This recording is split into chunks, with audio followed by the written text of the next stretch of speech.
Get ready, Jeff.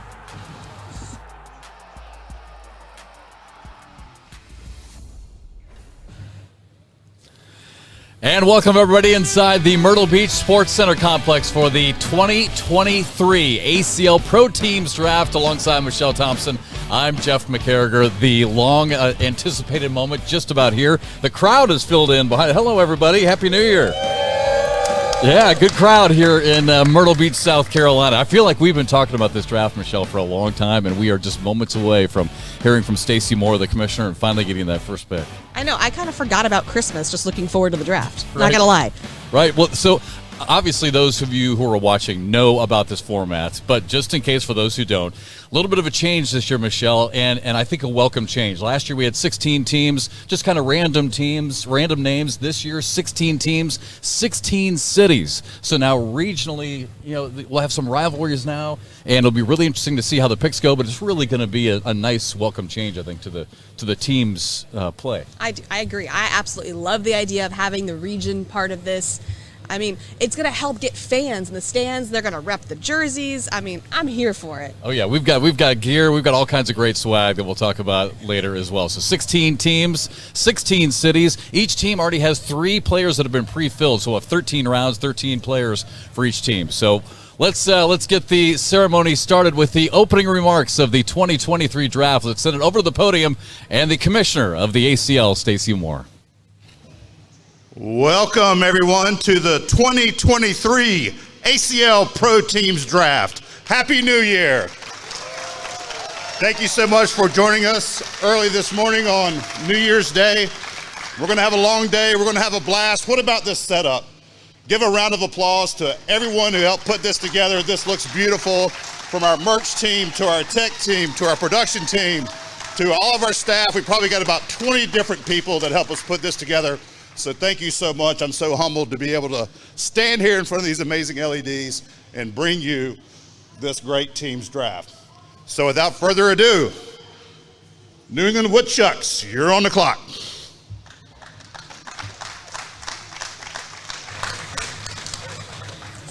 All right, there you hear it. We are officially underway. The Woodchucks are on the clock, and again, just for those of you who don't know, so here are the teams. Again, 16 teams. Here is the order. New England Woodchucks, Ohio Aviators, and Virginia Cutters will have the 1, 2, and 3 picks. Then Michigan Marauders, Georgia Sliders. That'll round out the top 5. Again, those are part of our 16 teams. And now the big debate is going to come to an end here. Each team will have 90 seconds. We're going to find out quick who that first pick is going to be. A lot of kind of debate on, in the beginning I thought maybe a Jay Rubin was going to be a no-brainer, but it seems to be a lot of debate on who's going to be that first pick. I was just going to say, after this weekend, I think Kyle Malone is a strong favorite, but the pick's already in, so they wasted no time. All right, so right away, let's go back to the podium. Stacey Moore making his way for the first pick already here in the 2023 draft. With the first pick in the 2023 ACL Pro Teams Draft, the New England Woodchucks select Mayday Kyle Malone.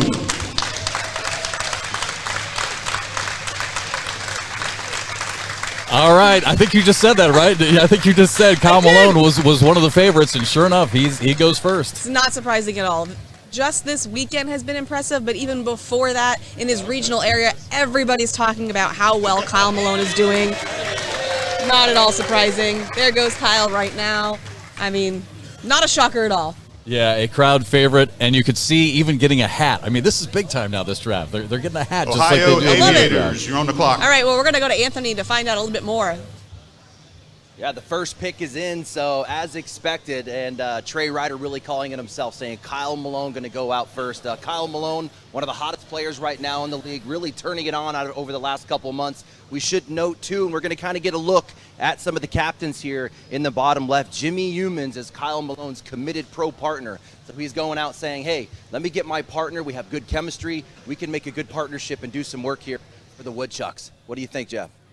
And Anthony, while you've got that board up, I think it's probably worth clarifying, just so that everyone knows, those 3 players, now we can have trades throughout the season as well. Those 3 players are locked in, so that's why this is going to be 13 rounds, because there will be 13 players drafted, but those top 3 are locked in. And so my term for these has been a captain and 2 franchise players. But there you see the 3 for the Woodchucks. Yeah, no doubt. Jimmy Humans, Jacob Trzynski, and Storm Hogue. Now, Jimmy Humans is going to be kind of the brains behind this. He's that kind of high IQ guy. He knows a lot of the players. He's been around for a long time, but he's going to be kind of the muscle coming out of that captain's squad right there. So, big pickup for the Woodchucks. All right, so the Woodchucks get Kyle Malone with that first pick, and as Stacy said, the Ohio Aviators are on the clock, but they are already off the clock. Their pick is in, so let's go back to the podium with the commissioner. With the second pick in the 2023 ACL Pro Teams Draft, Ohio Aviators select Fisher Hamilton. Wow. Fisher Hamilton coming off the board quick. I mean, for a rookie to go this early second, I mean, that's got to give you a lot of confidence going into this. So Fisher will get his hat. Fisher Hamilton, the rookie, coming off the board right away with that second pick. Boy, I don't know if this is a surprise or not. I mean, we all saw what Mark Richards did last year. We've seen what Fisher's done already in open play, so I'd like to say it's a surprise, but maybe not. He's been so good. It's not a surprise because of how good he is. It's just a surprise because he's a rookie going second round. That's impressive. So Fisher Hamilton goes number 2 to the Ohio Aviators, so that's going to put the Virginia Cutters on the clock now. So Kyle Malone and Fisher Hamilton now off the board. Absolutely. Wow, what a start already to this one. All right, so Anthony, I'd love to get your thoughts on Fisher Hamilton coming off the board so quickly at number 2. I mean, does that surprise you at all? No, not at all. So Fisher Hamilton, one of the best rookies right now coming into the league, a big young talent. We just saw his talent this weekend, really improving his value, winning the singles division this weekend as well. So he's going to be a good addition to the Aviators. And we can take a look now. We're going to also have Trey Ryder's best available. So as we kind of go through today, we're going to see Trey Ryder's kind of thoughts on who would be the next available pick here. We're going to get a lineup of 16, those boys coming off the board there. So big pickup for Fisher Hamilton. He's going to bring that dirty style game, an elite level roll game. So another big pickup here. I feel like the picks, Jeff, are going pretty quick out of the gate. I mean, not even using the clock. It's almost like these captains have kind of pre-scripted who that first pick is going to be. And just got word from Trey Ryder back in the truck. Yeah, we're moving quickly. That third pick is in already. So let's go back to the podium with Stacy. The fast pace keeps on going here right out the gates. The number 3 pick in the 2023 ACL Pro Teams Draft, Virginia Cutters select Ryan Wiedenfeld.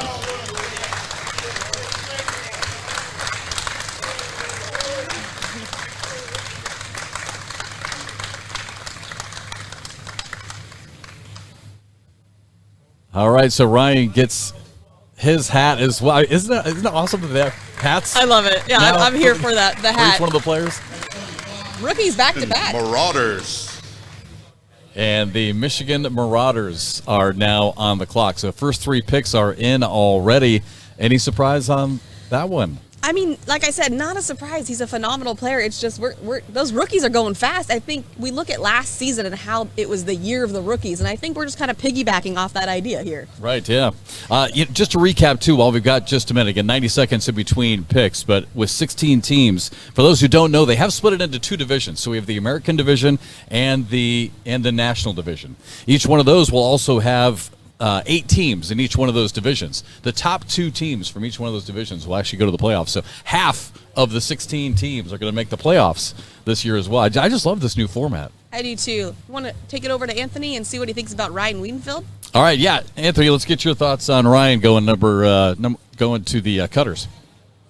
Hey, Ryan Wiedenfeld, a beast of a young rookie coming in. Actually, an interesting pick for me. If we kind of look at the captain setup, you got Justin Stranger, James Washington, and Leston Allen. I mean, he doesn't really fit into that style of play for them, but they recognize the talent. Also regional affiliation, not a whole lot of regional affiliation there as well. I don't see really a connection with bag branding or bag types, but they're just saying, hey, we're going to go out and get the best available talent in a Ryan Wiedenfeld.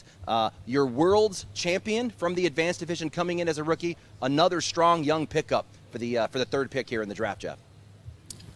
Yeah, it's going to be really interesting to see, Anthony, as we go along what type of themes there are with best available versus maybe best available in your region, some familiarity with the picks. So all right, the next pick is in, so let's go back to Stacy at the podium.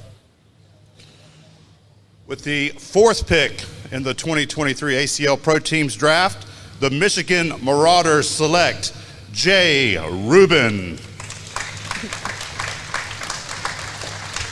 Georgia Sliders are on the clock. All right, Georgia Sliders now on the clock, and I figured Jay Rubin wasn't going to last long. No.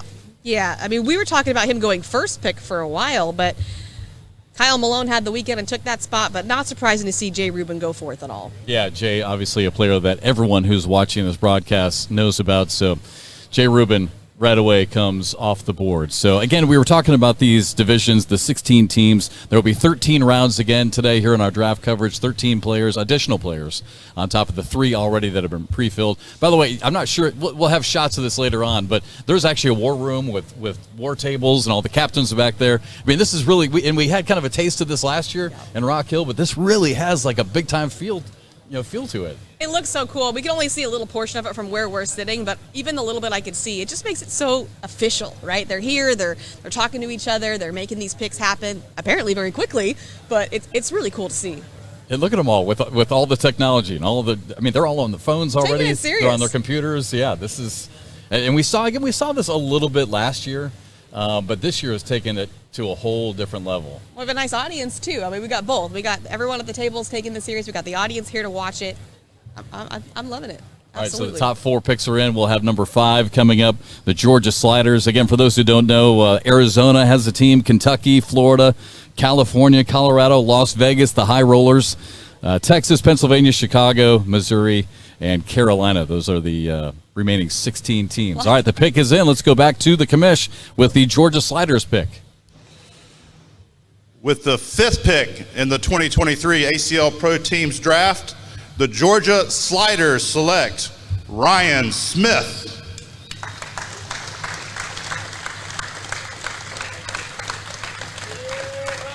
All right, Ryan Smith out of Virginia, and there you can see, well, for a second you were able to see his numbers so far this season.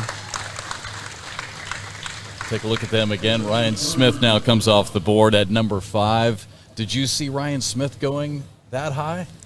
I think he should. I wasn't sure what these teams were going to do. There's just so much great talent, but Ryan Smith is an amazing doubles player. We've seen him do really well in the shootout series especially, so not surprising at all. I don't think so. All like right, it. Anthony, let's go back to you and get your thoughts on Ryan Smith now coming off the board and that pick. Hey, if we go back to that previous pick, a bit surprised Jay Rubin actually made it to the 4th pick. If we look at kind of the ranks coming out, he was actually the number 1 best available guy in the draft rank-wise, a world champion doubles. We have to keep in mind this is a doubles format. But fast-forwarding here to the Georgia Sliders pick, Ryan Smith makes sense to me. You look at your captains. You got Noah Wooten, Duncan Clemmer, and Hunter Yacklin. I think he fits nicely into that style of play. Also a good addition here to the Georgia Sliders. Ryan Smith, also a familiar face on the broadcast. We have to keep in mind, when you get down to the nitty-gritty, these guys need to be comfortable on the broadcast. Ryan Smith, very comfortable there. I think a big pickup for the Georgia Sliders. Yeah, and again, as we go along, Anthony, it's going to be really just so interesting to see how these teams start to fill out these rosters. Again, we are quickly underway here in Myrtle Beach. So next up, it's going to be the Arizona Burn. It's going to be the team of Doug Zaft, Bill Hadley, and Ty Lopez. So now we're starting to go out west a little bit. And again, we'll start to see if it's still best available or if it starts to go regional. We'll see. But Stacy's back at the podium. With pick number 6 in the 2023 ACL Pro Teams Draft, Arizona Burn select Derek Holland. Jeez, Derek Holland going to the Arizona Burn. I'm surprised just because of where they're located. I'm not surprised at the pick because Derek Holland, All right, incredible Kentucky player. Colonels, you're on the clock. Troy Ryder obviously shocked on that one. And Anthony, I've got to get you. I mean, as far as best available goes, and now Derek Holland coming off the board. What were your thoughts on that pick? Obviously, we saw the surprise on the face of Trey just a second ago. Yeah, I'm a bit surprised as well. Let's not make a mistake here. Derek Holland is a beast of a player. What you're going to get out of Derek Holland. So if we look at stats, if we look at PPR, the ability to fill up the hole with bags, if you look at the entire draft pool, Derek Holland at the top. We're talking about a guy who's throwing 10-plus PPRs for the season so far. We're talking over hundreds and hundreds of rounds. He's showing the ability to fill up the hole. There's not a bag affiliation here from a sponsorship, no regional affiliation there as well. So Arizona Burn saying, hey, we want to go out and get a high PPR guy. If we look at the captains, we're talking about a Doug Zaft, a Bill Hadley, and a Ty Lopez going out and getting Derek Holland there, Jeff. Yeah, that does make a lot of sense. All right, so the first 5 picks are in. Probably worth going over the best available again, because that was a little bit of a surprise right there with Derek going so high. So who is now the next best available here on Trey's list? Yeah, we'll take a peek here at Trey's best available. So we're going to get 16 players, kind of get a peek ahead in no particular order. This is kind of what we're thinking would go next, but we're mixing in some of the high rookies. We've got a Justin Burton Jr. We've got different styles of play. I mean, here's what you're kind of looking at here. If we look at the next pick here, I mean, we'll have to just see. I mean, this is kind of going really fast, too.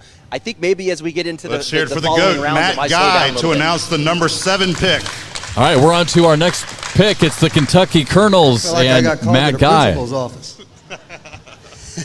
But I told the commissioner to take a break for this one, and he said that's cool because I get to announce my son, Brett Guy, on my team. Let's go, boy. Too sweet.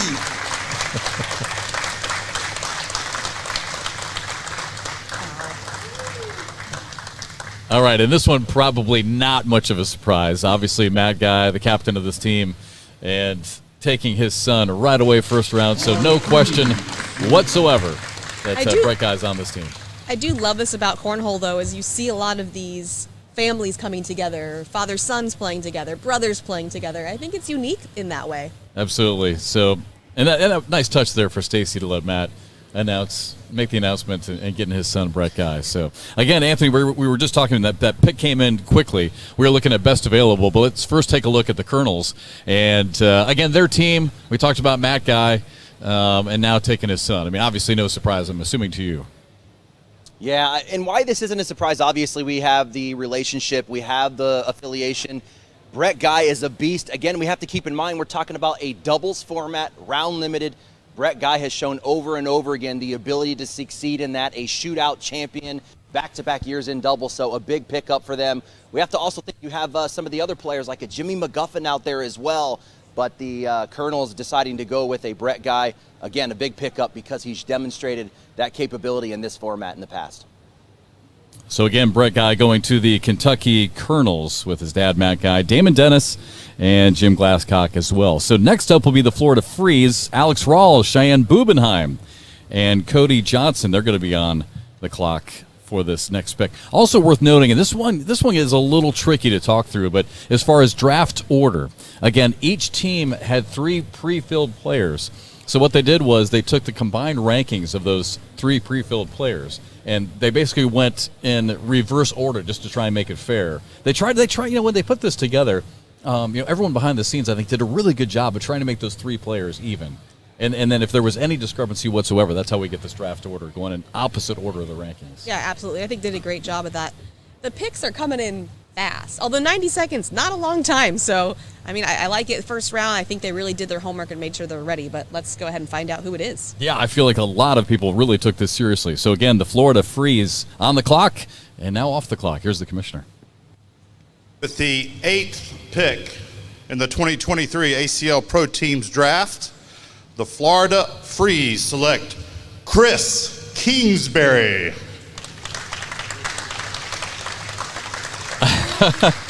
All right, getting wows from Trey and Anthony right off the top of this pick. Michelle, I'm assuming same reaction from you. Yeah, I mean, with AJ Sims there, with, Tom Gustafson there, with Frank Modlin there, Jimmy McGuffin, it is surprising to see it, but hey, I'm sure they have their reasons.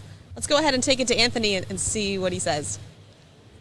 I'm shocked here, guys. Hey, no doubt he's a good player. If we look here at Trey Ryder's best available, I don't see a Chris Kingsbury on here. Again, a regional affiliation, but Chris Kingsbury really showing his value over this weekend. Another rookie coming in, high PPR guy. He's had a lot of success here over this weekend and New Year's, so maybe that helped his value coming in here a little bit, but a bit of a shock for me. But I think he can still add a lot of value to the Florida Freeze. But if we look at this best available, I mean, I think there's a lot of talent here that was overlooked. for that pick, Jeff. We're going to go to Wally here. All right, Anthony, let's bring in another member of our broadcast team. Wally Kessler is also standing by. He's on the Trey and Wally cam back there. What's going on, Wally? Happy New Year's, guys. Chris Kingsbury has been an elite player these last couple of months, though. Finishing strong in Upland, winning his bracket, going through some big names. Long run yesterday in doubles. He's got the ability to put up 10s, 11s, go deep into tournaments, and his pacing we saw last night is going to be something that's going to mess with a lot of players. So in a doubles format, I like this pick. All right, Wally brings up a great point. There's so many things that go on behind the scenes. And, a big talk over the last really year in this sport now has been style of play. Are you a slide player? Are you more of a block player? How good is your airmail? So, Mish, from what you've heard from the players, has there been, how much significance has that been placed, do you think, on these picks? I don't think it has, but, I think that you brought up a good point, Wally, is the pacing. We talk a lot about how we can throw players off and play that defensive game, but his pacing throws players off. He's so slow. He takes that full 12 seconds and flips the bag, and he has this whole thing, and I think it really does make a difference. Yeah, that style of play, that might be a theme. We'll check it with Anthony about that as well. Okay, the next pick is in as we go back to Stacy.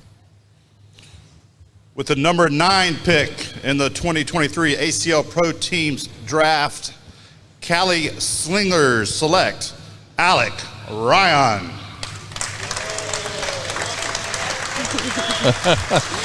Great reaction from the crowd, and I know that he was high on Anthony's list, so I'm sure Anthony will have some reaction on this. But boy, this is a kid. I had a chance to see him last year for the first time. Really had a terrific 2022, and obviously everyone's looking forward to big things out of Alec here in 2023. I love the pick. I think Alec is a great player and just a great guy. So I think in terms of putting him on your team, it's going to be a great decision. Let's see, Anthony, what do you think about this pick? This pick makes sense to me. We were thinking Alec Ryan was going to go in the first round. Really not on radar as much. About a year ago, he made some noise in the pro division last year, and then really has just come out at the start of this season balling. So if we look at the captains here, we got Tony Smith, Corey Gilbert, and Nick Williams. If we're looking at matchups, partnerships, I think this is a good fit for a Tony Smith for his partner. I think Tony Smith going out and saying, hey, let me get Alec Ryan as my partner to move through this team's event. So I think a pick that makes sense, and Alec Ryan really showing his value, getting picked up here in the first round, Jeff. Hey, Anthony, not to put you on the spot here, but I'm just kind of looking ahead. So the California Slingers and Tony Smith, as you just said, take Alec Ryan. Coming up next is the pick for the Colorado Timber, and Josh Holland is the captain on that one. And obviously his dad's already gone. Dad's gone. Yeah, Dad's gone. Yeah, if we look at that pick, so it's going to be our 10th pick here. Let's kind of look at the best available here. And again, if we look at the captains, we've got Josh Holland, Adam Hissner, and Yeti Irwan. We're going to look at Trey Ryder's best available here. Still a lot of talent here. AJ Sims, I think, really a player that's kind of looked past a little bit. He's a great talent. How he would fit into that, we'd have to kind of see how that plays out. But we have a lot of picks here. Tyler Poitras is still on the list, coming back as a big talent after a year off. So we'll have to see how it plays out here, Jeff. Colorado Timber on the clock, and let's see who their pick is. With the number 10 pick in the 2023 ACL Pro Teams Draft, the Colorado Timber selects Frank Modlin. Find a way. Frank has found a way to Colorado with Josh Holland, Adam Hissner, and Yeti Irwan. Frank's an amazing player. I think that's a great pick. And just kind of like Alec, what a great team player to have on your team. So I like the Frank Modlin call. Frank gets a nice round of applause, gets a brand new hat, and there you see the player profile on Frank Modlin. And, I think the other thing with Frank, too, Michelle, is the fact that he just seems to be a player that, with his playing style, is good in these type of competitions. He just has a great, He's got the name for a reason, right? Yes. He seems to find a way to win. Yeah, just a winner, whether it's on USA Cornhole or on the pro circuit, or in teams play. He's just a great guy to have on the team. All right, what do you think, Anthony, about Frank Modlin? Hey, you could never go wrong with a Frank Monlin. We're talking about a veteran, a guy who's been around for a long, long time. Maybe some regional affiliation there. I think we have like a Carolina, maybe a Virginia kind of thing going on there. That kind of fits into the pick. I like it. I mean, here's your next available Frank Monlin coming off the board for that one. I think a good pickup for them, Mish. On the clock is the Las Vegas High Rollers, and just a second ago we saw a really good shot in the war room. Tanner Halbert and his tables. They're trying to scramble to see who their pick is going to be. It's so interesting. You know, a lot of them have been able to, I think they thought that they're going to be able to predict who was going to go where. But there's definitely been a few names in there, I think, that have reshuffled everything. So I think a few, captains, even like a Tanner Halbert, might be saying to themselves, oh, wait a second, might have to make a quick adjustment. That's what I love about the draft. Yeah. You think it's going to be predictable. You think people are going to go off of just pure stats or something, and then they throw you for a loop. We saw this last season as well. It makes it really interesting to kind of see how they're going to think on their feet. And obviously we'll see this as we get later into the draft when people think, oh, this is going to be a lock. I'm going to get this player. And then someone takes him way early. It throws everything off. So looking forward to see more of that. Well, again, style of play makes a difference as far as the pick. The stats, obviously, doubles partners, bag manufacturers, so a lot that's going to come into play when they're making their decisions. And, again, as this goes on, I'm sure these themes will really develop, and we'll visit those as we continue to go down. Okay, for the Las Vegas High Rollers, their pick is in as we go back to the podium. With the number 11 pick in the 2023 ACL Pro Teams Draft, the Vegas High Rollers select Easy Eric Zockline. Eric Zockline coming off the board right away, and no surprise, I guess, because he's the doubles partner of the captain, Tanner Halbert. So Tanner's saying, hey, I need my doubles partner. Yep. Yeah, I think that's a great call. Texas Not just because it's Tanner's partner, but because clock. Easy's an amazing player. So, easy decision. Oh, look at that. Pun intended. So Tanner picks his doubles partner, Eric Zockline. And again, let's go back to the big board and visit with Anthony Ione. And again, Anthony, I'm assuming this is probably not a surprise for you either, as Tanner takes the double partner. Yeah, no surprise here. Not only, so again, let's look at the captains here. Tanner Halbert, you already talked about. Cody Henderson and Hunter Thorne, an obvious pickup. We talk about chemistry in this game and how much that matters within the partnerships. Tanner Halbert and Easy, a long history together and committed pro partners. So he's going out getting his committed pro partner for this coming season for his pick. So, yeah, an obvious one for us here, Jeff. Anthony, what are the chances that the Texas Bullybaggers don't take A.J. Sims? No chance. Yeah, no chance. I would be shocked here if they didn't go. Now, let's keep in mind, there's a lot of Texas talent out there. Maybe if we go to the best available here, you got a Justin Burton Jr. also on the list here coming out of Texas. So a lot of Texas talent. Be surprised, though, if they didn't go with an A.J. Sims. Are you surprised at all that A.J. Sims is still available? Do you think that the Texas team is surprised that A.J. is still available? No, I don't think so. If you look at the best available, he should have been picked up already. But again, I kind of mentioned it earlier. A.J. Sims, one of those players that's kind of overlooked. Again, if you look at PPR, and we'll talk about some stats. It doesn't matter everything, but he is also a high PPR guy with a carpet bag. So I think an obvious pick for me here. I'd kind of fall over if they didn't pick up A.J. Sims here in the next pick. Well, like you said, there are a lot of good players out of the state of Texas, so we'll see. A.J. Sims is still on the board, and Texas has a lot to choose from still. So the Texas Bullybaggers on the clock, and let's see if they're going to go with A.J. With the number 12 pick in the 2023 ACL Pro Teams Draft, the Texas Bullybaggers select Caleb Batson. Well, is Anthony going to fall over? All right, prepare for Anthony Ione to be on the floor when we go back to the big board. So A.J. Sims is passed over. Caleb Batson, but again, Michelle, you guys were talking about it. There's a lot of good players out of there. Yeah. He's still a Texas player, so if they didn't pick someone from Texas, then Anthony should fall on the floor.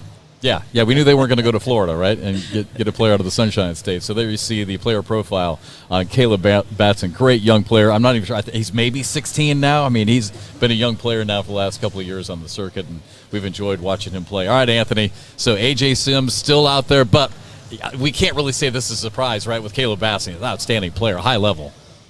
Yeah, so I just picked myself up off the floor.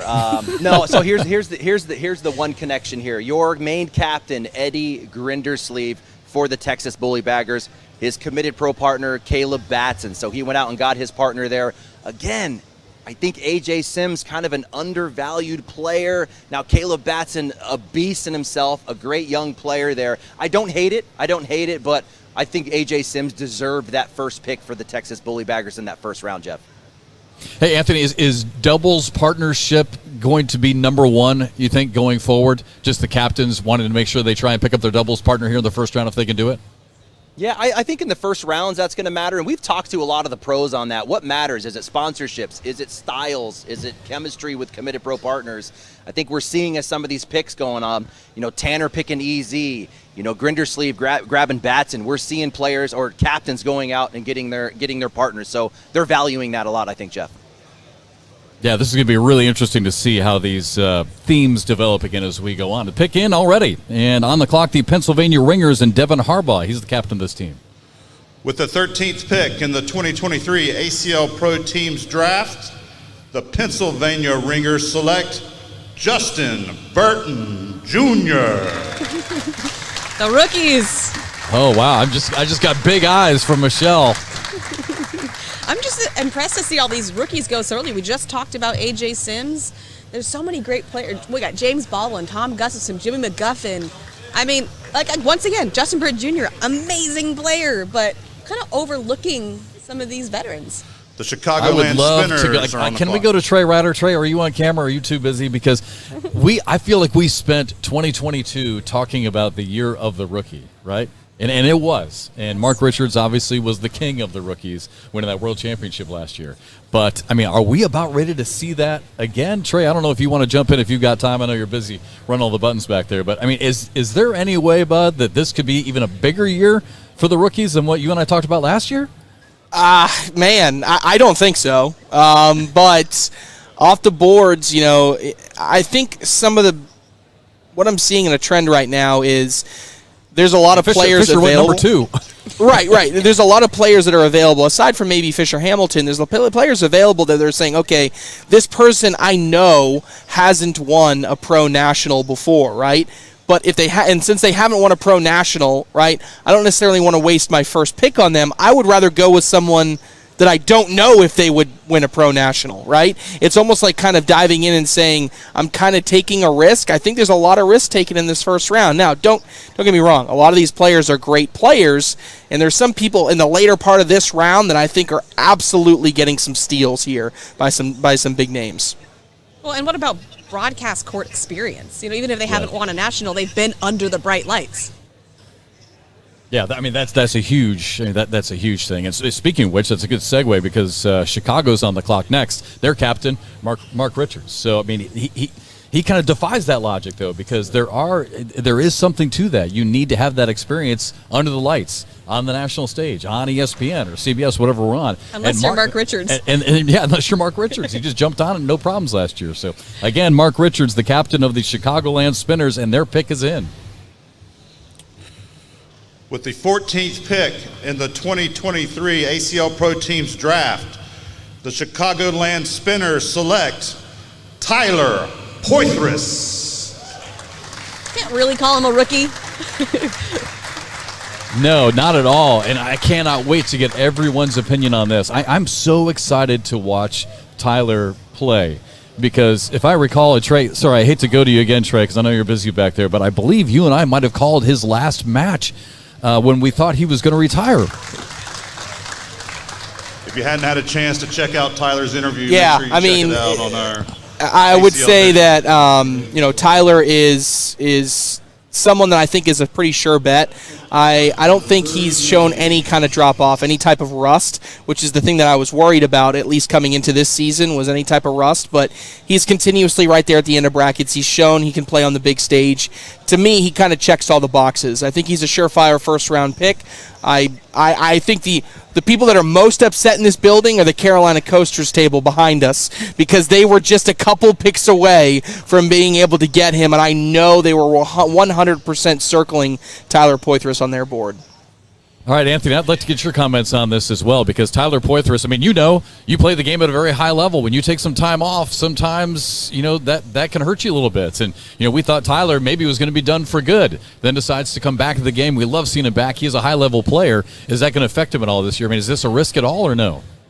No, I don't think a risk for TP to go now. We've seen what he can do. He's already kind of made his presence known at the start of the season. But the shock to me, if we go to the best available here, getting passed up, Tom Gustafson and Steven Bernasette, who have that regional affiliation. So they're going, hey, I'm going to go out and get who I think is the best talent and ignore essentially who they're familiar with, who that chemistry might be with, and who has that regional affiliation. So that one shocks me a little bit on that pick there. Talent-wise, I think a great pick, though.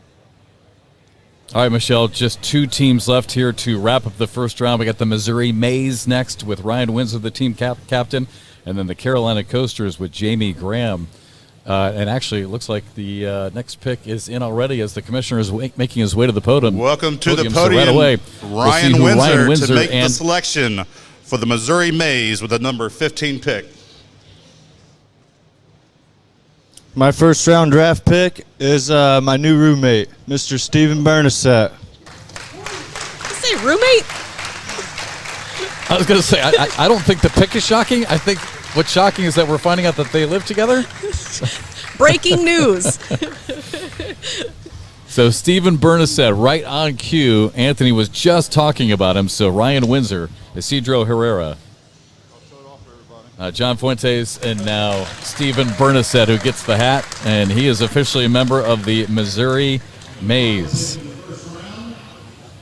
What are you thinking, Anthony? So here's what we got here, right? Steven Bernasette and our captain, Ryan Windsor, are now roommates. I think that there's a relationship there. Yeah, so they're living together now. Now, don't get me wrong. Steven Bernasette is a national champion, and he's showing that he's improved from last season. He kind of fell off a little bit last season, showing him as an improved player. We should keep in mind here, there are some players that are committed cornhole players as a career. Steve Bernasette now one of those alongside Ryan Windsor. So you can see when players are committing themselves to the game, you see that talent really take a spike there. So I expect Bernasette to come out this season to be a much more improved player than what he was last season. All right, Anthony, real quick, let's look ahead to the Carolina Coasters. So this is a snake draft. So now Carolina, that means that they have the 16th and final pick, but they'll also get the first pick of the second round. So any strategy that you expect them to play here, getting the next 2 picks in a row? Yeah, the strategy was, and let's look at the captains here, Jamie Graham, Eric Davis, Trevor Brooks. The strategy was to go out and get Maudlin and Poitras on the turn. Gone. They are gone. So if we look at the best available, man, I mean, I'm getting a first look at this. It's going to be tough. I don't know. Maybe a James Baldwin would fit well into that. Gosh, you know what? There's not really anything obvious from here for me. If we're it's pretty tough. Affiliation, sponsorships, I think it's wide open. I actually don't know where we're going to go with this. Boy, this is going to be interesting to see, and you're right. I mean, especially with Frank Maudlin, a couple of Carolina guys coming off that board right away. Interesting to see what direction they go to, and we're going to find out right now as we go back to Stacy. All right, after this pick, we're going to take a commercial break, and then we're going to do the ring ceremony, and then we'll crank round 2 back up. So to close out the first round, the Carolina Coasters with the number 16 pick in the 2023 ACL Pro Draft, Jordan Kamba.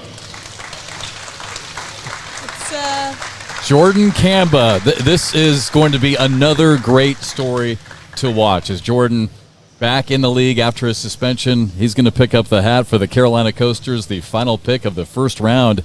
Michelle, is this a surprise to you that a guy who was suspended and not playing in the pro competition last year now goes in the first round? No, I mean, before he got the suspension, he was obviously a clear winner in this. He's got titles. I mean, this is not a surprise to me. I am surprised to see what they do on the turn, right? Now we've got the snake draft.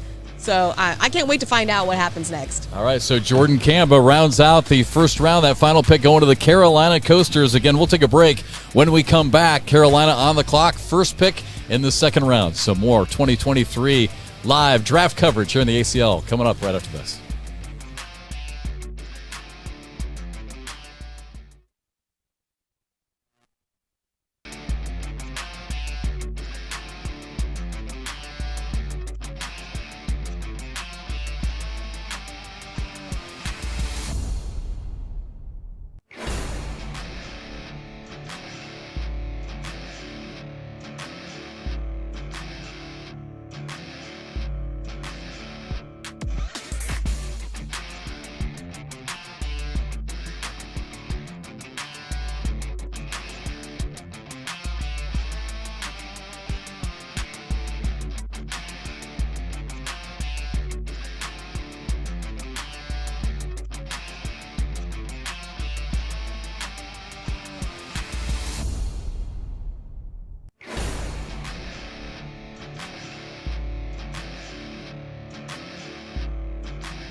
Rings.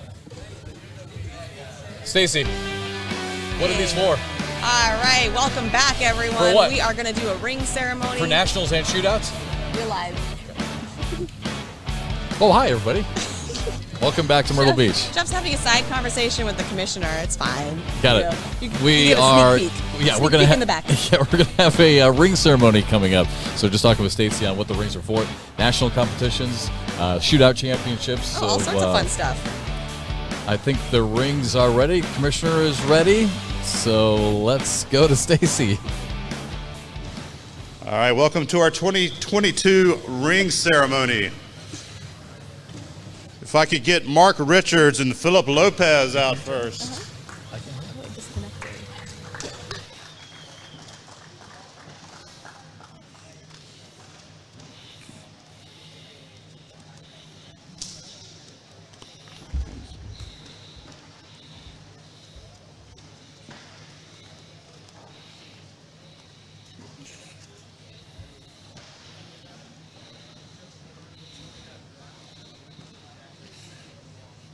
All right, guys, let's hear it for Mark Richards and Philip Lopez. All right, Mark, these are your three right here. We need a ring handler out here. Oops. It's still good. Oh, It's still good. did it break? It's still a little polished out. Oh my God. Sorry.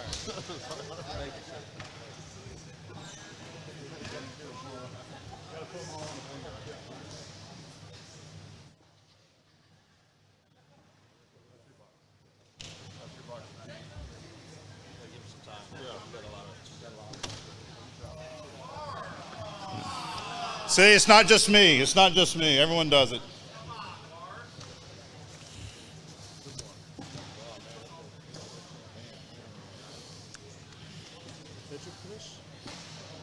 Yep.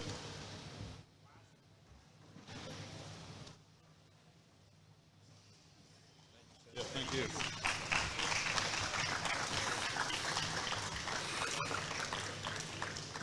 All right, next up we got another pair that's got 3 rings apiece, Matt Guy and Jamie Graham.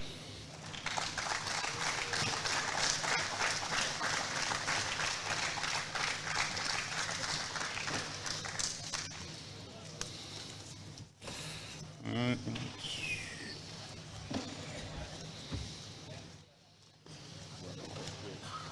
Yeah. Yeah. All right, let me see what I can do. That's you.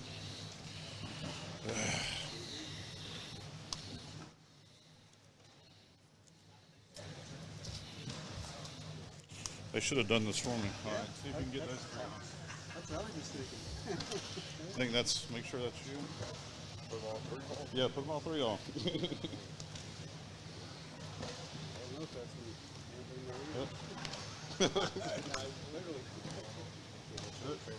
Make sure you got the right ones.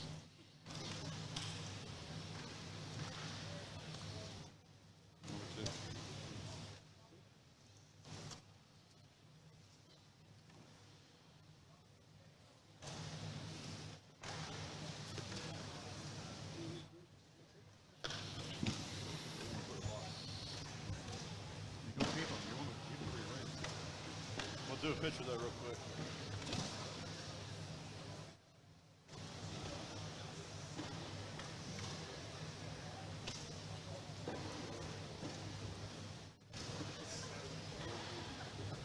There you go.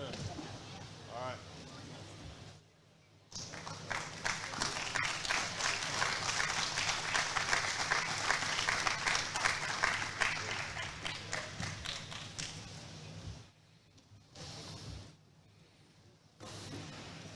All right, next up we got Cody Johnson and Kyle Malone.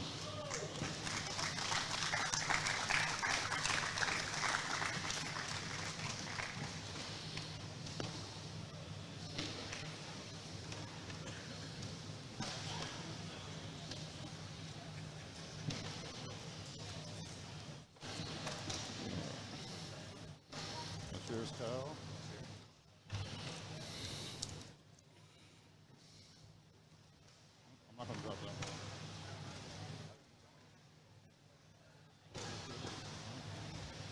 All right, you gonna put them on?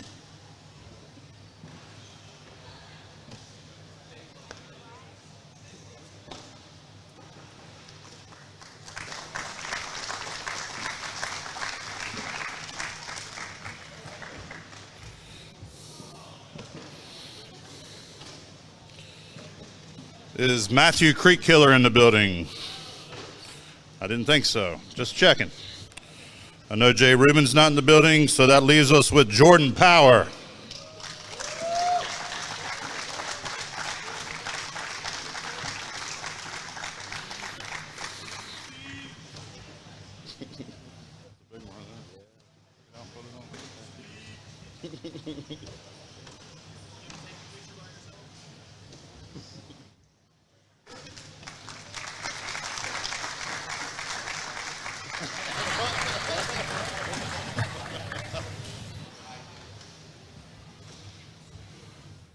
All right. All right. Well, we got our national winners there.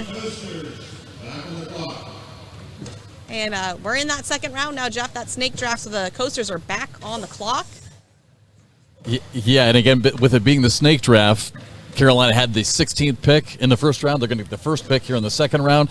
And if you're just tuning in, Jordan Cambo was the final round. So now the big question is, what are they going to do with that next pick? Right. And we've seen doubles partners obviously play in this. I mean, that's something that Anthony has mentioned a couple times. So does doubles partners come into play in this type of thing, even though Jordan was suspended last year? I don't know. We'll find out. But again, Carolina is on the clock.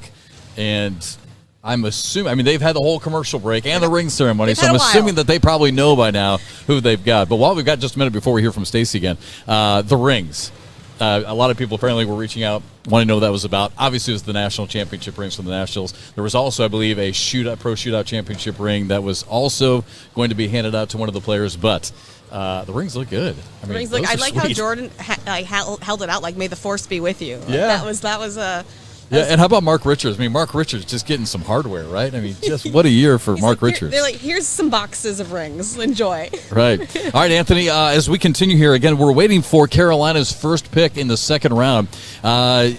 Jordan Kamba goes in the first round with that 16th pick. So what do you think Carolina is going to do here with this first pick in the second round? I mean, is this going to be a pick where they maybe go with a James Baldwin? Doubles partner seems to be a big deal, obviously, here early.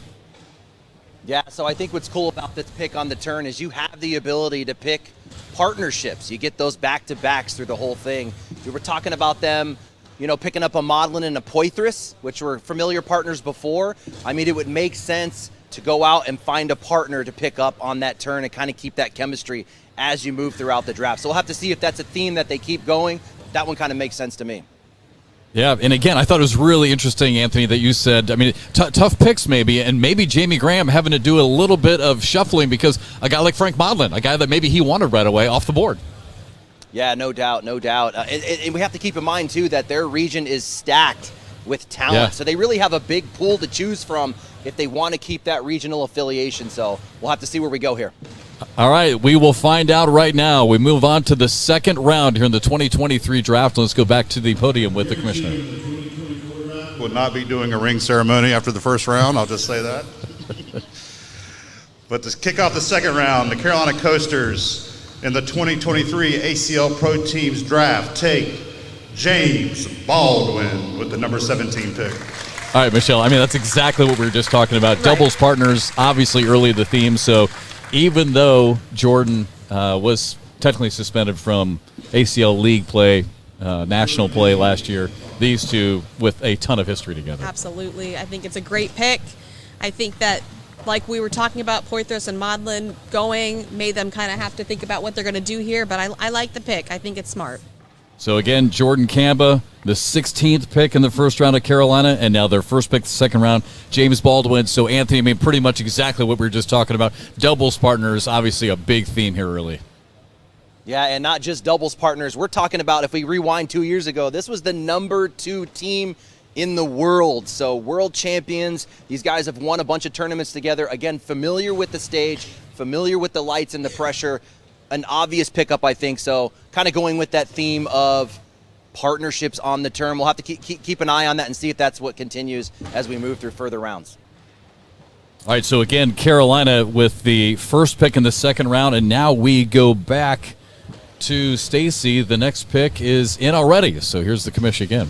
Number 18 pick, Missouri may select Gavin Cano. Wow. Okay. Well, yeah, we'll get Gavin's player stats up in his player profile, get him his hat. So the Missouri Mays picking up Anthony, this just go right to you because I've heard you on the podcast with Trey and Mish talk about Cano a lot. I know this is a player that you really like. Yeah, I mean, let's look at Trey's available list. I mean, a solid pick, I think, but again, we're passing up on an A.J. Sims who has demonstrated the capability to be a top player in this league, going with a Gavin Cano who is brand new to the game. I mean, we're seeing him come up as a big rookie, but passing up on an A.J. Sims, passing up on a Jimmy McGuffin. I mean, a lot of talent here. If we go to this roster, I think what's happening here, look at our captains, Ryan Windsor, Isidro Herrera, and John Fuentes. I think Ryan Windsor going out and saying, let me get a partner that I can work with. They share a bag sponsorship with BG. They play a similar game. So I think Ryan Windsor going out and getting himself a partner there. All right, so that's another theme to watch, right? We were talking a lot about doubles partners. Now you're mentioning bag manufacturers. And as we go on this afternoon, it's going to be really interesting to see how these develop because doubles partners, obviously early. Now bag sponsorships, style of play, all this is going to come into play. Also regions. And I look down, so Chicago's next, right? So as far as the best available goes, I remember back in the first round you were talking about maybe a Tom Gustafson. So is that a possibility here? I mean, do we go more now to regional and someone where, these Chicagoland guys are familiar with Tom? Yeah, so they didn't necessarily do that with the Tyler Poitras pick, right? They went out and got talent. If we go and look at the best available, I mean, let's kind of look at this one together here. Maybe a Jeremy Schermerhorn makes sense. He's kind of a regional, and if I'm looking at some of the talent and how that would fit in with the Mark Richards Lopez, but let's take it over the pick and see what we get. All right, Chicagoland Spinners on the clock. Mark Richards, the team captain, their pick is in. Let's go down to Stacy. With the 19th pick, the Chicagoland Spinners select Jimmy McGuffin. All right, so much for the Chicago connection. We thought maybe a regional flair Jimmy's would gone. develop here. At least I did anyway. But instead, Anthony, they're going with Jimmy McGuffin. Yeah, Jimmy McGuffin makes sense here. Let me get a refresh here. But anyways, he's going to come up here on the pick. I mean, he's a good partner for a Tyler Poitras. I think they play a similar game. Jimmy McGuffin, a veteran in this game. He is going to bring probably one of the best airmails in the world to this team. He's comfortable on the stage, so not really any connections regionally, but definitely a good pickup in a Jimmy McGuffin bringing that veteran presence to the team. All right, the Pennsylvania Ringers are on the clock. And, Mish, while we've got a minute, for those of you just tuning in, let's kind of go through. Unfortunately, we don't have a ticker on the bottom like you'd see on the big-time drafts at the NFL and everything. Let's just go back real quick. For those of you maybe just tuning into the coverage and go through the selections. Kyle Malone, first pick overall. Yeah, and once again, not a surprise. And then we go with the rookies. Fisher Hamilton and Ryan Wiedenfeld go second and third. I know that was big to see Fisher Hamilton come off the rookie. Trey was talking about that a little bit earlier, but again, we can't really say it's a surprise. He's been killing it so far. And I also wonder if the rookies last season didn't have the season they had, would we see this many rookies going in this season? Did they kind of set up that foundation of go with the rookies? Yeah. They can do it. But we're already here. Here we go. So the pick is already in, Jeff. Yeah, top five again. Kyle Malone, Fisher Hamilton, Ryan Wiedenfeld, Jason Rubin, and Ryan Smith. We'll give you more of those here in just a moment, but first let's go back to the podium. With pick number 20, Pennsylvania Ringers select Jacob Foreman.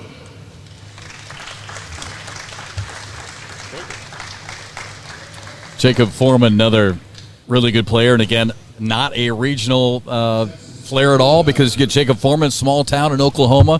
So like Anthony was just saying, really not seeing much from the regional I'm pick surprised. so far. I mean, not surprised about the pick. I'm surprised that the teams aren't going more regional. So, Anthony, what do you think about that pick? Yeah, that one makes sense. Let's look at the captains again. Devin Harbaugh, Matthew Creek Killer. This is his committed pro partner. Again, people going out getting their pro partners, chemistry, familiarity. I think Matthew Creek Killer going out and saying, hey, get my partner, I'm going to run it with him in the team's event. So I think we're getting to the point now we should just send it to you to predict it, because you're right. I mean, they're just flat out going and grabbing their doubles partners if they're available. Yeah, I mean, that's kind of the theme we're seeing so far. I think bag sponsorships will start to take some effect as we move further into the drafts. When you get into these pools, I mean, you're going to be looking at 10 players that are equal in talent. So at some point, something else needs to take over. I think affiliation to bag sponsorships as well as regional affiliation will take over at some point. All right, again, so just kind of wrapping up that first round for those of you just tuning in. Kyle Malone went first to the Woodchucks, Fisher Hamilton to the Ohio Aviators, Ryan Wiedenfeld went to the Virginia Cutters, Jay Rubin went to the Michigan Marauders, number 4, and then Ryan Smith was the 5th pick going to the Georgia Sliders. And then Derek Holland maybe was our first surprise, Mish, going 6th to Arizona. Yeah, I would agree with that. And we've got Texas back on the board. They've got to take A.J. Sims. Otherwise, Anthony is going to fall on the floor. I agree. Let's see if Texas is going to take A.J. Sims off the board. Let's go, Stacy. 21st pick, the Texas Bully Baggers select A.J. Sims. And there we have it. There we go. So A.J. Sims does come off the board here to Vegas, Texas. you're on the clock. Here in the second round. And again, real quick, just to wrap up that first round, Derek Holland, we talked about going 6th to Arizona. Kentucky picked Brett Guy. No surprise in that one. Matt Guy's the team captain. Chris Kingsbury goes to the Florida Freeze at 8th overall. And then California, number 9, took Alec Ryan, number 10. Colorado Timber took Frank Modlin, which maybe was a little bit higher. And again, Anthony was joking a little bit earlier that I'm sure Jamie was hoping that Frank was going to fall, but Yeah, I don't think. I there think were it many maybe. I don't think it was a surprising pick, but I think it surprised the Carolina Coasters. Yes, yeah, that kind of threw them off a little bit. And then Las Vegas went with Eric Zockline with the 11th pick. No surprise there. Tanner Halbert, obviously his doubles partner. Caleb Batson went to Texas with the 12th pick.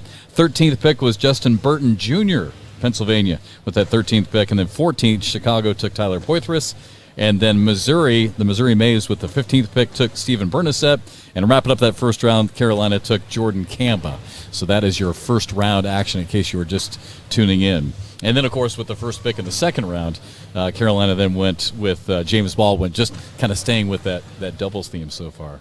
So, all right, Anthony, while we've got a minute here before our next pick, A.J. Sims comes off. Do you feel like he fell a little bit further than you thought he would? I do. My man A.J. Sims finally, first round worthy. First round worthy guy. Texas is a really tight state. It doesn't surprise me that they're staying kind of, regionally. And maybe we see that theme as we go across, but obvious pick up there. Las Vegas High Rollers, their pick is in. Let's find out who Las Vegas is going to take. With the 22nd pick, Vegas High Rollers select Alan Rawls.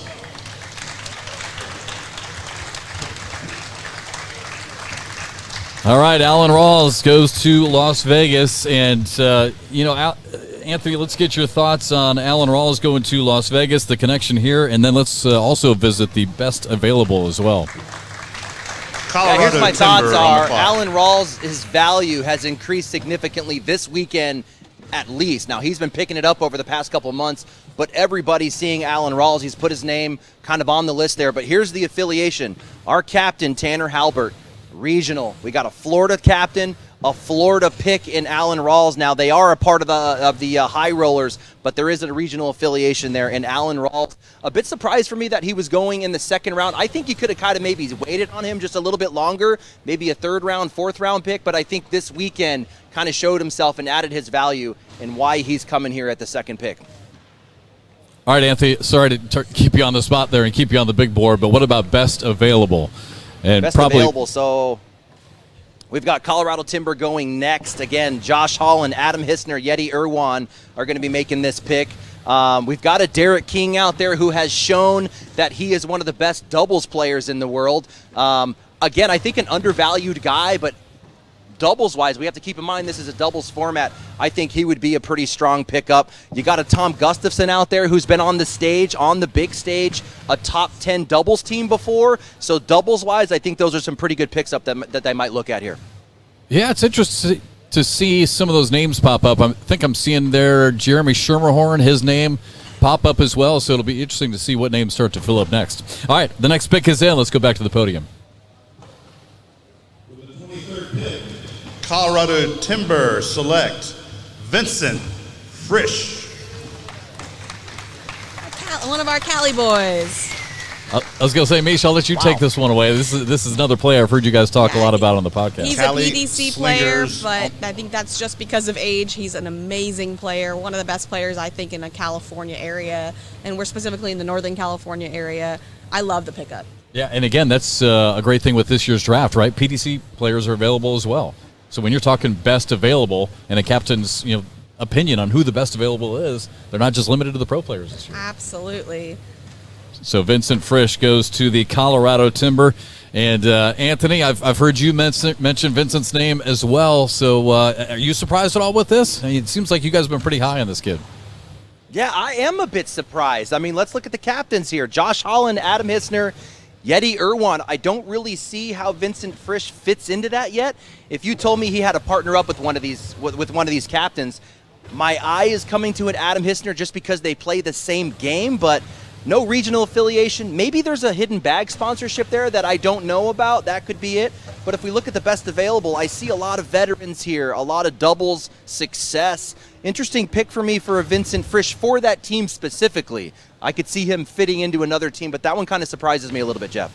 Yeah, Vincent's with BG, so no bag affiliation there. And I think what's really difficult is Cali Slingers is next. So I don't know how they were going with Vincent, but they took that option away. Yeah, that's the thing we've seen here is there actually have been, I think, a few surprises. And again, Misha, it's worth noting again because when we say surprises, it doesn't mean talent-wise. It's just maybe which team picked up a person and maybe leaving a regional team who really wanted this player high and dry. So yeah, maybe that happened with the California Slingers. And we've seen these picks come in pretty fast and furious, and the fact that this one is actually taking a little while kind of makes me think that maybe they had to make a quick little adjustment. I think so, too. I think they thought Vincent would be there, just a guess. And now they have to kind of figure out who they're going to go with. Well, as we take a look at California, we've got some time here, Anthony, and you've got the Slingers up on your big board. Any predictions here as far as doubles partners go? Because that seems to be theme number one. Yeah, I think with this second pick, we're kind of starting the next doubles partner, if you will. So I think Tony Smith would match up with an Alec Ryan. Corey Gilbert and Nick Williams, very familiar with each other, play a similar game, both out of Cali. I think with your second pick, you're looking to make the doubles partnership. If we kind of look at the best available, again, so you're starting something new. You have a Cali player on the board and a Tyler Parent. If you go away from there, still a lot of options. Sasweta, a West Coast player as well, but we got the next pick in. Let's go over to Stacy. Yeah, there's Azweta brothers out there as well. Okay, let's go back to the podium. The next pick is in. Here's Stacy. Pick, the Cali Slingers select Travis Purser. Right away, reaction from everybody. Mish fell back in her chair. Anthony, right away, I saw big eyes. We heard the wow out of Trey Ryder. And Wally as well. All right, Anthony, let's go to you first. You were just looking for his name, so Travis Purser now goes to California. Let's look at Trey Ryder's best Florida available. Freeze, you're on the clock. I don't see Travis Purser on here. There's 16 picks. Hey, let's face it. So this is a rookie that's coming in. He really showed out at Worlds, the qualifier. He had a really strong run here this weekend. Won a bracket, so he's a very talented player.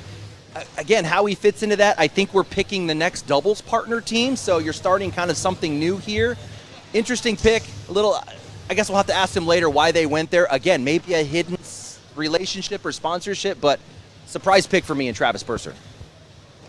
Well, Mish, at some point here during the day, as some of these trends develop, Bernie is out here somewhere, and I think we're going to get Bernie maybe roaming around with a microphone. It'd be interesting to talk to the captains, but yeah, I mean, we don't seem to have any time. These picks are coming in lightning fast. Yeah, that last one took about as long as any of them have taken so far. But you're right, yeah. So it looks Travis like Purser. Travis is a Reynolds thrower, though, according to the information he gave us. So I'm not sure of the connection there. Yeah.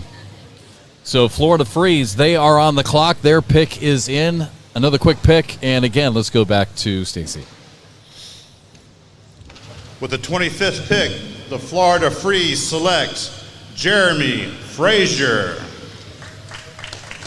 All right, Jeremy Frazier, and this is a name that was on Trey Ryder's best available. Kentucky Anthony, as we take a look at Colonels, this you're one, on the so let's go through some of these names still available. But there you see Frazier's name was on that.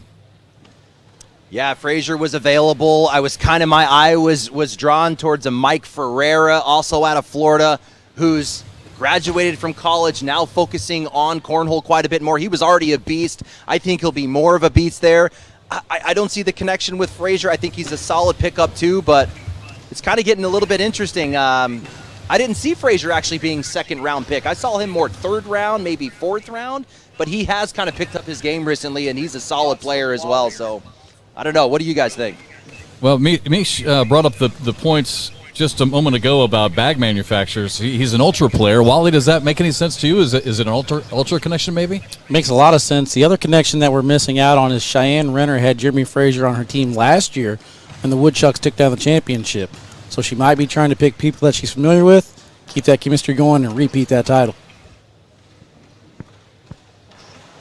Hey, Wally, I'm sorry. Unfortunately, we're having a tough time picking up your microphone. Anthony, I'm not sure if you could hear what Wally was saying. I did not. No, I did not. Yeah, I think the crowd heard it. And you know what? I'm sure because we all know Wally really well, that was a very good point. So, Wally, great It was point. phenomenal. Great stuff, seriously. But yeah, obviously Wally has kind of picked up on some sort of trend maybe with Frazier there. But I think Trey was just saying he was with the Woodchucks last year with Cheyenne. Okay, So that makes sense. yeah. So again, Jeremy Frazier now comes off the board. It looks like Mish, we're gonna have another pick coming in. The Kentucky Colonels now on the clock. So let's go back to Stacy. Kentucky's got their pick in already. 26th pick, the Kentucky Colonels select Nate Stevens. I love this pick. I think he's so overlooked. All right, the Burn are now on the clock. All right, so you like Nate Stevens. What about his game makes this a good fit and a good pick? He's very consistent and he's sneaky good. That's an Anthony line I just stole from him. But I just think he gets overlooked, and I think he's a strong player to have on your team. I don't know. Anthony, do you agree? Anthony, she's stealing your lingo now. Yeah, I think she nailed it. I'm looking at the board and I'm going, they're going to go Derek King or they're going to go Nate Stevens. They go Nate Stevens. Nate Stevens getting picked up late. He should have already been gone. I think that talent-wise, he was a much, much better pick earlier, but we've got that regional affiliation. That one makes sense. They're kind of staying within region on that one, and talent. I think a great pickup for them in the second round, grabbing a Nate Stevens. All right, so we are coming up now on pick number 11 of 16 here in the second round. So you just said it, that you were surprised that Nate Stevens dropped a little bit. So are you seeing anybody else on that board right now that you're like, wow, they should be gone by now? Let's take a look here. I mean, Derek King, again, has demonstrated doubles talent. That's where his craft is. He could be going soon. What about Tom Gustafson? I mean, you mentioned his name a couple times. Any Tom surprise here, Gustafson's or coming is this up. a late second-round pick? Not a surprise. I had him much earlier just because of the regional affiliation, the bag affiliation. He's improved his game. Tom Gustafson, a much better player right now coming into this season, but I don't think any surprises I'm seeing here, Jeff, yet. Interesting now seeing some of the other names pop up. Matthew Stout all of a sudden has just popped up on the board. Jacob Beamer, I think I see popped up on the board as well. Michael Dingus now on the board. It's always interesting to see how those fill in. All right, the Arizona Burn on the clock. Their pick is in. With the 27th pick, the Arizona Burn select one of the best in the bag business, Jeff Reynolds. So Jeff Reynolds of Reynolds Cornhole. Mish, your reaction? I mean, Jeff is a really good player. He absolutely is, but just Georgia looking at the Slider board, is on the clock. I am a little surprised. Anthony, same for you. I mean, we all know Jeff as as a bag manufacturer with Reynolds, but many people watching this broadcast probably know how good of a player he is. But a surprise here, is this a reach at all? Not a reach at all. I think it was time for Jeff to go. The guy's a beast, but we're kind of, if you look at the captains here, Doug Zaft, Bill Hadley, and Ty Lopez, all ultra. So I thought coming out, and if we go to the best available, you have some ultra players on this list. I thought maybe they might stay within brand. If you look at their two picks, no ultra here. So they're looking outside of bag sponsorships, going with talent. I think these are talent picks. I think Jeff Reynolds was due. A pick that makes sense for me in the second round here. So Jeff Reynolds goes here in the second round, 12th pick. make it 11th pick to Arizona. The 12th pick is going to go to the Georgia Sliders. And again, as we were just talking about, these picks, other than California, who I think maybe got thrown for a little bit of a loop about 4 or 5 picks ago, it seems like everybody else is just kind of falling in line. So let's go to our next pick as the Georgia Sliders are on the clock. Pick number 28. Georgia Sliders select Caleb Franklin. Caleb Franklin going to the Georgia Sliders. 12th Marauders pick, second on the clock. round. We're getting late. Only 4 more picks left here in this second round. Caleb Franklin, second round worthy here? Yeah, absolutely. Caleb Franklin put himself on the map last season. So I'm seeing a trend here. If we go to the roster, you got Noah Wooten, Duncan Clemmer, Hunter Yacklin. Let's refresh here. The number 1 pick, Ryan Smith, and then we got Caleb Franklin coming in here. The trend is the style of play. So all 5 of these are going to be playing that kind of higher friction, dirty style roll game. Now we should mention Clemmer with a different bag this year has changed up his game a little bit, but that doesn't mean in a teams event he can't put a carpet bag back in his hand and team up with a Franklin or team up with a Ryan Smith and bring that style of game back. So for me, all style in these picks here. Hey, this is a question for both you and for Mish, and just a dumb question. And I love to ask Trey dumb questions all the time. And since he's too busy, I'll ask you guys: Is it ever advantageous to go with someone of an opposite playing style, just to give you some variety, or no? Do you just want to strictly stay with the same type of style? That's a big no for me. I Agreed. think stylistic matchup is important. Bags that match, style that match. Communication, you can communicate style of play better. If I play with someone who's completely opposite, I don't really know what advice to give them. So I think that's really important to keep that style together.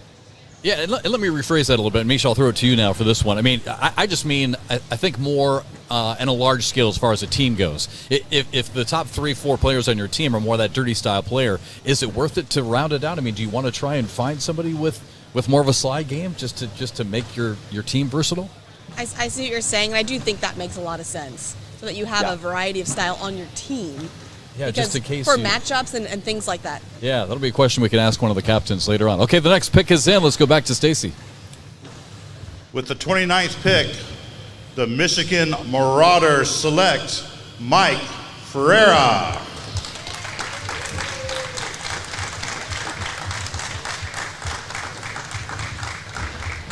All right, Mike Ferreira goes. What are we thinking about this, Anthony? It was time for Mike to go. So we should note that Mike was a captain last season. So he was a top player in the league, high enough in the ranks to run a team, pick a team. So definitely time for Mike Ferreira to go. And I think he fits into these styles. He's going to be a nice fit here for the Michigan Marauders. Are we at all surprised about Jeremy Schermerhorn sitting there in that list? A little bit. Yeah, that's a good call. Let's go to that best available. So passing up on a Jeremy Schermerhorn. Kind of looking at the rest of the list. That's the one that's popping off to me. Maybe a Tom Gustafson. Tom Gustafson also really tight with Neested, Jordan Power. There's kind of some regional affiliation there. So, yes, I am surprised Jeremy Schermerhorn's still on the rack here. Or do they just think they can pick him up in this third round? That's a good point, too. I don't think Jeremy Schermerhorn is going to be available when we come back around. He'll be gone within the next, let's say, 10 picks. So, hey, I don't know. Maybe there's something there we're not seeing, but let's face it. Mike Ferreira is a big talent, and I think he'll make a lot of noise this season. Again, focusing more on cornhole after graduating with his master's degree.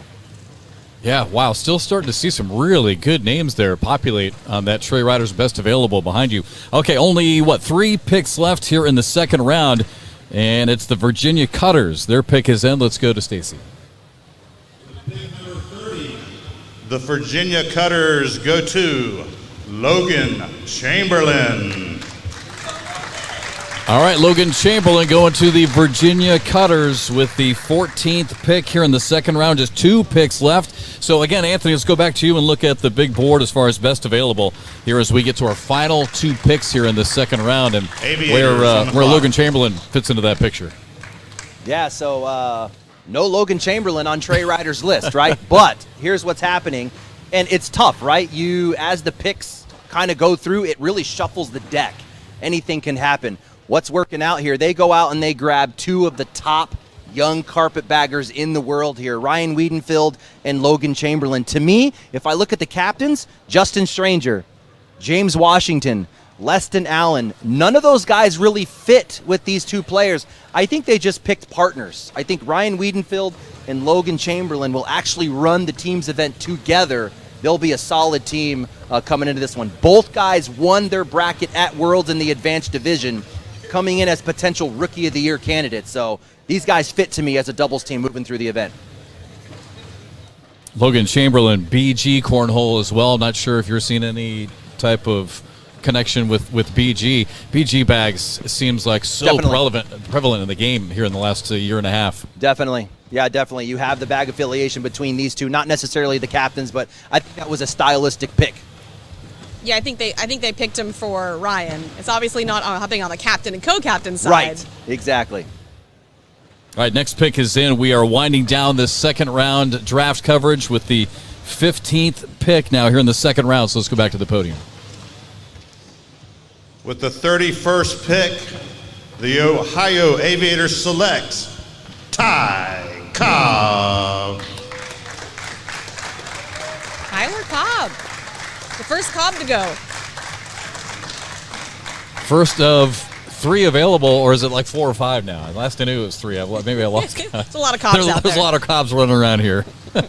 So Tyler Cobb goes to the Ohio Aviators. Woodchucks on the clock to So close the out Woodchucks, the as second round Stacey and just open said, up are on the third clock. And round. again, a snake draft, Mish, we were talking about this. So the Woodchucks now, I think this is a big opportunity for the New England Woodchucks because now you get 2 picks, and there's still some really good players left out there. And they get the last pick here in the second round and then the first and the third. Absolutely, and if we look at the best available list, I mean, I think there's some amazing talent they can pick up right now, as you said, like Tom Gustafson, the Zezweta brothers, Jeremy Schermerhorn's still sitting there. So, I mean, what do you think, Anthony? What do you think they're going to go with? Are we wanting to look to the next one? Yeah, we're talking about the Woodchucks because they've got the next Okay. 2 picks now. So if you look at the best available, I'm not sure if you can tap on it and bring up that best available again, but you think about sure. where the Woodchucks are right now and what's available. We were just saying there's a lot of really good names now starting to populate on that best available, so big opportunity here for them. Yeah, so Woodchucks, Jimmy Humans, Jacob Trzynski, Storm Hogue, pick up Kyle Malone in the first round. They're going to get 2 picks here. What do you guys think? You see anything? I still like Derek King coming off the board, a Jeremy Schermerhorn coming off the board. I don't see anything regionally affiliated. I think it's kind of opening up at this point. Why is a player like Tom Gustafson Exactly. dropping at this point? I think he's being overlooked. So, mad success in doubles last season. A number 5 player in the world with his partner last season. I think he would be a strong pickup. Again, Derek King, Jeremy Schermerhorn. It's tough. I don't know. This one could go anywhere, Mish. This one could go anywhere. Even a Berkeley Pear and Jacob Beamer are still there. I mean, there's a lot of I was opportunity. just going to say that. Yes, I noticed those 2 names as well. Yeah, so anyway, a big opportunity here for the Woodchucks. Again, they have back-to-back picks coming up. It looks like Stacey's got the pick already. So this will be the final pick of the second round, and they'll also get the first pick of the third round. So for their first pick, let's go back to Stacey. With the 32nd and 33rd picks, the New England Woodchucks select Zach Scribner and Michael Lucas Jr. Well, I can jump in on this real quick. I mean, this may be a surprise to some people and not one of the names that we were mentioning. However, on one of the live streams, I had a chance to see Zach Scribner play. And, guys, I was super impressed with him. You know, the 3 of us like to banter back and forth about the slide game versus the sticky game and the dirty game. And I feel like Scribner is a guy, Anthony, I really felt like he had both games going, and you and I had a chance to call one of his matches. You know, he was throwing the sticky side, but he could throw over that slick side, collect. A really, really solid player. I don't like it. I don't like it. If you're going to tell me Zach Scribner wasn't going to be available 2 rounds from now, I think they could have got him later. I don't know if you guys have a player card you can look up, but I'm not seeing the connection. There could be a hometown affiliation. He does throw a carpet bag. He throws a committed tilt bag, so it's a constant right to left. He's a dirty style player. This is a sturdy style team minus Kyle Malone. So I don't know. I don't know about that pick. I mean, do you think that maybe the Woodchucks saw what you and I saw on the live stream court, and maybe a player who's yes. I mean, even if you saw it, I think it was too early. Yeah. Wait on him. I think he's going to be available 16 picks later. So I'm a lot surprised by that pick. Yeah, we're not seeing him on the player card there. I do see that he's partnering up with Gage Landis throwing Siva, so I'm not sure if that's the bags they're throwing. That could be it. Siva in that region, kind of up in that region with Jimmy Humans. Maybe there's a connection there. I'm not seeing it. I think he's available later. You could have got him later. So again, Zach Shibner and Michael Lucas Jr. Back-to-back picks by the Woodchucks as we are now underway. Live coverage, third round coming up here in the ACL Pro Teams Draft. We'll take a break. Back with more from Myrtle Beach right after this.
And welcome back inside the Myrtle Beach Sports Center complex here in Myrtle Beach, South Carolina. Live coverage of the 2023 ACL Teams Draft. And alongside Bernie Neighbors, I'm Jeff McCarriger. Thanks for tuning in. Hey, buddy. How are you? That's my podcast partner right there. Hashtag borderline. Hashtag borderline. Shameless plug. Okay, can't wait to get your overall thoughts. But while we were away, these picks are just coming in fast and furious. So we are already underway now, third round coverage. So we talked about Michael Lucas Jr. being the second pick for the Woodchucks as they went back to back. But so Michael Lucas Jr. was the first pick in the third round. Jeremy Schermerhorn does come off the board. He goes to the Ohio Aviators with the second pick here in the third round. And the Virginia Cutters take Michael Dingus with the third pick here in the third round. Okay, but before we go back to Anthony and check out the best available, what are your thoughts overall here after the first 2+ rounds now? I feel like it's been all over the map. I feel like you look at Texas, I think they're going Texas players. They're trying to get as many people they're comfortable with from their region as possible.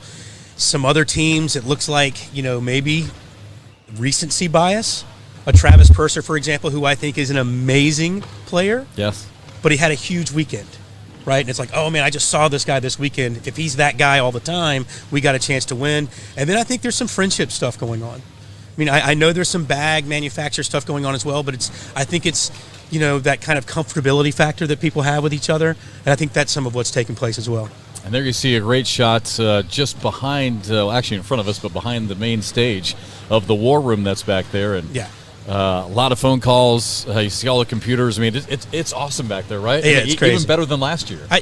The whole thing's better than last year. Yeah, I mean, even your opening partner, better than last year. Yeah, much better. Yeah, much better. I mean, no, that part wasn't bad. All right, let's get to the, let's see, we're up to the 4th pick now. Let's see, that was the Michigan Marauders. So let's go back to Stacy. The next pick is in. With pick number 36, Michigan Marauders select Jacob Beamer. All right, that was a name that we saw on the best available that had populated as of late. And there you see the player profile. Yeah. On Jacob Beamer going to the Michigan Marauders. So, all right, Anthony. Well, let's give Anthony just a minute here to fix and update his board. But Jacob Beamer, obviously, we just saw his name populated. Really good player. I love Jacob Beamer as a player. I think he kind of came on a lot, especially the second half of last year. I think one of the things, the recency bias of it all. If you had a great second half of 2022 and you've been playing well in the Open Series and this weekend, your name's coming off the list. Yeah. We were just talking about that with Shibner. And that's what I was saying. Because I had a chance to watch him play live. I thought he was a terrific player. So when I saw his name come up, I'm like, oh wow, great pick. How about this rookie class? Yeah. Again. But to Anthony's point, Anthony kind of played devil's advocate on that, and he's like, yeah, Shibner, a great pick, but he would have been available rounds from now, maybe. You know what that's called, Jeff? They're not getting proper value.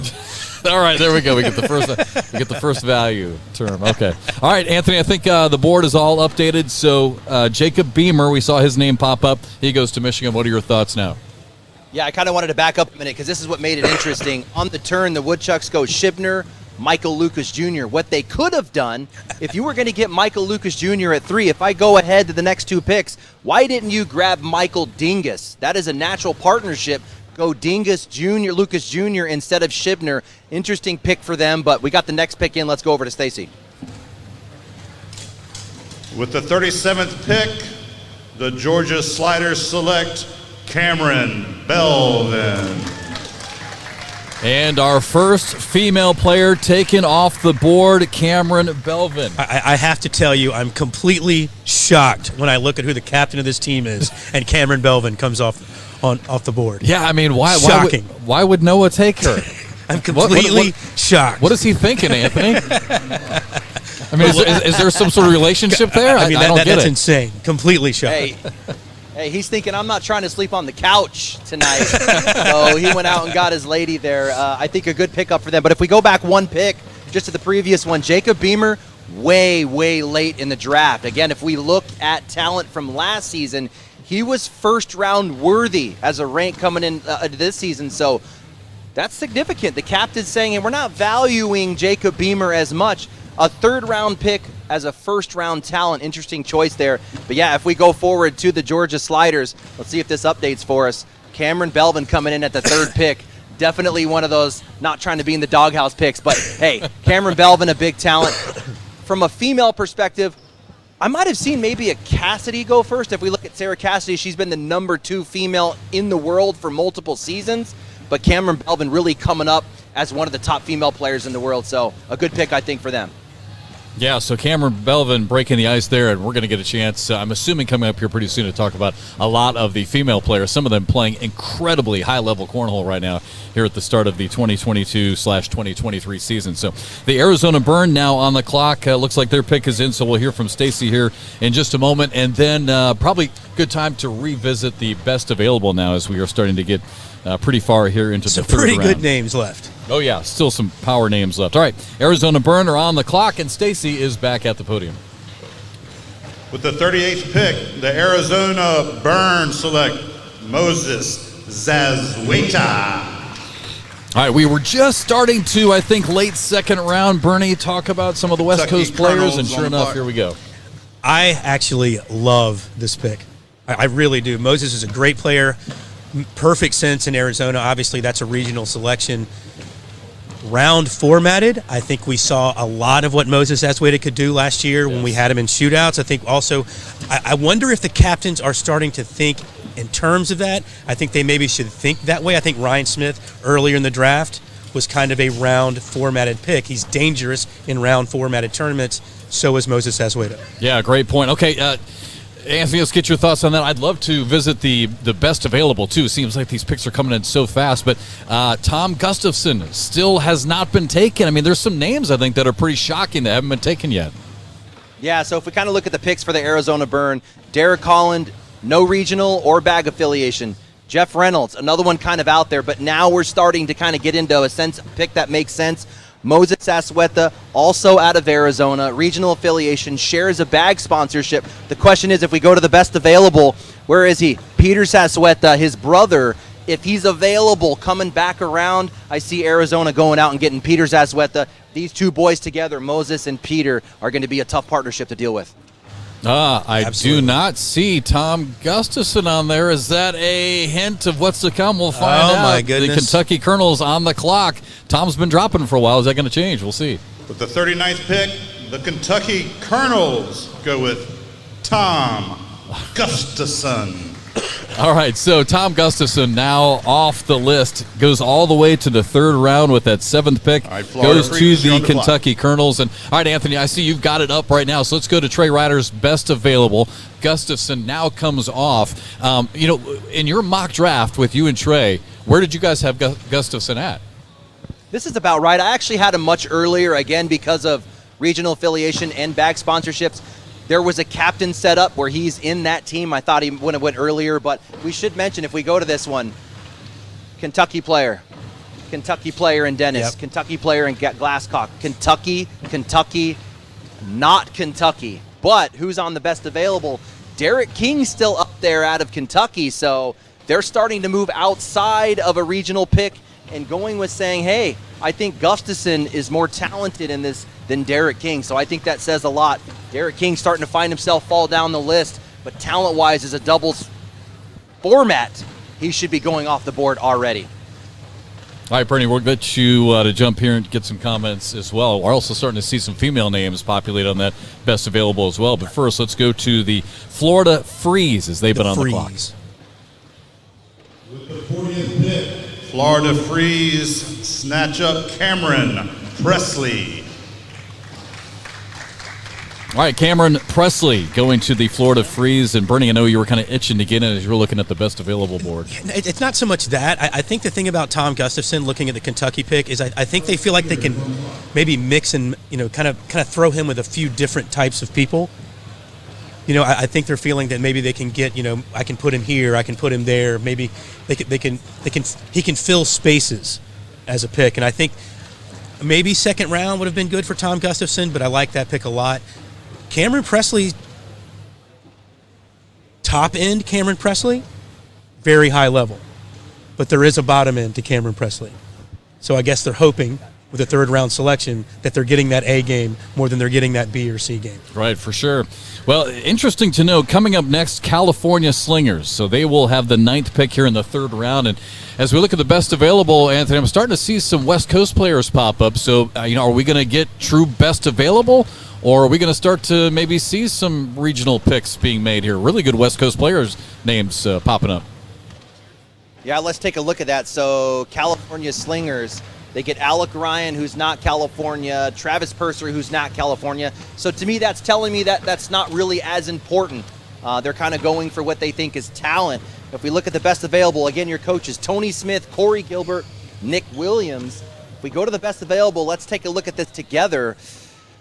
We do have a California player out there in Tyler Parent, but again, I don't think that that's really mattering. What do you got there, Bern? One thing, you know what we're seeing here, Anthony? What do you got? Everyone's opinion on who's the best available. Because I think one thing we learned from last year is maybe that's the way people would go, but now we're seeing actually what people believe the best available talent is.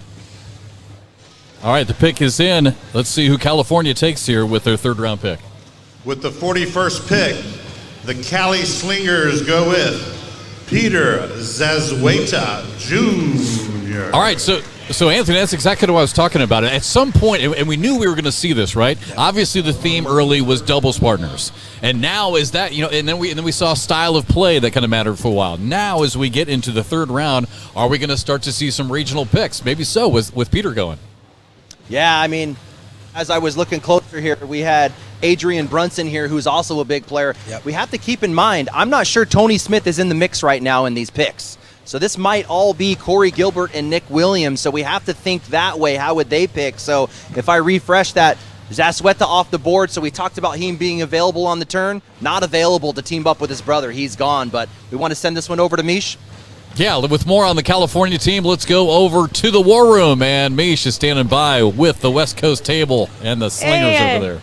Yeah, I'm here with the Cali Slingers, and I just wanted to get I just got to let you guys know, they've got spreadsheets and clips and highlighters. I mean, it is a whole thing happening here, I have to tell you. So the good stuff here. Nick, what went into this pick? Peters Azueta Jr. is unbelievable.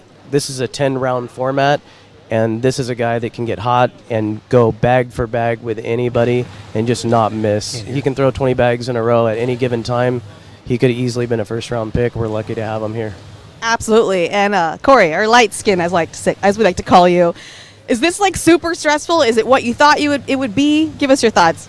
Definitely. It's like a fantasy football on steroids because you feel prepared, but like fantasy football, somebody gets taken right in front of you, and you only have a minute and a half to get the next pick out there. So when that changes everything, now you're on bag choice, whether they throw, who can they throw with, right, personality traits, all that stuff. So it's hard to stay ready because there's so many picks going so fast.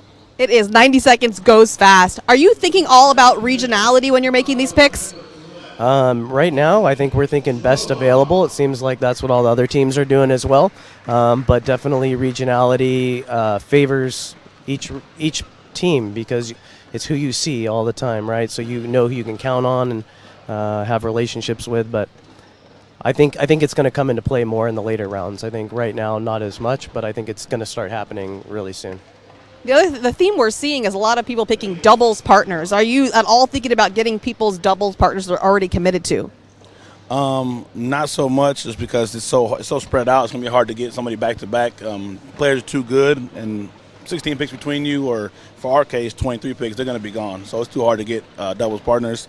We're going more similar bags, and like you said, the best available. So if you can throw, Peter can throw anything. He has every shot, So for me, somebody throws surefire, lucky, ultra speed. We'll just go with that. We can match up and have a good year. All right, sounds good. Thanks so much for your time, guys, and good luck. All right, Mish, thank you very much. And unfortunately, Mish, if you can hear us, we need you to come back to the table because we could not hear anything that was just said back there at that table with the California guys. But would love to have been a part of that conversation and why they took Peters Azueta and just some of the behind-the-scenes strategies of what's going on. But all right, since Azueta was taken by California with that 9th pick in the 3rd round, 2 more picks have gone. Austin Slowbaum comes off the board. He goes to the Colorado Timber. And Slowbaum, I'm thinking, and we can riff on this a little bit more here in just a minute. We got another pick coming in, but this is going to be a big year for Austin. Yeah, he was a big-time college player. Sure. I would say, and I'm sure he'd agree, underperformed last year. We'll see how he does again. And let's go back to the podium real quick. Stacy's got another pick. Number 43, the Vegas High Rollers select Kobe Costanza. To your point, talking about college players, last 2 college champions back-to-back. Austin Texas Slowbaum, Bully Kobe Baggers on the Costanza. clock. Both players coming out of college were pro-ready. Let's see, I think both in their first season as professionals didn't live quite up to expectations. But obviously going this early in the draft, people are liking their potential. Yeah, and like you like to say, maybe high value for both those. But we'll see. Could they have gotten those picks later? Probably. But we'll see. So Colorado again takes Slowbaum. Las Vegas takes Kobe Costanza. The Texas Bully Baggers are on the clock. Let's check back in with Anthony. He's back at the board. And a look at some of the best available. All right, what are your thoughts on these last 2 picks? Yeah, let me look at that one. So Kobe off the board. We didn't even have Slowbaum on the board. I think a little bit early for that one. But if we go to that pick, I was kind of trying to analyze this high rollers. We have a clear partnership between Halbert and Zockline. They would be a good partnership. Cody Henderson and Alan Rawls have to make it work. Hunter Thorne, I think, going out as a captain here and getting his partner. Kobe Costanza and Hunter Thorne, I think, would be a good matchup. And I think the best available in that style of play, that carpet bag roll game. So I think that's a pick up there for Hunter Thorne going out and getting his partner in Kobe Costanza. Hey, Anthony, while we've got you real quick, what are your thoughts on Austin Slowbaum? And what have you seen from him mentally, technically? I mean, is he a player that can bounce back here this year after kind of a slow 2022? Yeah, I think slow is the right word, right? Slowbaum coming off of his college success. I think we expected a little bit more out of Slowbaum teaming up with Modlin last year. That one's a tough one. I think a little bit early in that pick, but maybe there's an affiliation here. I think he's out of Virginia. I think we might even have a player card. Yeah, so here we go. Slowbaum out of Virginia. Maybe there's a regional affiliation-ish with Josh Holland, who's kind of in that area. I'm not seeing the connection, but maybe a little early for me for Schlobaum to come off the board. All right, the Texas Bully Baggers on the clock. Their pick is in as we go back to the podium. With pick number 44, the Texas Bully Baggers selects Berkeley Pear. All right, Berkeley made a lot of noise as far as the main stage goes for the broadcast late last season. Yes. Is this a surprise to you at all that he fell a little bit or no? No, I mean, maybe the fact that Carolina didn't pick him up, I'm a little surprised at that due to some good point. due to some affiliations there. I think it's a great pickup at this point in the draft. Like you said, making broadcast towards the end of last season. So once again, recency bias, second half of 2022, going into open series this season. If you're doing well in that 6 to 9 month period, you're probably getting drafted early. All right, Bernie brings up a good point, Anthony, as far as Berkeley Pear, maybe a little bit of a Carolina connection, maybe getting past. What are your thoughts on Berkeley going here in the third round? Yeah, I was trying to get his player card up there. I don't think we're going to get it in time. But what we have here is we've have our first pick out of Texas, right? You've got the 3 captains out of Texas, Batson, Sims, now Berkeley Pear. Stylistically, he fits perfect into this partnership. Now, the thing about Berkeley Pear, if we look at ranks from last season, this is probably a little early for him, but what I think we need to keep in mind is talent-wise, I think this is perfect for him, but he could have been overlooked if we look at ranks. I think a nice pickup for the Texas, their first pick outside of a regional affiliation. He's going to be strong for this squad for sure. Well, quick question. Do you think the Carolina Coasters were waiting for their next pick or their next 2 picks to get Berkeley Pear, kind of hoping that he would be available? Because, I mean, if you look at him and Trevor Brooks, you put them together in some serious situations, that would have been a completely dynamic duo. But I think they were kind of hoping that he would fall down the list and they would be able to steal him, but not so lucky. Yeah, because they're going to have back-to-back picks, Anthony, so Bernie's probably right. Yeah, that's a good call. We're not seeing Trevor Brooks here on the list yet, but certainly he should be coming up. Again, this is kind of filtered in ranks. Some people are playing much better than their performance from last season, so that's a good call. That would Trevor Brooks being an assistant captain for the Carolina Coasters, is he not? Yeah, he's already one of the 3, isn't he? Good call. Yeah, thanks for the heads up. Yep. Yeah, already one of the 3. But yeah, worth noting, Bernie, I think you're right. And coming up here in about 4 or 5 picks, we're going to be at the end of the third round, and Carolina gets to back to back. So, all right, speaking of picks, Pennsylvania on the clock. Let's go back to Stacy. With the 45th pick, the Pennsylvania Ringers selects Tubby Cobb. All right, Cobb number 2 is now off the list. I think another player that's trending upward. How far would he have fallen? Like, we went through this last year. Remember, like, all right, so could they have waited around? Yeah. Anthony's made that point. I don't know, because Tubby is trending upward. I don't know if they could have waited. I feel like they could have, but once again, a player in the last 9 months that's trending upward, and from what I'm seeing, an upward trend in the last 9 months means you're going early.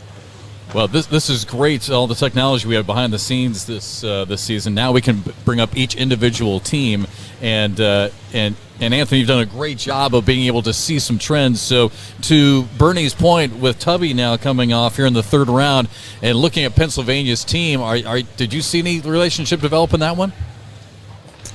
I'm trying to make the connection here on this one. So I think Bernie nailed it. Tubby definitely a trending up pro. To me, I'm going, what are we going to get here? We're going to get a player that was stylistically last season, could play a dirty game, could roll a bag. This season has a different bag in his hand, so he's playing a completely different game.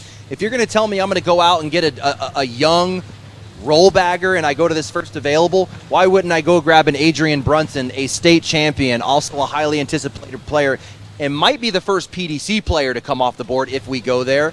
So yeah, an interesting pick. You don't see him on the first or the best available. There's a lot. You still got Derek King out there as a double specialist. I'm starting to see Eric Anderson pop up here. I don't know. That one's interesting to me, but maybe there's a connection there we're not seeing. I think the fact that Derek King is still on there. I feel like you've mentioned his name several times now, Anthony. If we look to last season, I think Derek King was one of the first couple picks, if I remember correctly. Now he's fallen down, maybe not even a third round, maybe a fourth round. So be interesting to see where Derek King goes now at this point. And realistically, you've got 3 captains per team. So third round, how far down does that take us on a list? You know what That's a I'm saying? good call. Last year, you go through 3 rounds. You're literally through your first 3 rounds outside of the top 16. So quite a call, precipitous fall. All right, let's go back to the podium. Chicago's pick is in. Pick number 46 for the Chicagoland Spinners, Felix Vargas. All right, Felix Vargas, I didn't recall seeing his name on best available. He's going to go here in the third round, 14th pick to Chicago. Missouri will be next, and then we get, by the way, and we'll hit this in a minute, but then we get to back-to-back picks by Carolina. But first, Felix Vargas, Anthony, going to Chicago, and how does he fit in on this team? All right, this one's interesting because I think it was time for Felix Vargas to go talent-wise, but notoriety-wise, I think he's available 4th or 5th pick. Felix Vargas made a lot of noise this weekend. Deep run, you got a young kid who can play just about every style of game. He's got a roll game, he's got a push game, he could play a dirty game. Yeah. I don't see a bag affiliation. Maybe there's a regional affiliation. I'm not sure where he's from, but I think he's available in the 4th or 5th pick. I think they could have sat on that one.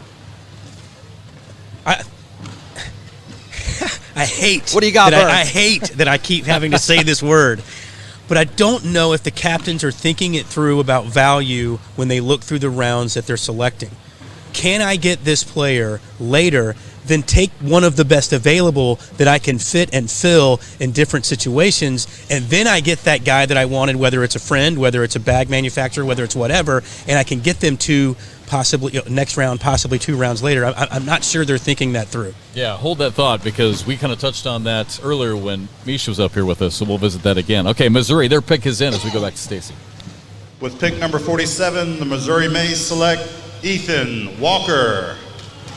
All right, Ethan Walker going to Missouri. Up next will be Carolina as we'll get to the last pick of the third round. And again, with the snake format style here, Carolina actually is going to get back-to-back picks. But first, Ethan Walker going to Missouri. Real quick, just to further your point, we were talking about that even as early as the second, maybe early third round with like a Shivner going. Yeah. And was that a little bit of a reach? Could he been available even 2 rounds later? Anthony was kind of talking about. I agree. I agree with you. But once again, I think it's that recency bias. Yeah.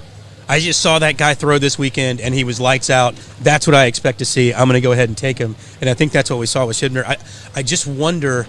And look, this is kind of still. It's only the second season we're doing this, and some of these captains this is their first year doing this. Right. Yeah. So it's a learning curve for everyone sure. involved. So again, Ethan Walker goes to Missouri, and Anthony, I'm not sure if you've got Walker's player card up, if you wanted to visit him real quick, or if you want to get to Carolina. But 2 points, 1, Ethan going to Missouri, and then next 2 huge picks coming up for the Coasters. Yeah, here's the thing. I had to go figure out who Ethan Walker is. I know who Derek King is, and I know what he can give me. I know what Eric Anderson can give me. I know what some of these players can do. I've heard of Ethan Walker. I've seen a few stats, but if we look at his player card, so what do we got? We got Missouri, Ryan Windsor, all these guys out of Missouri, Bernasset, maybe more Great Lakes. He is... Hey, we don't even know information on this guy. Who is this guy? Maybe a regional affiliation? Yeah. I don't know. I'm at a loss that you would pick up a guy like that before some of these best availables. We would probably have to ask some of the guys in the truck back there, but is Iowa kind of in that region? Because Iowa's right below a lot of those guys, and they've probably seen Ethan play a lot more than the rest of us. So I'm thinking this might be a regional affiliation. Yeah, hopefully you guys can hear me this time. Yeah. Can you guys hear me this time? All right, so Ethan Walker is a player who comes down to Missouri and plays quite a bit. Ethan Walker plays in the regionals there. He's very familiar with John Fuentes, so I think he's going to be a huge part of this team, and he can mix and match with anybody. Good roll bag player. I expect to see good things from him. All right, good stuff, Wally. And now a big moment here. Carolina Coasters back-to-back picks. Looks like the first one is in. Maybe both are in. Let's go to the podium with Stacy. Close out the third round. Open up the fourth round. The Carolina Coasters with picks number 48 and 49 go with Derek King and Kay Lee Hunter. Okay, then. So, all right. So, I don't think this is a surprise for either one. We've been talking about Derek King for a while, Anthony.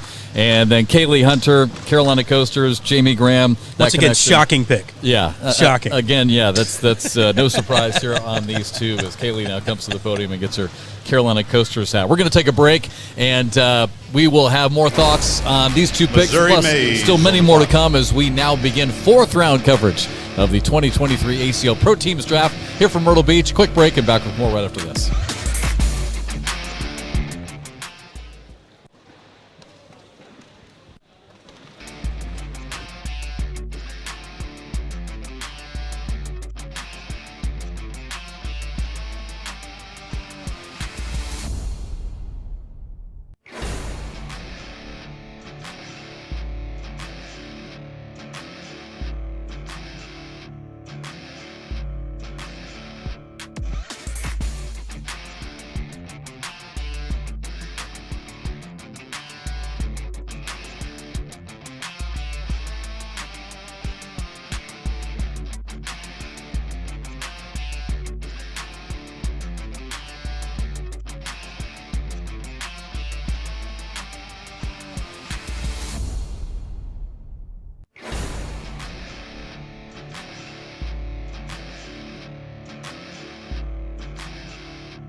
Alongside Bernie Neighbors, I'm Jeff McCarriger. Thanks for tuning in. 2023 live draft coverage here in Pro ACL Teams.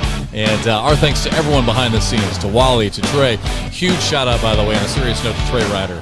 and the entire staff. He's going insane back putting there, by the together way. this entire show. I mean, we've got, 1, 2, 3, 4, 5, 6 cameras at least, all these TV monitors, lights everywhere, the LED screens, trying to coordinate everything. So, Trey, great job, bud, and Happy New Year. This could not even begin to be possible without you. Pictures of the war room, All of that it. set up back All there. of it. So congratulations, Trey. Curtis, staff. Daniel, shout Yeah. out to you guys as well. It's amazing. Absolutely. Yeah, Daniel and Curtis behind the scenes, everybody. So great job. We are underway now, 4th round. So real quick, let's go back and revisit the Carolina Coasters. We got to this just before break, but back-to-back picks. Derek King, who maybe a little bit of surprise, goes all the way to the 4th round, but Derek King and Kaylee Hunter come off back-to-back. Anthony, we'll start with you. Great job there on the big board here through the first 4 rounds. I can't imagine this is a surprise to you on either one of these picks going to Carolina. Yeah, I mean, it's easy to say Kaylee Hunter's a relationship pick. Not the case. That's a talent pick. Yes. Kaylee Hunter got game, right? You've got the Agreed. fire connection. You've got the regional connection with Graham and Davis Brooks. She was due for a pick. That is a talent pick. I love that pick. And then Derek King had to go off the board. He gone. All right, let's get back to the podium. Stacy's got our next pick. The Pennsylvania Ringers with the 52nd pick take Adrian Brunson. There you go. There you go. Texas I know. On the clock. Been watching the professor over there go through it. He's only said Adrian Brunson's name, at least since I've been up here 3 times.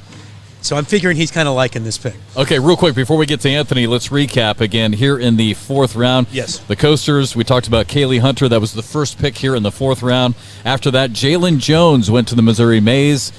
Jordan Kimbrell went to the Chicagoland Spinners. And now Adrian Brunson to Pennsylvania. And Anthony, your thoughts on Brunson? Good pick here for the Ringers. Yeah, we're not going to get the update here, but definitely a good pick. Again, I'm seeing a stylistic trend in here. A lot of roll baggers. Connie Altai's kind of out there by herself. Yeah. I mean, you got Harbaugh. I wouldn't necessarily call him a roll bag guy, but he has that ability. Creek Killer, Burton Jr., Foreman are definitely going to play that dirty roll game. Tyler Cobb or Tubby Cobb can. You throw Brunson in there. That's definitely the trend I'm getting with the Ringers. My question is, who does Connie Altai's partner up with? I mean, if I look at the board, probably a Devin Harbaugh. That's probably going to be your partnership there, and the rest of these boys kind of making up the rest of the doubles teams for the Ringers. Yeah, 100% actually. I mean, I'm wondering if Connie has had a say in any of those selections. Because at some point, they're going to have to find someone she can throw with. Now, look, they might just say, look, Connie, on your end, you're just going to put bags in the hole, and when I've got it down here, I'm going to play dirty. Maybe that's the thought process, but I'm with you, Anthony. I mean, at some point, they've got to find a partner, a more natural partner for Connie. Yeah, no doubt. And if we you mentioned, let me go back one. You mentioned Jordan Kimbrell coming off of the board for the Spinners. I think a little bit early, a big talent, I think. But again, if we go to the best available, how soon should Eric Anderson have gone if he's on there twice, Jeff? He's on here twice, so that's saying pick this guy up. But we got the next pick in. Let's get to it. All right, 5th pick here in the 4th round. It's the Texas Bully Baggers on the clock, and Stacy's got the pick. Pick number 53 for the Texas Bully Baggers, Matthew Stout. Yeah, he's a name, Bernie, that I've seen on Best Available now for several picks. I mean, he's been up there for the last 10 or 12 picks at least. Once again, going outside of Texas, but I love this pick. I think it kind of fits with Berkeley Pear. I don't know stylistically necessarily, but I like this pick. I think Eddie Grindersleeve is thinking his way through this process. And, going back to last season when we watched how, Brett Guy, for example, picked partners all the way down, his pecking order. Other captains just said, I'm taking my region. Other captains said, I'm taking best available. I don't care what they throw, how they throw. I'm just taking best available. It seems to me Eddie Grindersleeve has a process here, and he's been sticking to it. All right, Anthony, any indication on what that style is? I mean, is this thoughts of best available? Is this a style pick that Stout gets on the Bully Baggers? Yeah, Bernie, I think you nailed it. I think Stout and Pear are a good matchup. Again, another trend. Ernest Monarca kind of out there on his own stylistically. I mean, Grindersleeve, Turpin, Batson, Sims. You got a lot of carpetbaggers there. You throw Stout in there who prefers a carpet bag. I think Berkeley Pear can throw anything. So Ernest Monarca, don't know where and this is one of our captains, don't know where he is going to fit into this partnership, but I do like the pick with Matthew Stout. Kind of fell off radar last season. We're talking about a TV broadcast talent. If we go back 2 years ago, I think he's going to pop off this season. I've been talking to him quite a bit this weekend. I think we see Matthew Stout back into the mix. A good pickup maybe for a Berkeley Pear as a partnership. I got a question for both you guys. And Jeff, you're going to love this one. It seems to me, and I could be wrong, that the captains are definitely preferring carpet bag players. There's a few that'll go hole for hole with folks that have been selected, but it seems like a lot of carpet bag players have come off the board. What do you think about that, Jeff? Oh, Bernie just mixing the pot. Wow. Well, you know what? We're going to get off the hook on that for just a moment. We got another pick in, so let's go back to Stacy. With the 54th pick, Vegas High Rollers select Tice Cobb. All right, the third and final Cobb? All the Cobbs are gone. Are there any more Cobbs running around I don't know about? There are no more Cobbs to be selected. All right, so Tice Cobb goes to the Las Vegas High Rollers. All right, so Stacy's still at the podium. I don't know if we have our next pick in already. Colorado on the clock. Just giving us some clock time. Yeah, Colorado Timber now are on the clock, so we've got a couple minutes. So, okay, so going back to this. Yes, lots of debate, right, Anthony, between the dirty bag style and the slide style and what's going to win at a high level, what's going to win consistently. And, yes, some disagreement amongst players and amongst talent. And broadcasters, but I'm still going to go with what Noah Wooten said, because when Anthony, when I heard you and Mish talking about it during your podcast, and you and I have talked about it on Borderline, I said, you know what, I'm just going to call a great dirty bag player, a guy who's been in the game a long time. So I called Noah Wooten, and Noah and I had about a 20 or 30 minute conversation about the style of play. It's obviously very important with these picks. My point on this has been, can you consistently win at a championship high level as a quote-unquote dirty bag player? And even Noah Wooten somewhat, and I'm not saying it's true or not, but Noah Wooten said, you know what, to this point, Jeff, you're right. You know, the guys who have been the high-level, consistent champion players over the last 4 or 5 years have been more slide players. But maybe we're starting to see that new trend, like Bernie's saying, because it's a lot of that dirty board style, that dirty bag, slow bag, carpet bag style play.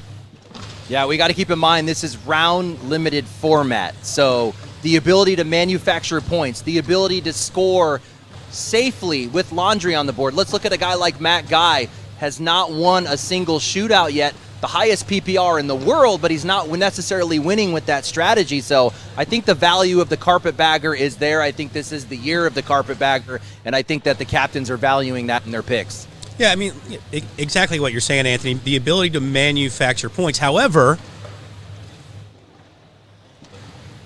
the double shootouts, obviously Brett Guy, Eric Davis, have been kind of dominant in double shootouts.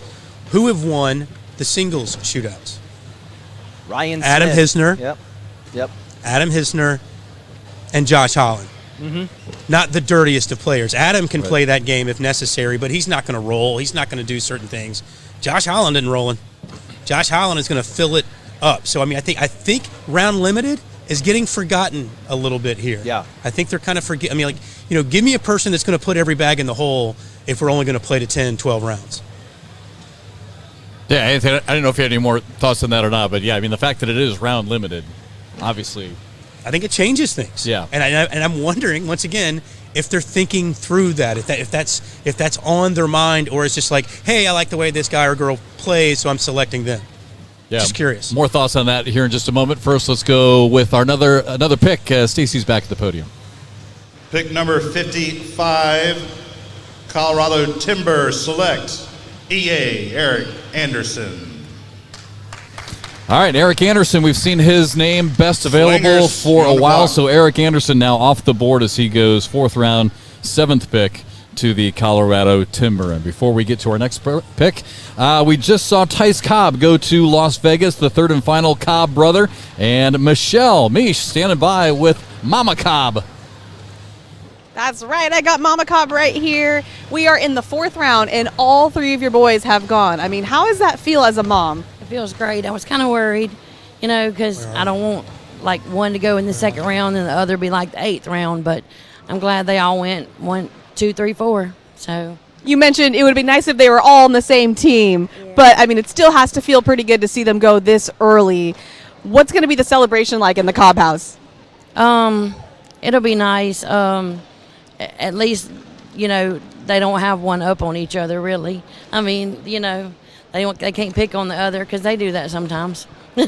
They're boys. Now you have one more, Cobb, a little one. Is she coming up in this cornhole world too? She plays sometimes. We just can't get her to, stay at it. But she's progressed a lot since she first started. Awesome. So now that we have this teams, what do you think about this teams event and how we have all the regionality and the sort of different way we're doing it this year? I like it. I like it a lot. It's nice. The setup's great and everything is really nice. Awesome. Well, thanks so much for your time and congrats.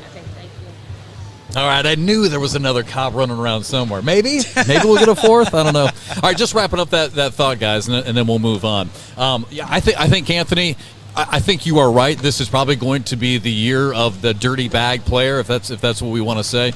But what I think is going to develop is the year of the 5-tool player, right? I mean, we use that in baseball all the time. It's going to be someone who just is so crafty, really good at that dirty bag style, but can also flip it over on the slick side, like we saw Shibna do the other day, and still collect bags and still go hole for hole if they have to. It's just going to be that 5-tool player that's going to finally just dominate, I think, that side of the sport. But all right, let's get to the podium again. Stacy's got our next pick.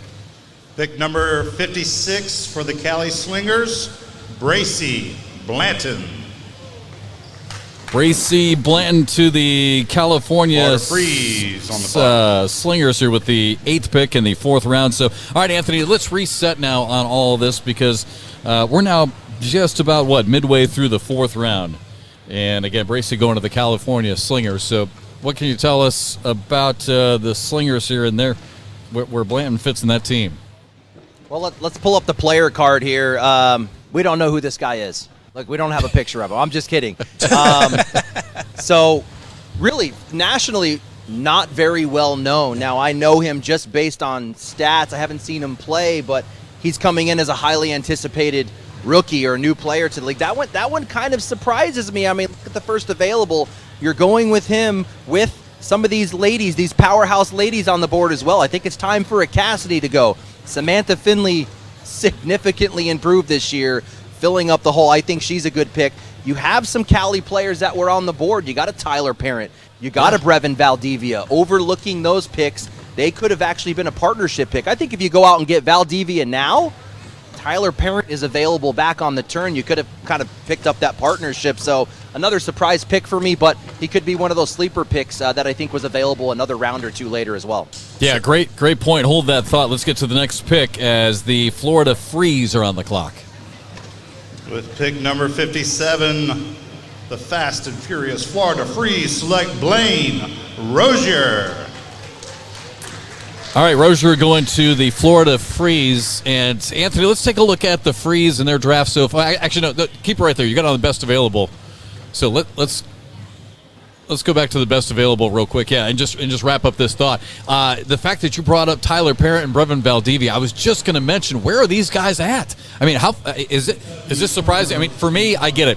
Maybe recency bias, like Bernie was talking about, because I do see them on the broadcast court a lot. But are we surprised that they've dropped this far at all, or no?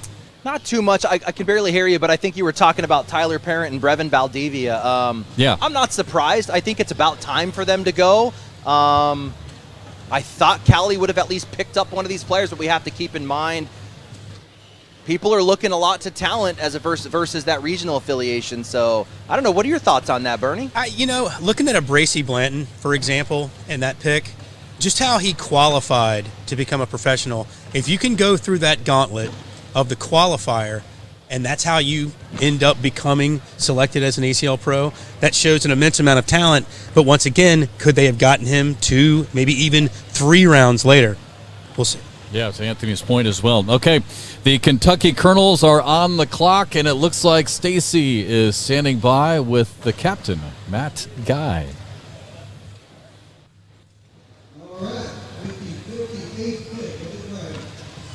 If you know who on our team, this guy is a good friend of the team. That's why I wanted to come announce him. And his big shot, Bob Vance.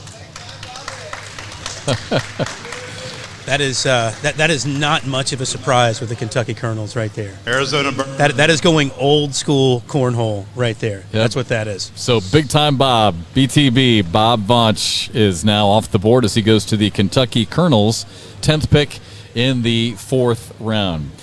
So again, just real quick, I was just thinking if there's anyone who is just tuning in, Bernie, as you take a look at Big Time Bob's player profile. Again, if you're just tuning in and wanting to know the top 5 picks in that first round pick, Kyle Malone, first overall pick to the New England Woodchucks.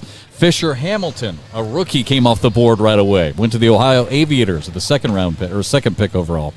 Virginia Cutters had the 3rd overall pick. They took Ryan Wiedenfeld. Jay Rubin went 4th overall to the Michigan Marauders, and then Ryan Smith came off the board to the Georgia Sliders with the 5th overall pick. So those are the top 5 picks if you're just tuning in. I was on set here with Mish early on. Haven't had a chance to get your thoughts. What about the first few picks there? Kyle Malone going first. I know that wasn't a super big surprise. It's not a surprise, especially after this weekend. I mean, look, you could honestly say if you talk to anyone in this building, the single best player in this building overall all weekend long, Kyle Malone. Yeah.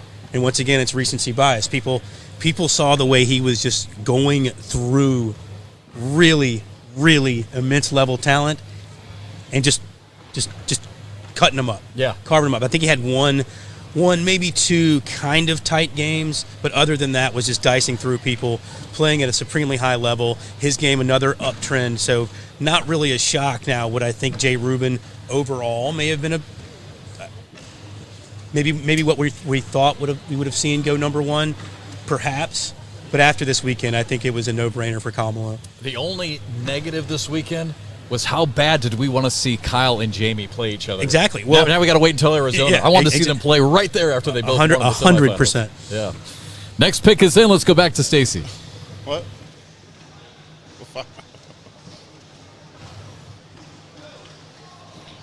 With the 59th pick, the Arizona Burns select Steve Schroeder.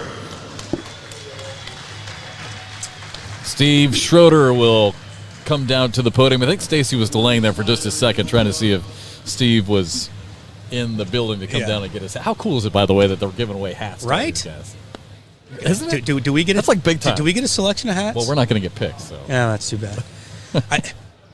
All right, so once again, a very, very solid player. Could you get Steve Schroeder in 2 more rounds? Maybe another round? I don't know. We'll get Anthony's thought on that. Here's my initial thought.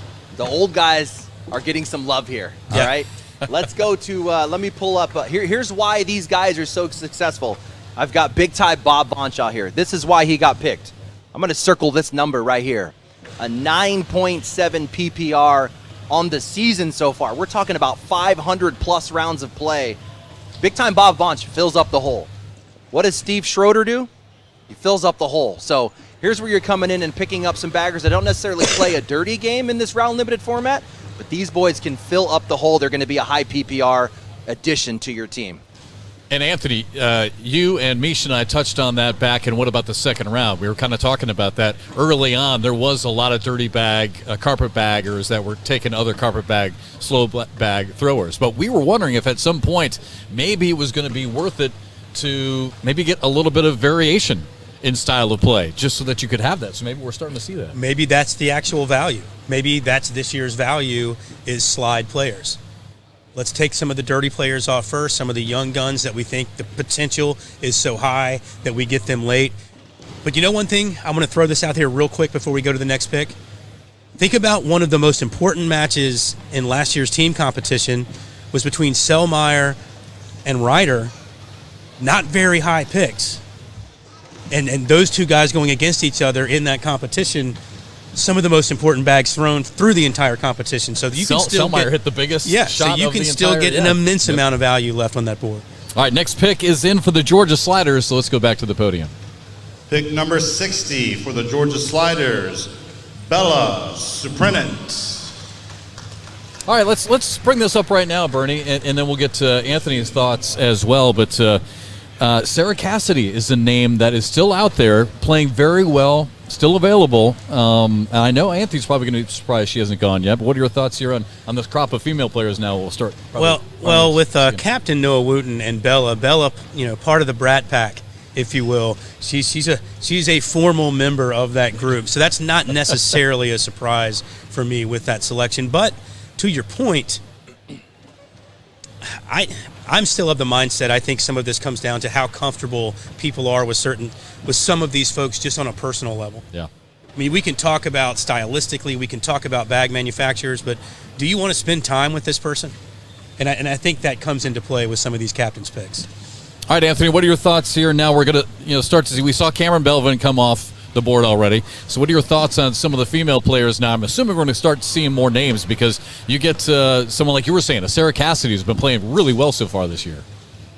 Yeah, here's my thought. Your captain, Noah Wooten. Wooten is a loyalty guy.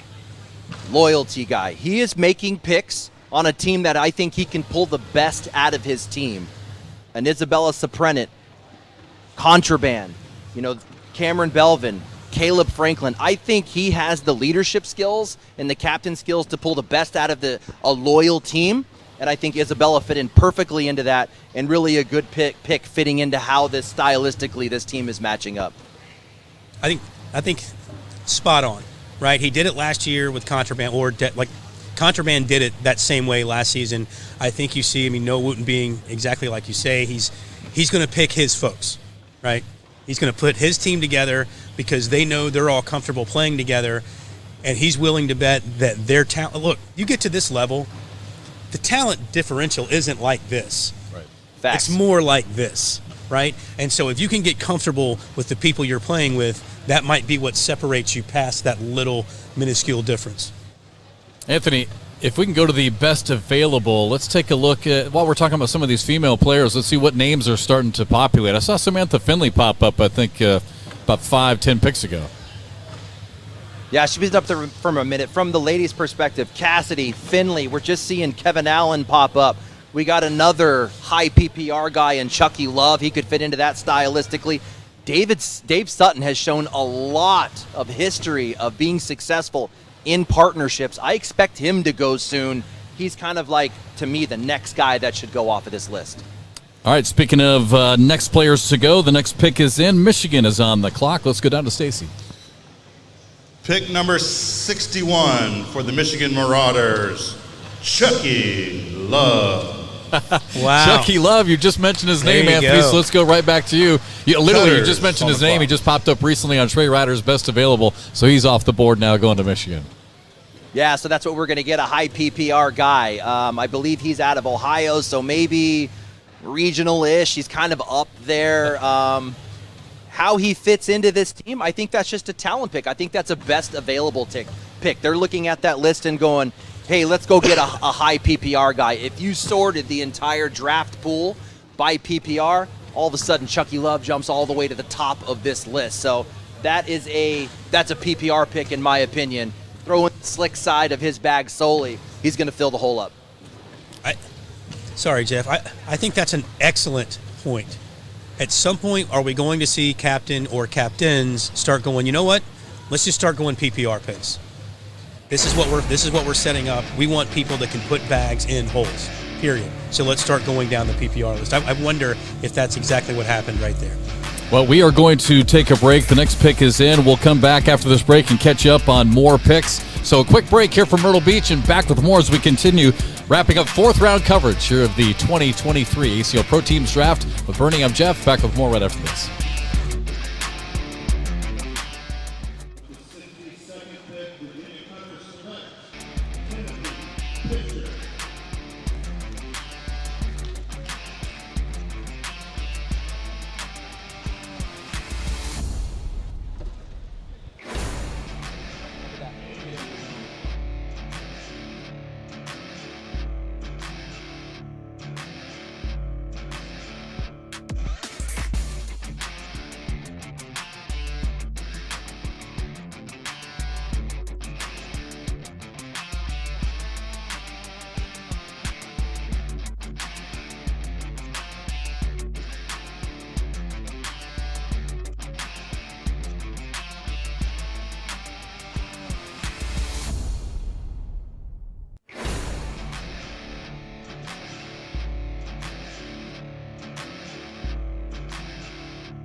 Back here inside the Myrtle Beach Sports Center complex alongside Bernie Neighbors, I'm Jeff McCarriger. Again, our thanks to Trey and Wally and Anthony and Mish behind the scenes, trying to bring you all the coverage here. The war rooms are active right now. You can see them just here in front of us behind the main stage here, all of them on their computers, making phone calls, speakerphone. I mean, it literally looks like a real war room back there. It's just awesome what's going on here inside the Myrtle Beach Sports Center complex. Okay, to get you up to date, we've had a few picks since we went to break.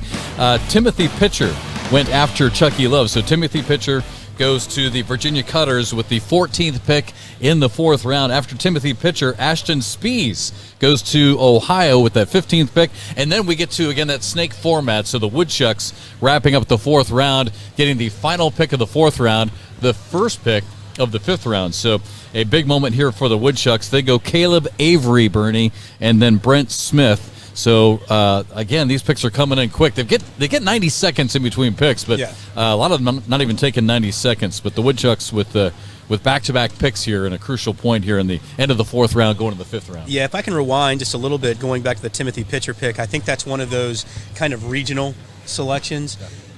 The pick I like the best out of those last 4 selections, I'm loving the Ashton Spees pick. Yeah. And once again, I think it's recency bias. He had a big weekend. He played very well. But his talent has always been top end. If you can get him to calm down when he makes a mistake, just relax. It's one round. It's not going to kill you. But his top end is a very, very high level. I love that selection. I'm with you. I almost feel like Ashton Spees was maybe the best player out there that none of us had mentioned to this point in the day. So, so Ashton Spees, again, goes to the Ohio Aviators. Okay, we are underway here in the 5th round. Second pick, 5th round. It's in. Let's go back to Stacy. Pick number 66. For the Ohio Aviators, Corey Morrison. All right, Ohio again with another pick. And really for Ohio, this was kind of a crucial time as well because they just had the 15th pick in the 4th round. They got Ashton Spees, who we're just talking about, and now they pick up Corey Morrison. So, again, as we are now underway 5th round action here in Myrtle Beach, let's check back in with Anthony. Anthony, real quick, your thoughts on Ashton Spees. Again, a name I think maybe we had kind of forgotten about here in the last 20 minutes. Yeah, I'll kind of burn some of those last picks. So you mentioned that one, Burn. Timothy Pitcher, that is a James Washington pick right there. Mm-hmm. They would make a good partnership. Also, regional affiliation.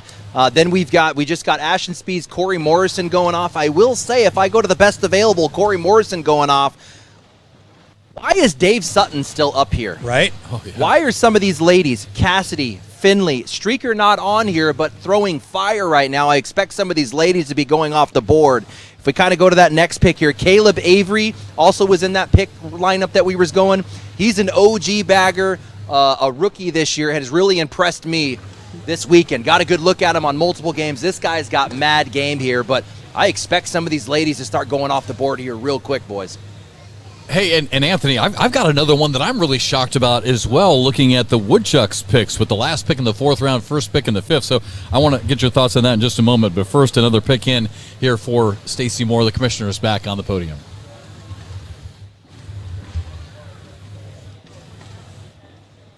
Our pick number 67, Virginia Cutters, select Brevin Valdivia. Okay, well, that now kind of throws a wrench in what I was just going to ask you, Anthony. But, all right, so 2 names that I've been really surprised with, and really, in my opinion, and maybe I'm missing something, this is why I wanted to ask you, is with the Woodchucks. You had a chance to get Tyler Parent and Brevin Valdivia on back-to-back picks. I think that's kind of a miss, but I don't know, maybe I'm wrong on that. No, I agree. That would have been a good pickup. Actually, I don't even recognize, I don't know if I can get back there in time, Brent Smith. Who's this guy? Let me look at this list. Look at all of these players who have proven themselves over time. So clearly, Jimmy Humans is probably the brains behind this one. Yeah. Knows something about Brent Smith that I don't know. Maybe you guys don't know. So maybe that's a huge dark horse pickup. But again, if no one else knows who he is, would he be available here at 7? Maybe 8. Maybe he's a big value pick at the end. So Jimmy Humans knows something we don't. 100% correct, Anthony. You could see Jimmy Humans' face because he actually read out those selections. Yeah. He was kind of excited to say his name, so he feels like he got a steal. Once again, I'm surprised because Jimmy's kind of a thoughtful person, which would make me think he'd be a very thoughtful captain. I think he has to know he could have gotten Brent Smith 2, 3, maybe even 4 rounds later, and maybe could have gotten some higher value there. But, not going to second guess these guys. They know these players infinitely better than I do. So it is what it is. Yeah, I'm with you with a name like that. I mean, especially with the fact that Anthony is not familiar with his game. Could they have waited? Yeah, absolutely. Yeah, could have waited on that. But again, what are your thoughts on what I was just talking about with the Woodchuck or even Ohio? I mean, Ohio had the second to last pick in the 4th round and the second pick in the 5th round. They could have gotten Tyler Parent and Brevin Valdivia. I mean, am I missing something? No, I think you're 100%. If you're going to pick one and you have that opportunity, bang, bang. Yeah, because why not do it? I mean, that does seem like a whiff. If you're going to pick one, you might as well pick the other, especially when you've got them back to back. That was the number one theme early on. I mean, Anthony talked about this. I mean, right away, the captains were trying to pick their doubles partner if they didn't already have it. Yeah, I mean, maybe they were thinking, hey, still got a lot of rounds to go. I can get that person later. Maybe they were thinking I can get that value later to get that pick. But I'm with you. If you're going to pick one, why not pick the other? East Coast bias. East Coast. Leaving those West Coasters out. You gotta feel hurt on this one. It's always that way. I'm from Iowa and I live in South Carolina. And now you're filled with East Coast bias. This one's got to sting you. Yeah, no doubt. All right. Looks like the next pick is in as we continue to move along here in the 5th round. Round number 5 of 13 rounds. Yeah, we're going to be here a long time today here in Myrtle Beach. Let's go back to Stacy. With the 68th pick, Michigan Marauders select Carson Guete. Carson Guete going off. Getty. Sorry, Carson Getty. I think it's Guete. You gotta love when the commiss just butchers a name. Well, he doesn't do much broadcasting live stream, so. Carson Getty. Sliders on the. I like the pick. Actually, you know what? I like the pick. I think Carson is a player that, once again, like a lot of players we're going to see now as we go through these middle rounds, that their A game puts them on a level with just about anybody in the game. It's just sometimes you get more C games than you need to. All right, let's check back in with Anthony. I know he's trying to scramble to get through the board to see if he can find Carson Guete's name on the player card. So let's go and check back in with Anthony. All right, where do you see this pick? Do you feel like this was a reach, or is this about right? No, I don't think it's a reach. I like the pick for Getty. Here's Getty here. I mean, we see this 9.42. Now, what makes this so good is he's not a guy who's going to run bags completely, but if we go back to that roster, or I don't have it actually here available. Let's go to the best available. I do like Getty, but still, again, we keep passing up on a Sutton. I kind of think that it's time for this guy to go, looking at the best available. All right, let's see who's next to go, and let's go back to Stacy. The number 69 pick, take Terry Mathis.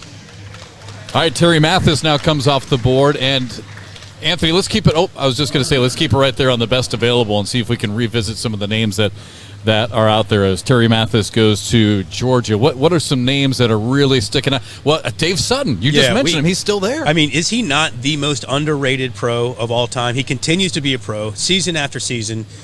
We find him on broadcast periodically, and yet here he is, underrated again. Yeah, the other name, and I must have been missing him kind of up here in this top corner, but Brandon Jones. Why the heck is he still on this list? If we were to rank best available based on last season's finish, he should have been like very start of the 2nd round. So we are way deep in this draft. Brandon Jones should be going pretty soon too. And again, I like Dave Sutton. We have some other names popping up. Ladies got to go. These ladies got to go. I think that they're being overlooked at this point. Yeah. Brandon Jones, to your point, Anthony, we talked about recency bias last, 6 months, if you will. I don't know if he's trending up last 6 months. I think 2022 as a whole was a very good year for Brandon, but I would say those last few months may not have been the best, and maybe some of the players are kind of feeling that coming off of him. Kentucky Colonels on the clock. Their pick is in. Let's go back to the podium. Pick number 70. The Arizona Burn, Brandon Jones. Sorry, it was the Burn, not Kentucky's next. So Arizona goes with Brandon Jones. Right on cue. Yeah, Doug Zaft must have been paying attention to our conversation. Because that literally was right on cue. But, So, Anthony, you're dead on, right? I mean, you talk about a guy that should have been second, third round maybe, kind of right there in that flip area from last season. He drops a couple of rounds, but here we go. I think Doug Zaft, those guys are looking at it going, I can't believe Brandon's still available. Let's go ahead and take him. So yeah, Brandon Jones goes to – oh, go ahead. I was just going to say that makes sense also. If we look to last year, Bernie, you remember in the shootout, I think it was Brandon Jones and Clemmer that made a deep run in that round-limited format. So I think that it was time for him to go, yeah, I like that pick now for Brandon Jones. But again, I think it should have been earlier. Yeah, that's a great point. Okay, the picks just continue to come in. Arizona taking Brandon Jones, so now the Kentucky Colonels on the clock. Take Dave Sutton with the 71st pick. Okay, there we go. So some of the names we were just talking about, Brandon Jones, Dave Sutton, coming off. I still can't believe Tyler Parent is sitting out there, Brevin Valdivia. The Florida Freeze are next, then California. Maybe we'll see. Actually, no, I think one of the guys, Valdivia did get picked, so Tyler Parent is still out there. But so is this, Dave Sutton. Is this the best pick so far as what you get in round 5 with Dave Sutton? I mean, I think maybe. I mean, we just talked about how he's just routinely overlooked when you start thinking of the elite players in this game, but he's always there. He's always there late. So, especially in round limited formats, I think that's an unbelievably good pick from the Kentucky Colonels. Yeah. Yeah, I would have to agree. And to get him in the 5th round, I don't want to say the V word, but if you talk 1, 2, 3, 4, 5, 6, 7, he's the 9th player added to this roster, worthy of being up. I think he's a great pick here in the 5th round for the Kentucky Colonels. And a veteran. I think he's going to bring a lot of knowledge, a lot of IQ, a lot of leadership to this team. Dave Sutton, a big pickup in round 5. The Florida Freeze pick is in. Stacy's got it for us. With pick number 72, the Florida Freeze select Sarah Cassidy. Okay, there we go. There you go. Yeah. We've been talking about Sarah now, I feel like, for a while. Obviously a Florida player, so this will be no surprise to anyone watching this coverage right now. Look, I can't, you guys had talked about it already about, some of the ladies getting pushed deeper and deeper into this draft. I got to call a match with Sarah Cassidy last year, back-to-back, 2 matches back-to-back. She threw a perfect game in one and missed 1 bag in the next game. That talent just got picked up in the 5th round. I think that's an unbelievably good pick from the Florida Freeze. Yeah, and Anthony, I would assume you agree because you just mentioned a few moments ago that Sam Finley and Sarah Cassidy up until the last pick were still there, and you were saying, hey, they got to go. Someone's got to take them. Yeah, and that's pretty interesting because both Florida players, Florida picking a Florida lady, choosing Cassidy over Finley. So talent-wise, I think it was the right pick historically, but Finley's trending up. So I think they're going with more history than recency bias on that pick. I like Sarah Cassidy going here at number 5. To your point, Anthony, I'm wondering if this weekend, I think Travis Purser's selection in the 2nd round, I think the fact that Sam Finley hasn't gone yet is because of this weekend. Seriously, to your point, Sam Finley should have been selected already when you look at how she's performed over the last 3 or 4 months. Didn't have a great weekend. Didn't play all that well. And maybe that's just, it's pushing her down, and maybe how they played last year in the team competition, they didn't perform all that well, and maybe that's going into it. I'm surprised. I am surprised she's still out there. Yeah, that was a great point that you were just talking about there, Anthony, and looks like the next pick is in here for California, so we will hear from them momentarily. I was just looking because I hate to beat a dead horse on this, but I'm going to anyway. Do it. So we saw Brevin Valdivia come off, and he went to Virginia, wasn't it? Yeah, it was to Virginia. I'm trying to see where Virginia is next because if Tyler Parent drops down there, we're going to have a natural doubles partner. Absolutely. Picked up way deep in the 5th round. But first things first, the California Slingers pick is in, and the commission is back at the podium. With the 73rd pick, the Cali Slingers go with Rosie Streaker. All right, so now some of the big female names in the sport are coming off the board. Sarah Cassidy and then Rosie Streaker. So, wow, she's been waiting patiently the whole time. Here. I mean, Rosie Streaker played amazing this weekend. And again, The only bad thing was I wanted to see Rosie and Cheyenne play Yeah. like right there. I didn't want to wait until Arizona, but Rosie goes. But again, just real quick, not to stir the pot a bit more on this, but again, Sarah and Rosie, Bernie, now both taken before Sam Finley. Something tells me, and I could be way off, that the California Slingers are possibly hoping. They're not betting on it, but I wonder if they're hoping that Sam Finley's still going to be sitting around in a couple rounds, and then you get your natural partnership with Rosie Streaker again. I don't know. Maybe that's not what they're thinking, because Rosie Streaker's been flat filling it up lately. Flat filling it up. So that might just be a pure PPR, she's lighting it up selection, or maybe they're thinking, hey, we get Rosie here now because she's playing so well, and then we wait a couple rounds, and if she's there, we'll take Sam to kind of fill in that natural partnership. Yeah, Anthony, what are your thoughts on that? That could be a good point that Bernie's saying. Yeah, here's my thoughts. Your captain's really making these picks out of Cali. Corey Gilbert, Nick Williams. Let's go to that best available. Out of Cali, Tyler Parent. They did not pick him. Nick Boyer, who's playing really well, did not pick him. And instead, they go with that pick there. So they're saying, hey, we value a Rosie Streaker right now more than going and grabbing one of these big Cali picks. So interesting pick there with multiple Cali picks. I'm going to go up a little bit further. Labrador, also up there out of Cali. So we're seeing a lot of Cali kind of filter in there. They're saying, nope, we're going to go with a talent pick, picking up a Rosie Streaker. And I wonder, Rosie's had so much success in round limited formats, and I wonder if that has anything to do with that type of selection. Because, I mean, it is vitally important. I mean, there are certain players that are just better to games at 21, and there are other players where I think, like a Ryan Smith, for example, is a magician in round limit.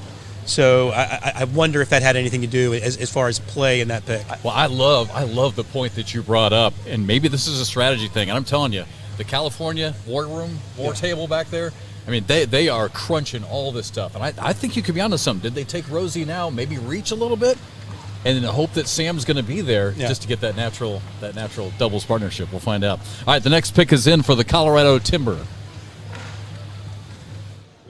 Number 74, the Colorado Timber selects Byron Sisson. All right, Byron Sisson going to the Colorado Timber. Anthony, obviously this is your home state, so I'm sure you've got thoughts here on Byron Sisson going to the Timber. I'd love to hear your thoughts just overall on Colorado's team right now. Yeah, Colorado's team, so you're going to get a peek at it here. I actually like this pick because Byron Sisson coming in as a baller right now. I think that it was time to get him. I think he's one of those dark horse picks. I think he could have gone soon. I think picking him up now is a good choice. If we look at the best available, not on there. But again, if you look deep into player talent, I think he should be on here. A big pickup for Byron Sisson. He's beat elite level players over the last couple of months. He's actually going to make some noise in the league this year, so I think Byron a good pickup. By the way, you can file your complaints for Sisson not being on Trey Ryder's best available list to Trey Ryder. So, just so you know. I actually like the pick as well. I got to see Byron play for the first time, really. There's a lot there. There is a lot to like in that game, and I wonder, once again, how much recency bias, and I know we keep saying the same things over and over again, but because the points are so relevant, this is a player that's trending up. And I think any time that you can get a player that's playing well at the moment, would you rather get a player that's playing better now or a player that played really well 2 years ago? Obviously, you want the player that's playing well now. All right, Trey, we're going to take a break. You want to do one more pick? Let's do one more pick. So Colorado picks Byron Sisson. Las Vegas is on the clock, so let's go to the commissioner. With the 75th pick, the Vegas High Rollers select J. Dotson. Jay Dotson was on Trey Ryder's best available. He had just populated on the board several picks ago, so Jay Dotson goes to the Las Vegas High Rollers. And we will take a break here from Myrtle Beach and back with more as we continue here, fifth round coverage of the 2023 to this.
Back inside the Myrtle Beach Sports Center complex alongside Bernie Neighbors, I'm Jeff McCarriger. Thanks for joining us here this afternoon. 2023 ACL Pro Teams Draft. A couple of picks to get you updated on. Where we left off was Jay Dotson going to Las Vegas.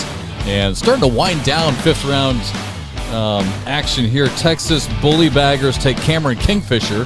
And then David Ryan went to the Pennsylvania Ringers. So those are a couple of picks to kind of get you updated on. If you're just tuning in, maybe you missed it. A couple of female players, two of the top players in the sport on the female side go back-to-back, Sarah Cassidy and Rosie Streaker as well. So we're now on to the 14th pick in the fifth round. Something tells me assistant captain Cody Henderson had a lot to do with Jay Dotson going to Vegas. Yeah, another Chicago I mean, guy. just old school. Those guys, it's just they've been around. When they all travel, they hang together. I think that's a guy. We all know what kind of player Jay Dotson can be, but I think Cody's like saying, "Hey, let me have my guy. Let me have my guy on this team." Well, Stacy is making his way to the podium, so it looks like we'll have another pick in. On the clock is Chicago. The Chicagoland Spinners on the clock again, so let's go back to the podium. With the 78th pick, the Chicagoland Spinners select Timmy Jonas. All right, Timmy Jonas. And again, pretty much a no-brainer on this one as well. When you look at guys out of the area, so Timmy Jonas goes to the Chicagoland Spinners. And Timmy's the name that just kind of populated recently and a player we haven't talked about a lot lately. And speaking of which, Anthony, while we've got you, let's go to Trey's best available as Timmy Jonas comes off the board here to Chicago. Yeah, not on the list here, but I think worthy of that pick. Let me kind of maybe run back just a little bit here because we went through a couple picks here. I do like the Kingfisher pick here for the Texas Bullybaggers. If we go to the player card, Oklahoma, so he's kind of known in that area with the Texas team. He fits nicely into this. There's a BG relationship here between Grindersleeve and Batson, but he's a player probably not on radar, but he's going to be a really good dirty roll style game. I think a good contribution to the Texas Bullybaggers. David Ryan, I think that his value is really picking up. Alec Ryan's dad. So as a partnership, they actually are making a lot of noise this season. He's a little bit different than his son, though. He was going to play the slick side solely of a carpetbag. So he's going to bring a high PPR game. He's got a really good air mill to match that. So a good pickup for the Ringers and not on the best available. So captain's looking outside maybe. I think if you sort it on PPR like we were talking about, Bernie, this guy's going to go to the top of the list. That's a PPR pick right there. And then what was this pick here? Let me see if I can get a refresh real quick. Timmy Jonas, kind of talked about him working this weekend, and he's with Eric Anderson. A good, strong partnership there, but we'll go to the next pick. All right, let's head back to the podium. With the 79th pick, the Missouri Mays select Matthew Troxel. Matthew Troxel going to the Missouri Mays with the second to last pick here in the fifth round. And I'll tell you what, this is going to have to be a name that hopefully Anthony can pull up on the player cards to give us a little bit of information on. You know, it's funny. You were just saying that, and Anthony was going through it and went past it. I was like, no, stop, Yeah. it's right there. There it is. His doubles partner, Carson Getty, I'm not sure where that. Another player coming through the pro qualifier. Once again, I'm of the mindset I value that. If you can make it through close to 800 players and go into the top 32, that speaks of your ability to handle pressure. That speaks of your ability, just pure talent. What it doesn't speak to is how can you play in round limit because all of those games are to 21. So I wonder, if they're just if they're thinking this is a plug and fill guy. I'm not sure. Maybe it's a region. Maybe they're more familiar with him because of where he's from. I'm not sure of the thought process there. I don't know if Anthony has any more. You know who would know? I bet Wally might know a little bit about Matthew Troxel. I know he's back there. I know he's from the Missouri area. All right, Wally, I'm not sure if you're too busy back there with all the production or if you can chime in on this. If you want to, though, feel free to bounce in here and give us some insight. Here, Matthew going to the Missouri Mays here in the fifth round. Yeah, so Matt Troxel is pretty much exactly like Ethan Walker. All those Midwest guys, they play in the regionals together. They all have the similar style. They could roll, they could push high PPRs and play a defensive game. Very familiar, all Midwest players. They throw together quite a lot. All right, Wally, appreciate that. So Again, Troxel going to the Missouri Mays. And, well, Anthony, you've got it pulled up right here. Do you see any connections here on this team? I tried. I looked at players' card. I looked at, I can't make sense of it. So Ryan Windsor, another high IQ guy, he's got to know something about Troxel that we don't know. So I don't know about this pick. Well, you could be onto something too, Bernie, what you were talking about. All right, next pick is in. Let's go back to Stacy. To close out the 5th round and to start the 6th round of 13 rounds, Carolina Coasters select Chad Hunt with pick number 80 and Nick Patuski with pick number 81. It's always interesting to see the strategy, Bernie, isn't it, with these back-to-back picks? So Carolina getting these back-to-back again, go with Chad Hunt and Nick Patuski. Nick, we got to see a little bit of the World Championships. I don't know if you remember, as a youth player, I thought performed very well. I'm not sure the natural fit here. I might get a little. It's funny. I heard from we've talked about the captains. We've talked about the assistant captains. One group of people we haven't spoken about are the managers for these teams, and they are the directors in these areas. And I did hear from Dusty Thompson earlier talking about how insane it was trying to pick players. Said it was like trying to come up with a decent pickup basketball team. Exactly. And so I'm wondering, obviously Chad Hunt, North Carolina guy, makes perfect sense locally. I'm not sure about the Nick Patuski pick. I'll let Anthony's probably got a better idea of Nick Patuski, maybe not. I don't know, Anthony. What do you think? Yeah, Chad is an obvious pick. So if we go back to one of the opens, Jamie Graham and Chad Hunt came out and won that thing. So there's definitely a relationship here between the captain. You talked about the region. And I got to look at him this weekend. He's nice. I think a good pick in the 5th round. The Nick Patuski one, I'm not really sure about. I know him well. I know his game well, but I'm not making a connection here. He's going to be a carpet guy. He has the ability to roll. We got to see him on TV, so he has experience as a youngster on USA Cornhole. He's got that experience, but Chad Hunt I think is a good pick in number 5, and that makes sense for me for the Carolina Coasters. Hey, Anthony, while you've got the Coasters team up, something that Jamie was talking about. Jamie, I think, really wanted to stay regional. He really wanted to stay Carolina. So with that thought in mind, how do you think he's doing? Like, what grade do you give Jamie in drafting his team so far? Well, he got jacked up when Maudlin and Poitras got taken earlier than he wanted. So he was definitely targeting. I think he's kind of working with what he has now at this point. Some of his early picks were taken, so I think all these picks pretty much make sense to me. The Patuski one is the only one that's off. I mean, everything else kind of fits in line. You got something there, Bernie? Yeah, just thinking about what you were just saying. When captains have players taken away from them early, it seems to have a lingering effect later. And then all of a sudden a player comes to their mind, they're like, I want this player for a pick at some point, right? I need this player. And so sometimes they reach because, I already had a player taken out of my hands earlier. I don't want it to happen again. And I wonder sometimes if that's happened with some of these picks. Well, we just saw the commissioner walk by and wave to everybody. Just completely forgot about that camera. I guess the pick is in. Second pick, the Missouri Mays select Tony Mayball. I actually got to see Tony Mayball play this weekend. Pretty good player. Once again, back to my previous point, I'm just curious if some of these captains have a player in mind, right? They've discussed it. They're going over it right now. They're writing names down. And I wonder if some of these players got taken away from them and they're overreaching because it's already happened once. They don't want to let it happen again. Yeah, perhaps. And so much so that the next pick is in already. So, again, Tony Mayball going to the Missouri Mays. Chicago's pick is in. We'll hear it in just a minute, I believe, from the commissioners. He's got to run back and go pick it up before he brings it back to us. Go double check on this one. So Chicago's pick is in, followed by Pennsylvania as we continue to move along here in the 6th round, believe it or not. So 6 of 13 rounds. Again, if you're just tuning in, all the way up to the top. If you missed it, Kyle Malone went 1st overall. Fisher Hamilton, 2nd overall, a rookie. Ryan Wiedenfeld, Jason Rubin, and Ryan Smith were your top 5 picks. Okay, the next pick is in, so let's go back to the podium. 83rd pick, Chicagoland Spinners, Blake Karnick. All right, Blake Carnick going to the Chicagoland Spinners.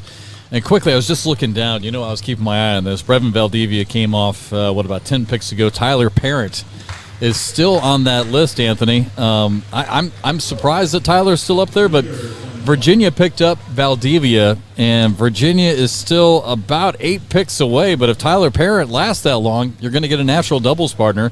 And then the other one to watch was Rosie Streaker. I've got a question for both of you guys. Last year we watched when Brett Guy as captain chose natural partners. They quite frankly did not perform all that well. Yeah, good point.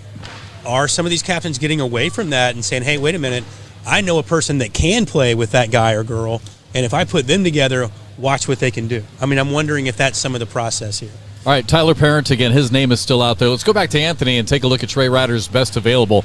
And, we've done this a few times here this afternoon. What is sticking out to you? Any big-time surprises of names that are still available? Parent still up there doesn't surprise me. That one doesn't surprise me. Players that are trending up, I think Voyer before Parent. I know we've seen Parent a lot. We've seen him on broadcast, but I think for trending up, I like Voyer. I'm still shocked. We've got Samantha Finley down here in the bottom, still on the list. I expect her to go really soon. Now we're starting to see, I think David Moores is starting to be considered a really solid doubles player. Emery Parker, we don't talk a lot about him, but he's got broadcast experience in doubles on a TV broadcast. He should be coming up soon. Justin Rule, a trending up player.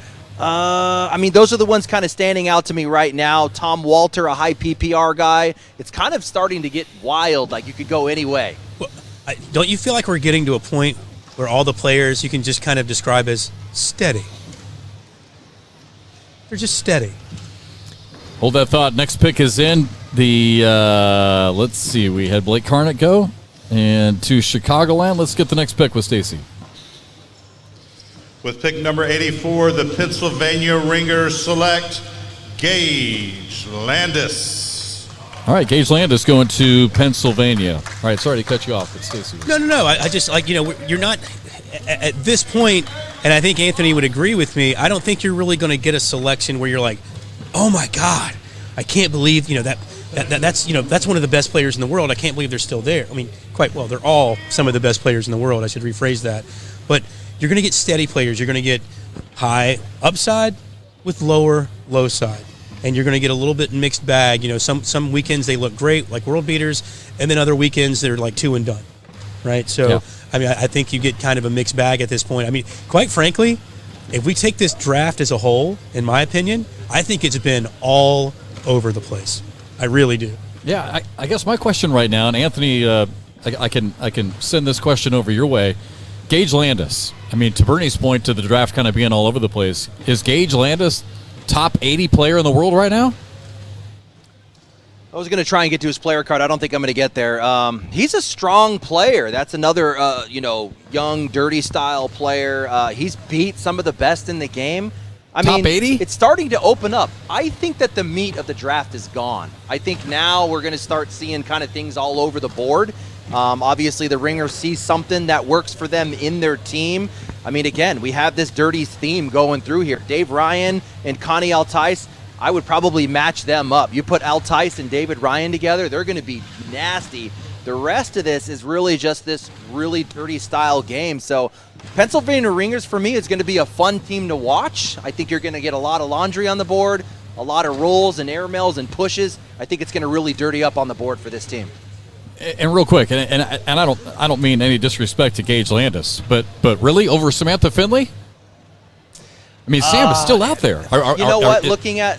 Looking at just how this team is laying out, it makes sense more than a Samantha Finley, because David Ryan going to Altice takes your 2 slick bag players off the board, everybody else dirty. So I don't know. It kind of makes sense, but I would like to see Finley go ASAP.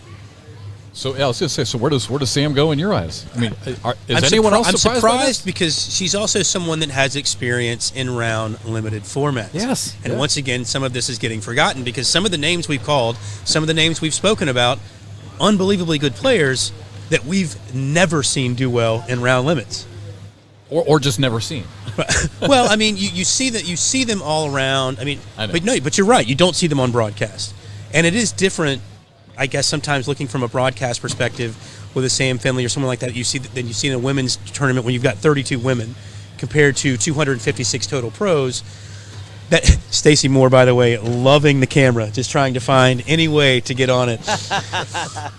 That's right. The great thing was Trey actually cut away to the war room, so you didn't even see Stacy. Oh, that's perfect. All right, speaking of the commission, let's go back to the podium. With pick number 85, the Texas Bullybaggers select Josh Glover. Texas Bullybaggers with the 5th pick in the 6th round. Las Vegas will be next. Can I ask both of you guys a question? And I mean this seriously. How much of it at this point do you really think they're trying to fill in spots, obviously, but how much of it is I just want to hang out? Like, if this group of people I've put together with, I've got some players here at the top end, I know what I can do, and I'm going to try to find some players and the V word in there, some value, but I also want to put a group together I want to hang with. Yeah, I think Jordan Power has talked about that pretty outwardly, that he thinks that's important. I've heard a few other players talk about that. Yeah, because I think it's fairly obvious, looking at some of the names that have been taken, that these are people that some of these folks like to hang out with off the courts, and so they think that will bring something to the team camaraderie, because there are names and there are players that are quite a little bit more accomplished than some of the names that have already gone. All right, we've already got another pick, so once again, let's go back to Stacy. For the Vegas High Rollers, Jeremiah Hector. All right, familiar name. Jeremiah Hector goes to Las Vegas with the 6th pick in the 6th round. So again, Gage Landis going to Pennsylvania, Josh Glover to Texas, Jeremiah Hector goes to Las Vegas, our last 3 picks. And that'll bring us to our next break from here in Myrtle Beach, South Carolina. A lot more to come. We are in round 6 of 13 here in the 2023 draft. More in just a moment.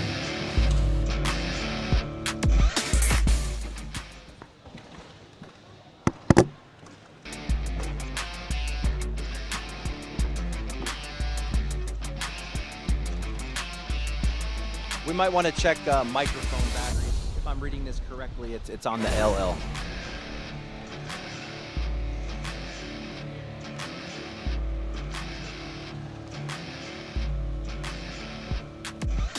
I don't know how to read it. There's not a percentage or anything.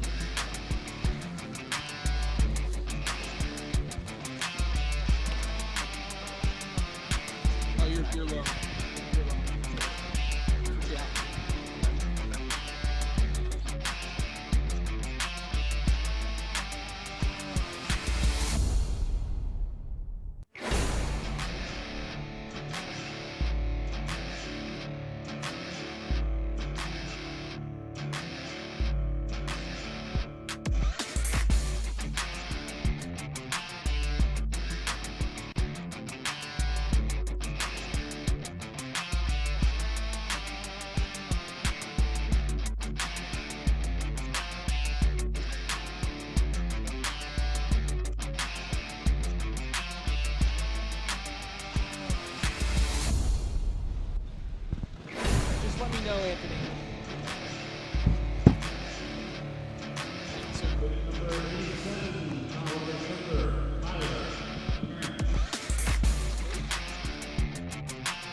are back.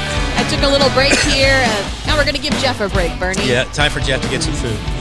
Yeah, it's pretty important. Food is a big deal. I'm looking forward to it. It's a nice concept that Yeah. Bernie would like to partake in at some point. All right, we just got the pick on the Cali Slingers. We got Zachary Engelken. What are we thinking, Bernie? I don't know enough about Zachary. Look, the point I was going to make before we went to break is, we're looking at it as if we're in the 6th round now. If you compare it to last year's draft, this is actually more like the 9th and 10th round. True. So you're going to get names that Anthony's probably a little more familiar. You would be more familiar than I about some of these names. But it's kind of, I think you're going off potential maybe, but I'm still of the belief that I think a lot of this for some of these captains is who do I want to be on my team, as far as just I'm comfortable with this person off the boards. I want to hang with them while we're doing this team thing. Yeah, and actually we talked to some of the coaches that said they have this idea of who's just a team player, and I think it was Jordan Power that said one of the things we looked at was how these players acted last season. Like, were they committed to the team's event? Interesting. So, I think that's something to look at, but we'll throw it to Anthony and see what he thinks about that. Yeah, I'm going to back up just a little bit. Let's go back to that high rollers pick. Number 6 here, Jeremiah Hector. I think so far in the draft, the best value pick so far. And why? Let me go over to the player card here real quick. Look at this number. Look at this number here. He's a 9'7" guy getting picked up in the 6th pick. So a rookie, he's not as visible or well-known nationally. He's made already a bunch of noise in the open. I think an awesome pickup for the high rollers there. Tyler Parent now off the board. Regional-ish, Colorado, kind of working our way a little bit west, but he's now off the board. And then Zachary Engelken. I like this pick here as well. If you don't know Zach, he's a high PPR guy with a carpet bag, so he can run bags like you wouldn't believe. He's a strong pickup. He made a good run at Worlds as well, so I think a good pickup for the Cali Slingers and fits in to this team pretty well here. Yeah, and he made it into the pro division at a conference. So he won the Midwest Conference. So even though he didn't make it to the pro qualifier, still a big win there. Look, you qualify for the pro division, you can throw bags. Absolutely. All right, we got our next pick there, Bernie, at the Florida Freeze. Let's go to Stacy.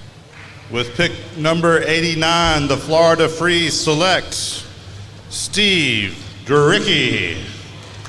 Steve Duricki. Looking up some more information on Steve, but what's your first take there, Bernie? Steve apparently has lots of friends behind us. Oh, okay. He's popular. So he was a popular guy. And I don't know, is he a Florida player? He is from New York. He's from New York. Interesting. He's a SIVA cornhole. That's who's behind me. Okay, I got you. Oh, we got the SIVA crew behind us. Yeah, there must be some SIVA guys behind me. So, once again, I think we're getting into a point in the draft where I think people are filling in roles. Like, who can I put with a number of different people? Yeah, you're looking for the partners. Yeah, I can put this person, certain partners on your list. That's who they're going to play with pretty much every time you go into a team's event. Other people, you're looking at someone like Steve. I can probably put Steve with a few other people on my team, and I can kind of plug and play with Steve. So I think it's a solid pick. Yeah, I think so. And now next we got the Kentucky Colonels coming up. Any thoughts on that, Anthony? I was trying to make a connection, but I will give this guy some credit here. I don't know anything about this guy, but he qualified on open points. That scores you a lot here, but we should mention Florida picks up Steve. Samantha Finley still out there from Florida. They passed her up, Mish. I don't know what's going on there. That's a good point. All right, we got our next pick for the Kentucky Colonels, going back to Stacy.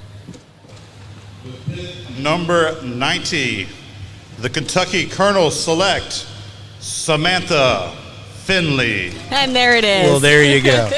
Now, I wonder how Florida feels about that. Do they think it was going to come back around? Because that's kind of crazy. Burn on the clock.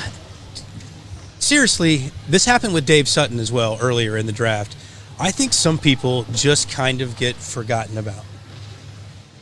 They clearly can't hear us because we just keep talking about them. Right. But, they're obviously very good players. Dave Sutton and Samantha Finley, probably two of the most underrated players, obviously, from their positions on these boards.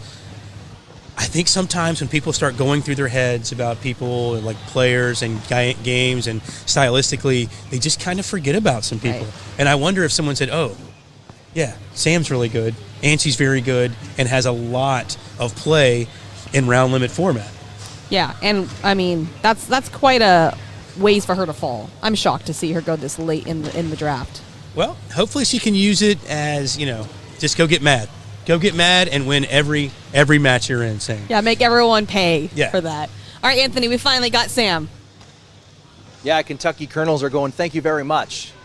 We'll take Samantha Finley if you don't want her. So I really like how this team's kind of shaping out. I'm just kind of looking at it. I feel like all their picks is worthy of kind of like one level above.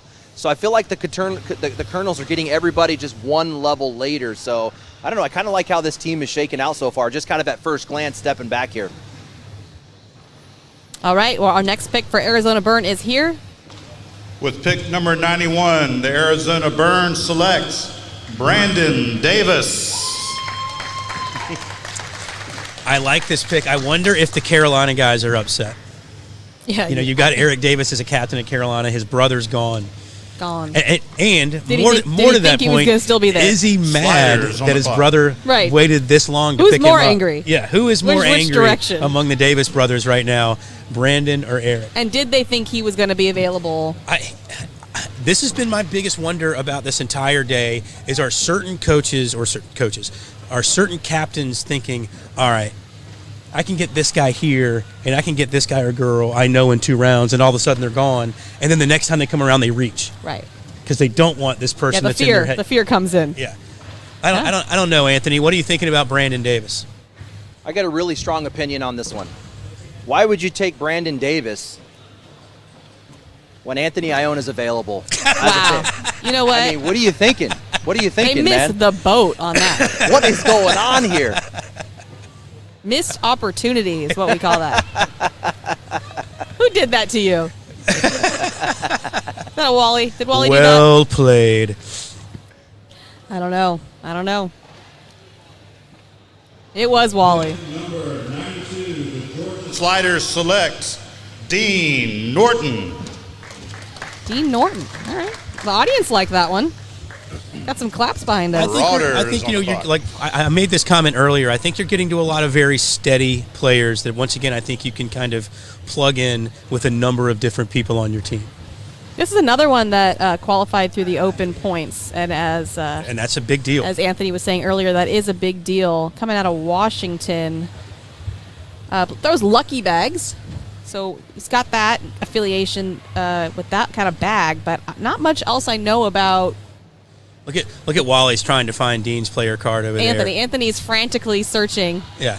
For I was just trying to Dean. get a little something on him. I don't know much about him. I mean, I know Dean Norton as a player. I just don't know the details of his style of game. So I don't know. What do you got there on your sheet there that might stand out to you?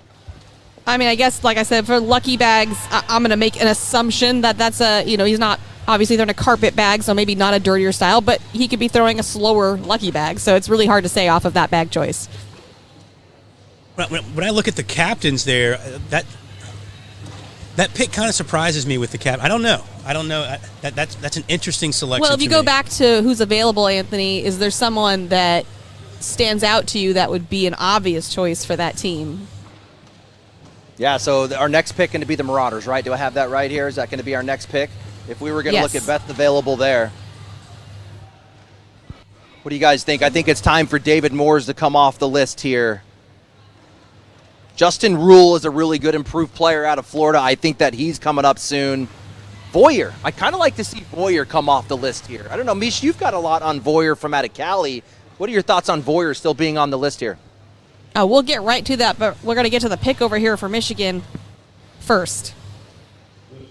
93, the Michigan Marauders select Gabe Dolan. Go. I actually saw Gabe play quite a bit this Cutters weekend, on the and clock. once again, I think we're coming back to recency bias. I think Gabe had a pretty good weekend. I think people like what they saw out of Gabe this weekend, and so is it more about how he played this last couple of weeks, Well, last he came month, to the pro qualifier. I mean, which is that has a lot of weight. I think it has a tremendous amount of weight. Absolutely. But he also played very well this weekend, and we've seen a number of names. I keep talking about Travis Purser, who I think is a hell of a player.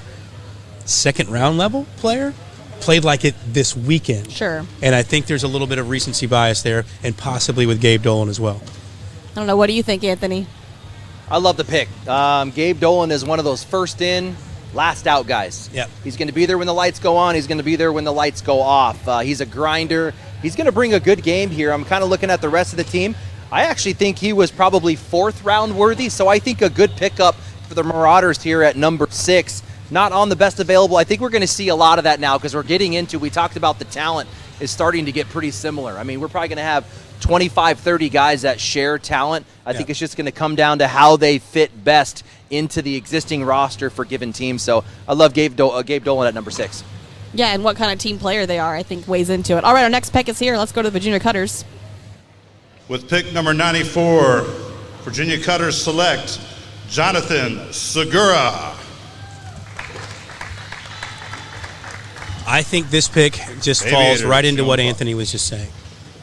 Yeah. Right? You're now getting into a group of picks where the players, literally, you're looking at possibly bag choice, you're looking at playing style, you're looking at are they fun to hang out with off the boards. Exactly. Right? What kind of team player are they going to be? Because the talent level is not going to be that much different as we continue on in this draft. I mean, you're really looking at similar level talent, so I don't think there's any more shocks or surprises left. I mean, he is, according to this season, shooting in the 9s. Yeah. Which, I mean, that's a good pickup there in the 6th round. Anthony, what are your thoughts? I got my first look at Segura here this weekend. I just wanted to make sure I was looking at the right guy here. We're getting into a lot of names. We don't have a picture, but here we go. Yeah, this is the guy, 20 years old. He's partnered up with Felix Vargas, I believe, if I'm getting that right. Correct. I was pretty impressed with these guys. I mean, Felix kind of stood out a little bit more for me, but as a doubles partnership, they did pretty well. I'm looking at the roster and how he fits into that. Nothing's really linking up to me, but I don't know. Obviously, stranger Washington Allen is seeing something here in Jonathan Segura at this number 6 pick. He did come to the Southwest Conference. So once again, we're looking at so when we get later in the list, how did they get to the pro field matters? I was looking, Anthony, if you can bring that list back up and you look at their 2nd round pick in Logan Chamberlain, a Texas kid close to the same age, and you wonder if they all started kind of looking around or talking on their phones or however they were communicating, saying, what do you guys think? Right. And I wonder if Logan reaches in there and goes, hey, man, this guy out of Texas, I'll tell you right now, can play. And I wonder if that's starting to happen, if they're asking people that have already been picked who should be picked next. Yeah, that's a good point. Take it to All right, Stacy for the next pick here. in. Pick number 95 for the Ohio Aviators, Andrew Labrador. Oh, you know what? I thought maybe the Cali Slingers were thinking they could pick him up a little bit later, and we're holding off. You know who's been the most upset about the Cali Slingers picking up players? Anthony Ione. What? Because every time they pick up a player, he starts looking at the board and he says, here's a Cali player.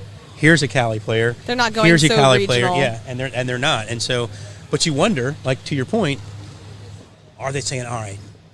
Well, I think Nick wanted to pick his partner up, I would assume. Yeah. But and but wonder if maybe, he's thinking, maybe thought he was going to be there. But you know what we haven't spoken about, or I'm sure you guys talked about it early in the broadcast. You can trade. You can trade. Yep, it's not over. I'm wondering if some of these captains are going beyond what we're even thinking about and saying, you know what, I'm going to pick up these 3 players because I know I can trade these 3 players to this captain for these 2 players. Sure. Yeah, that's a valid point. We're going to see how the trades go. Your thoughts, Anthony? Here's what stands out to me. A 31 guy in doubles. So again, this is going to be a doubles format. Ranked 31 last year in doubles. I think that's a big pickup. In the 6th round, I kind of like Labrador coming out. I actually didn't know he was ranked that high in doubles. I love that pick at number 6 for the Ohio Aviators. What do you guys think? I like it as well. I got to see him play quite a bit last year. I like the steadiness of his game. And kind of to piggyback on the point I was making earlier, I'm wondering now, and it just hit me, who's setting trades up now? What captains as we go through? Because like you said earlier, the next 25, 30, 40 picks, talent's going to be exactly the same, right? You're not going to get a big, giant separation. So who's setting up numbers now? Who's setting up, hey, I'm going to get this guy, this girl, this guy, and I know that I can package this, and I can go get exactly what I want to fit in with this partner over here, and I'm wondering if that's now taking place. Well, My only thought on that is I've been over there with those guys, and I see them frantically looking through spreadsheets and highlighting and writing and calling, and I don't know if they have time to think that much that through it. I don't know. It doesn't seem like they have That's the time. my story. I'm sticking to it. Okay, I mean, you could be right. Go ahead, Anthony. Here's another interesting point. One of the captains, Nick Williams, has passed up on his partner. Yeah. That's what I was saying. I thought maybe he thought he'd be there. Like maybe people didn't know about Andrew and he could pick it up a little bit later. But looks like the Woodchucks pick is in. We'll go over to Stacy again.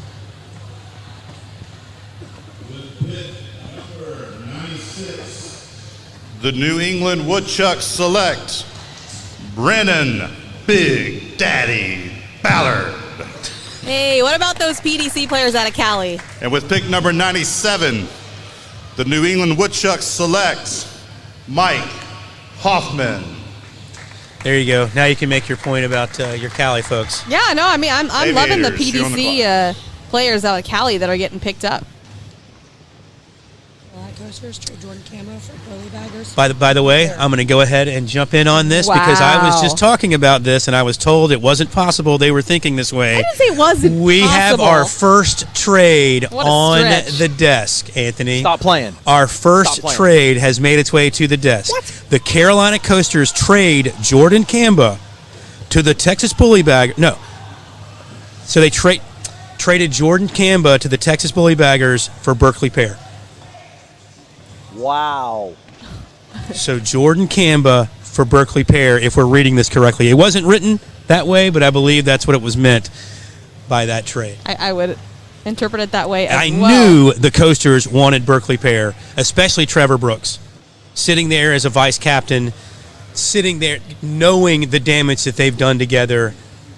Had to go get him. I love it. I love it. By the way, folks at home, ACL Draft Land, our first ever trade on ACL Draft Day. Really, really cool. I didn't know it was going to happen this fast. I bet that's been in the works for a while now. That's awesome. What do you think about that, Anthony? I'm still trying to process that. I'm still trying to process that. So Berkeley Pear, I'm seeing him here on the Texas Bully Baggers. He goes to the Coasters, was that right? Yep. Correct. For Berkeley Pear. For Jordan Camba. And Camba for Jordan coming Camba. on to the Texas Bully Baggers. Interesting. Hey, I got nothing. That is like, this kind of seemed like a good fit here. So the Texas Bully Baggers saying, all right, Berkeley, bye-bye. Well, could it be they see Berkeley and Jordan as almost one and the same in a way, and the Coasters are feeling we really want Berkeley for Trevor. Right. Let's go to the pick All right, here looks with like the Stacey. next pick is in.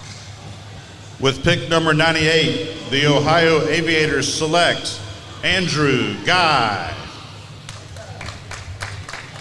I like this pick, Yeah. actually, and this is one of those, we talked about players that are playing well in the last 6 to 9 months. I think Andrew Guy is a guy that fits in that category. Shooting in the nines, I mean, that's not something to be mad at. So I think this is, you know what, I'm not saying the V word as much this year, but I think you're getting quality value at this level with Andrew Guy. Absolutely. I think this is his second year now. He qualified through pro singles to get to this pro field again, which is not an easy thing to do. No. And out of South Carolina, I think it's a good pickup. Anthony, what are your thoughts? Can't hear you guys. Did that come to me? Just talking about Andrew Guy. Andrew Guy? Yeah, I'm kind of looking at the best available list. Let me give it a refresh here. I don't think he was even on radar yet. Man, David Moore's still up here. Yeah. I feel like he should go way before Andrew Guy. You got a two-time doubles champ up here. We haven't been talking about Dalton McClem, but you have a two-time doubles national champion. Maybe there's not some relationships there. Younger kid. Voyer, still bugging me that he's on the list. Voyer got to go. Trey Hunt, another high PPR guy. Hey, there's your guy, the Don. The Don right Donald. here. He's Look showing at the Misha's Donald guy. has made his Misha's way guy onto right that here. screen. Don't sleep on Donald Cup. I shall not sleep on Donald Cup ever again. That guy can shoot. He's and it's crazy. He just always makes it deep in brackets. You're like, what's Donald Cup doing there? But if you look back at that list, tell me the separation that you see with any of those players. Is one player besides David, is it just David Morse that sticks out to you, Anthony, that you feel is head and shoulders above people on that list? Or is that list pretty much all one and the same with some stylistic differences? I don't know if it's necessarily head and shoulders, but certainly as a doubles team and as a IQ, and as a leadership, I think he could bring a lot to the team more than just playing. I mean, I kind of like players now also that maybe add an element of leadership, maybe help mix up the partners. I play really well with this guy, so I think he adds more to your team than just a player. So I kind of like David Morse coming in here as well. We got Virginia Cutters up next. I like Justin Rule sitting there. I wonder if Florida is going to go after Justin Rule. I mean, I think you've gotten pretty good value if they're waiting around for Justin Rule. All right, well, we're going to find out exactly who the Virginia Cutters pick right now. Pick number 99, the Virginia Cutters select Dakota Salee. Dakota was a name that came out last year, and I think a lot of people were, if I'm not mistaken, I believe he's out of Kentucky. He is out of Kentucky. And I believe a lot of people were hoping for big things from Dakota last season. I think if he was being honest with himself, he would say maybe not his best year. He still qualified through singles. Exactly. That's even more to my point. I think people were thinking this might be a top 25 type talent. Got it. And didn't quite work out that way. As a matter of fact, last year in our draft, as Damon Dennis was, leading up that one squad out of Kentucky, I believe Dakota went to that group. It was almost all Kentucky players. So not making his way to Kentucky this year. Yeah. But I another solid player. Agreed. Anthony, thoughts on Dakota Sully or the upcoming rounds here? I like it. I was trying to make sense of this as well. Not on the best available, but now that I'm processing it, he made some noise last season. I think coming in at number 7, I believe he's partnered up with Nate Stevens, Correct. if I'm correct. Okay, you got that one. I like it at number 7. I mean, he's got all the shots. I think he's one of those players that has all the shots. How he fits into the Virginia Cutters, obviously these boys found some value in him. I don't know. Good pick at 7. All right. Well, we are going to take a quick break, so don't go anywhere. We'll just take a quick commercial break here and be back with more picks for you.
want me to hit you up on that?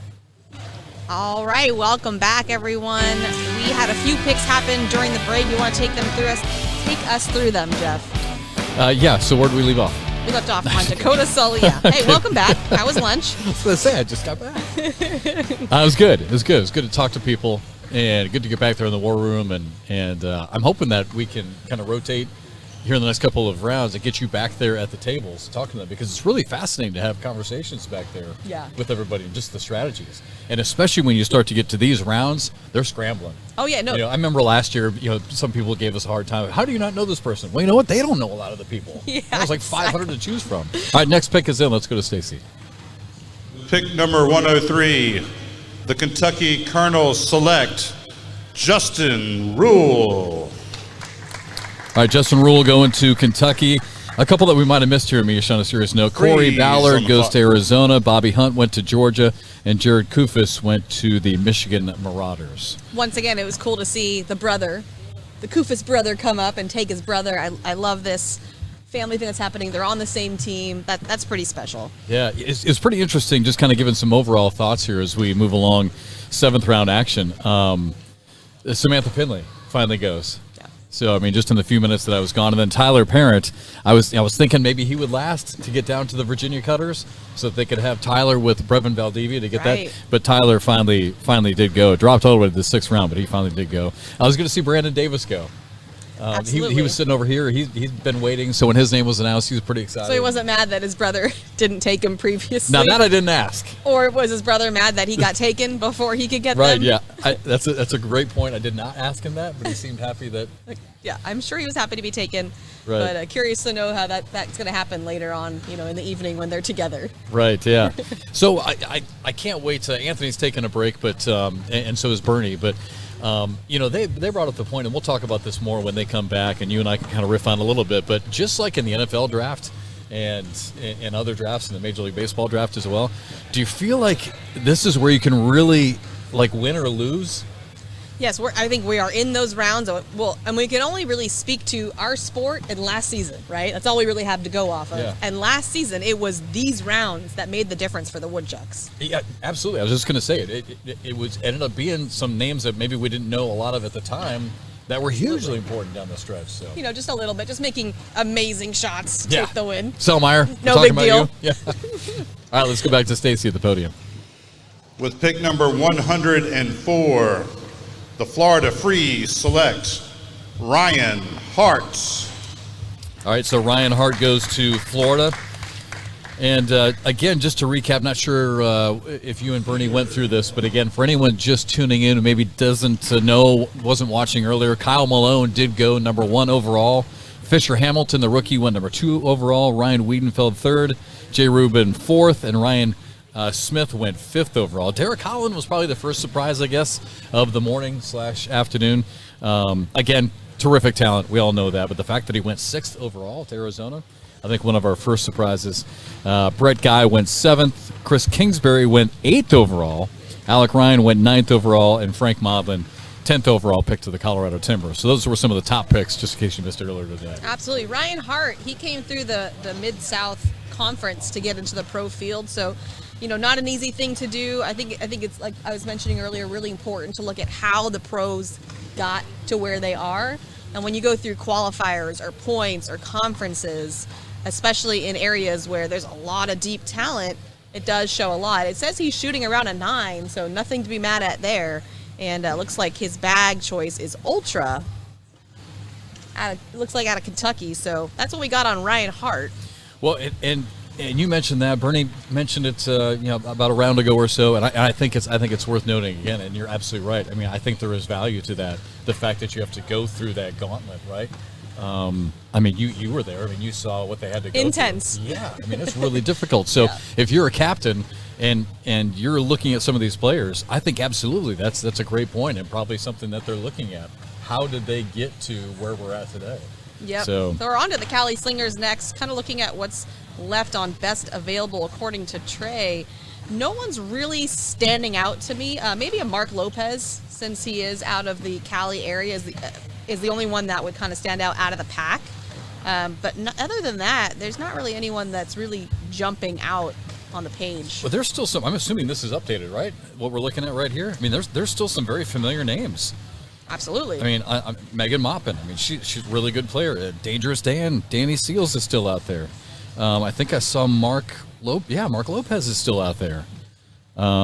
Derek Singleton. I mean, there are some familiar names that are still out there. I was talking with Stacy briefly, and during the timeout, and even he was pretty surprised. He's like, wow. He's like, there's still some names, and I think he was pretty shocked about how late some of those big names drop that we've gotten used to seeing so much. I know I keep beating the same drum about Donald Cupp, but I'm just saying the pick is in. If it's Donald Cupp, then it's like I'm speaking to those Cali boys across the room. But let's find out. All right, let's go back to Stacy.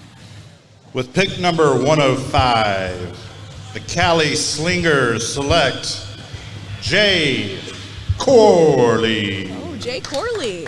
That's a great pickup. Another name, right? Absolutely. I didn't see it on the Timber on list the here as available, but I think that's a really good pickup. Yeah, I'm with you, and I'm looking down. I didn't see it on here either, but a couple of other names have populated now. And this is a really interesting story to me, and I'm sure all of you watching can relate. And I mean this, because Mike obviously is great for the league, and we've worked with him quite a bit. You know, Matthew Morton. You know, where do you take a guy like Matthew Morton? You know, I mean, he was a guy who was just magical, right, back in 2020, and just literally splashed onto the national scene with that great national TV performance in Rock Hill. Right. And then ever since then, really has not been able to rise to that elite level. Yeah, I think you have to look at where they're trending, and unfortunately, it's not trending in the direction that's going to grant one of those spots earlier here in the draft. Right. And and we know what his potential is, and we've seen what he's done in the bright lights on the broadcast court. But until you see it now, I think you have to kind of be cautious there. So that being said, I think that's a great point. You know, of some of these best available that we have on here, I mean, are there any names as far as trending upwards that you're seeing on here that maybe would be a great pick right now? I mean, like a Derek Singleton or Megan. I mean, I haven't seen Megan play yet here. In this that's the thing. We really haven't. But, you know, and Allison Peters is a veteran player. Yeah, you know, I think she has lots of experience on a broadcast court. And she's made it deep in the women's shootouts when it is a round limited format. How about Emily Downer? I'm not sure how she's been playing yet, but, you know, is she someone who's trending up right now? I mean, she is trending up. The only caution I would take with an Emily Downer is I've never seen her play in a round limited format. I've never seen her play on a broadcast court. I'm not saying she can't, but that might be a thought that I'm having go through my head versus like an Allison Peters who has. Yeah, true. All right, another pick is in. Let's go back to Stacy. With pick number 106, the Colorado Timbers select Donald Cupp. There we go. Your boy, you've been talking about it for a while. Look, Vegas. Mark my words, Donald Cupp will make a difference on that team. I'm telling you. He's a good player, right? I mean, we're joking, but not. It's just one of those things where he's been in the league for a little bit, and he's really look at his PPR right now, a 9.36. Yeah, that's good. That's good. You know what's interesting to me is just also talking to some of the teams back here, back behind us, is that there's a few teams that are listening. So someone very well could have heard you say something about Donald Cupp and been like, "Oh my God!" I love that you're trying to give me credit, but I don't think you can. They were listening. I was talking to some of the California guys that you interviewed earlier, and they said, Colorado, "We're listening to you." Colorado Timber, if you picked Donald Cupp because of me, you're welcome. But I highly doubt that. But I'll take it. Thanks, Jeff. So Donald Cupp going to the Colorado Timber. We got Las Vegas High Rollers coming up next.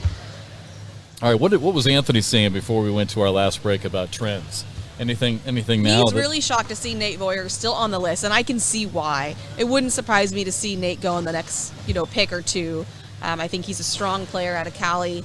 He throws a cat bag, and I think he could do really well. So that wouldn't surprise me at all. Shout out to Nate Boyer, by the way. We had him on the podcast about a week and a half, 2 weeks ago. And poor guy, I mean, like many other people, didn't have COVID, but ended up with that flu virus that's out there. Turned into pneumonia, ended up having to go to the hospital. So hopefully, Nate, if you're watching, hope you're feeling better out there. You're feeling better. Those kids depend on you over there as a teacher. Need to pull through that and get out here and start playing again. Oh, he's making a difference. Yeah, I mean, he's truly having a terrific influence on all those kids at his school. So yeah, hope you're feeling better.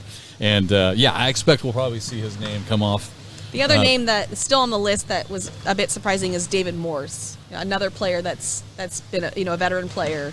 Oh, absolutely. A lot of experience, great player. So we'll see if David goes next. Our pick is in. With pick number 107, the Vegas High Rollers select Dangerous Danny Seals. All right, there's Dangerous Dan now coming off the board. We were just talking about his name. He threw me off with the D. Yeah. I thought we were going David Morse. Yeah, close. So Dangerous Dan. Just one of the many great stories in the league. And the guy, as you take a look at his player profile, most of us very familiar with Danny Seals because he's been around the league for a while. But so many great stories in the league, right? And, we get a chance to talk to these players behind the scenes, and he's one who was in that horrific motorcycle accident several years ago. Really, if you ask him, if we had him on right now, he'd say, hey, I'm lucky to be alive. Wow. And used cornhole as part of his rehab to kind of come back. And so just another great story here in the ACL. So happy for and a strong Dangerous thrower. Dan. And he's been on the phone for a while. I think he's been actually listening, just waiting for his name to be called. Glad to see him come off the board. So he qualified through pro doubles. He is an ultra thrower, throwing a 9.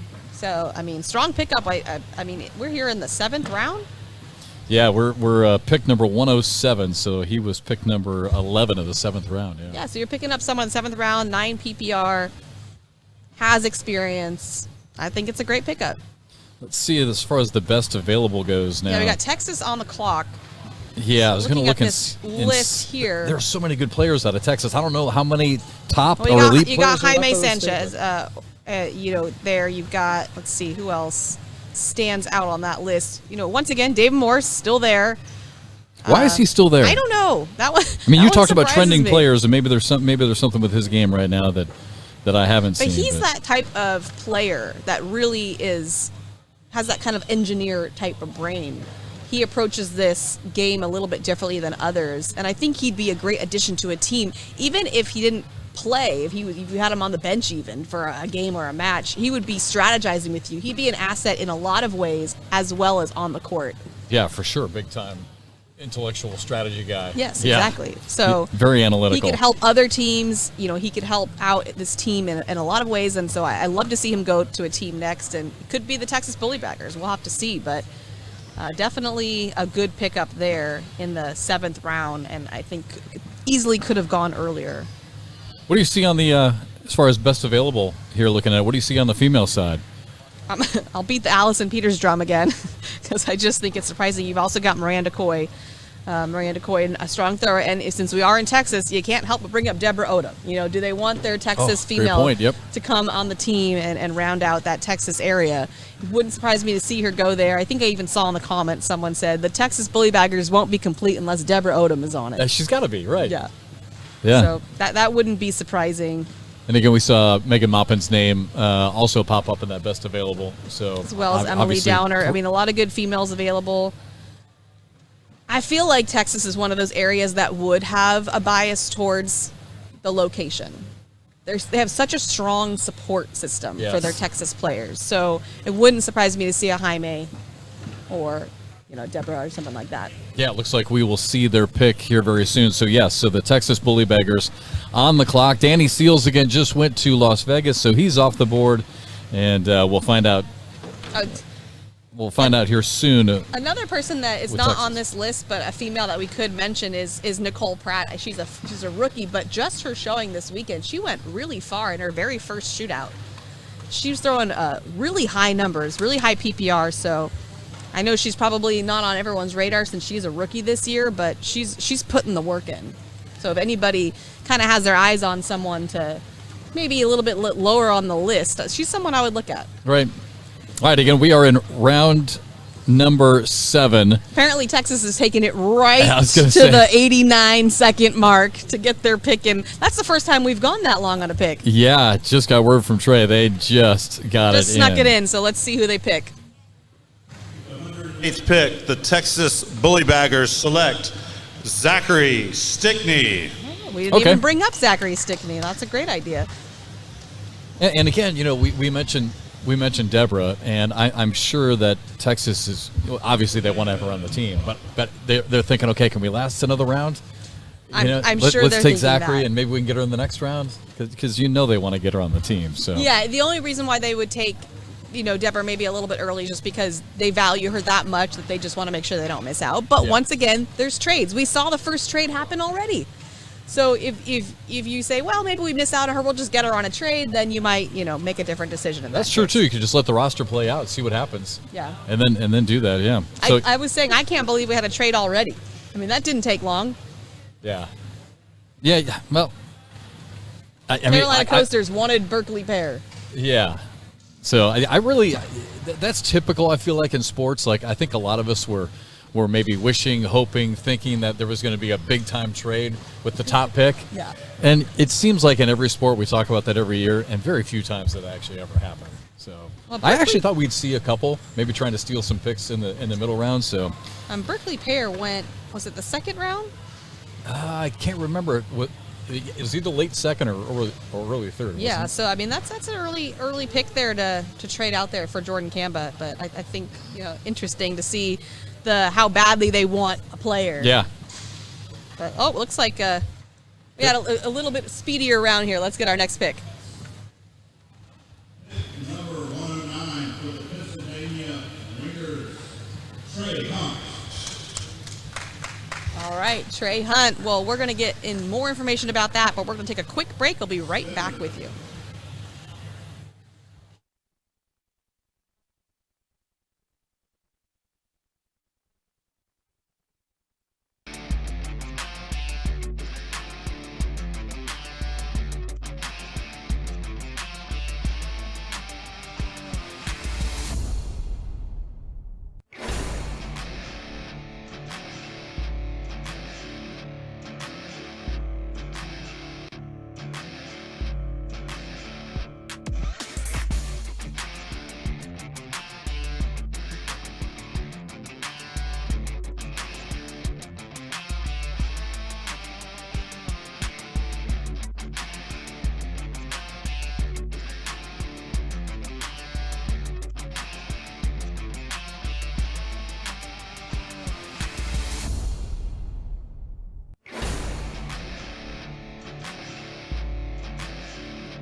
we're back. And we are back inside the Myrtle Beach Sports Center complex with Bernie Neighbors. I'm Jeff McCarriger. Thanks for joining us here this afternoon as we continue live coverage of the 2023 ACL Pro Teams Draft. And just to kind of recap, again, Danny Seals went to Las Vegas with the 11th pick in the 7th round. And we saw Zachary Stickney. Then Trey Hunt. Clint Parham went to Chicagoland. Wasn't sure if we had that one for you or if that was during the break. And then Lexi Hughesback, I think it looks like, went to the Missouri Maze. So that gets you up to date on the picks as we move. Well, we're close now to wrapping up round number 7, Bernie. This is the final pick coming up for round number 7. Then we'll move on to round number 8. So, again, this is one of those important times.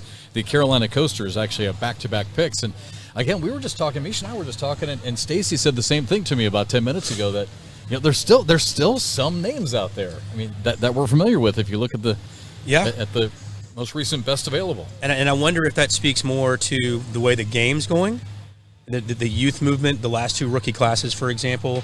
You and I mean, what did we know about last year's rookie class outside of like the first 5 or 6 names, right? Yeah. Not much. And I think we're seeing that same thing take place again, where these last 2 rookie classes that are so deep and there's so much talent out there now, and they're so young that they don't travel. Right, so if you're not from those areas and you're not glued to ACL TV every weekend, even if you are, you're not seeing some of these names, and so it's kind of, well, wait a minute, I remember some of these old names. I've seen them on TV. I've seen them do this. I've seen them do that. Where these players that are on the road every weekend are like, yeah, but that was 2 years ago, and they're just not that player anymore.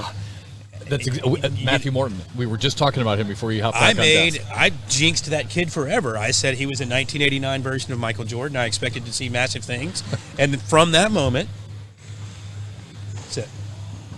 Literally 0. And it's my fault, Matthew. Don't take any heat on. Don't let anyone tell you it's your fault. It's my fault. I jinxed you. It's my fault. There you take a look at the War Room area. Yeah. There at the back of the Myrtle Beach Sports Center complex here. Some of them grinding away. Some of them just playing cornhole. Well, I got a question for you. I'm surprised we've only had 1 trade. Yeah, Misha was just saying that too. Yeah. And funny story, Kat Kennedy Halbert, who does an amazing job doing everything for us, comes up and asks a question. I was kind of getting some food, and I overheard the question. It was like, assistant captains cannot be traded, correct? So that sounds like there may have been a blockbuster going back there, but they had to get verification that they couldn't trade vice captains. Interesting. Yeah, we kind of touched on that at the outset of the broadcast because I talked about, the 3 pre-filled spots. One was the captain and the other 2 spots, and I kind of labeled them franchise players. Yeah. Because, yes, you cannot trade them. Yeah. So they are on that team. That's interesting, though, that was maybe being floated around back there. And to me, I'm wondering who it was. I mean, obviously with Kat, in her relationship with Tanner, was it from Las Vegas, or was it someone else? So I'm really interested to know who that was. All right, again, the Coasters with back-to-back picks here at the bottom of the 7th, start of the 8th. Let's go to the commish. With picks number 112 and 113, the Carolina Coasters select David Morse and Mike Harvey. Oh, there you go. I love this. Back-to-back at the end of the 7th, beginning of the 8th. I mean, keep in mind, each of the 16 teams already had 3 players. So that's taken a huge crop off the board. Right. And now we are well into the 100s. And you get David Morris and Mike Harvey back-to-back? That's not terrible. No, I think that's awesome. Yeah. I think that's awesome. And I wonder if Virginia's upset. Because they had, Mike Harvey being from that region, you would have thought that would have been a natural fit there. But, the Coasters are loving that because, once again, you get Mike Harvey from 2 years ago, you got a top 10 player. Yes. Mike Harvey now, yep, still steady, still great talent. I mean, I'm not going to say the word, but that's an unbelievable V-word pick right there. Yeah, I just had a conversation with Mike. I think it was just yesterday, briefly.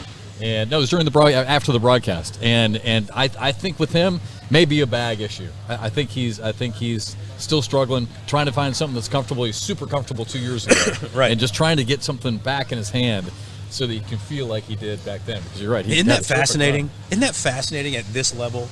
That's the kind of difference it makes. If he was to show up at your local blind draw or bar or whatever, and he's throwing around, he's going to be the best player there, right? If you don't know who he is. But you put him amongst other pros, all of a sudden it's a pretty big drop if that bag's not perfect in your hand. Yeah. So, you and I talk about this, though, in other sports. And it's really no different, like in baseball.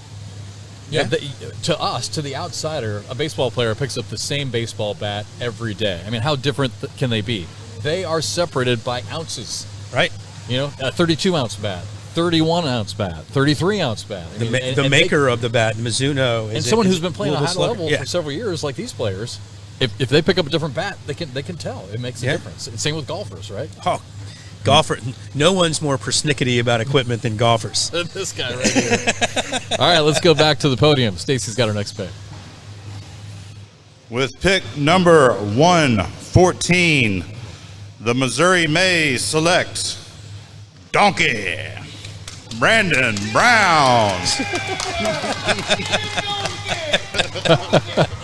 All right, the first Canadian comes off the board, Brandon Brown. You can hear the people north of the border saying, all right, Brandon Brown, eh? Yeah.